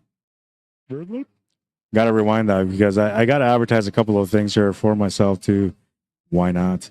Well, wait, before we do that, because this is going to be the last time we do the singles here. So let's do a recap also of the participants from today. Starting off with men's B division, we have Tim Bone, Ben Dutchick, Brian Walker, Warren Kirkness, Andy McPherson, Sean Taylor, David Simeon, Doug Scott, Tom Walker, Emery Cameron. I don't think it's Clint Cares. I think it's Cavers. So I apologize for the misspelling of your name, but that's the way it looked like on the paper that I looked at, Clint. So I apologize, but it is Clint Cavers, Cavers. Joey Bolio as well in the lineup. We're going to continue here with the rest of the players that participated in the event. Clarence Spence, who won the event. Lewis Huckholt, Kevin Nebes, Morris Scott, Perry Van Dam, who will finish in runner-up. Andreas Wandeska, Rick Shannacappo, Keith Shannacappo, Travis Bird, Jeff Martin, Mitch Malcolm, and Terry Martin. For the women's division, we have Tracy Shannacappo, who I believe finished in third place. Elise Cameron came up just short in fourth. Carrie Tapata. Well, wait, I think Carrie finished in third, so I'm lying. Carrie finished in third. Tracy finished in fourth. Elise finished in fifth, sixth.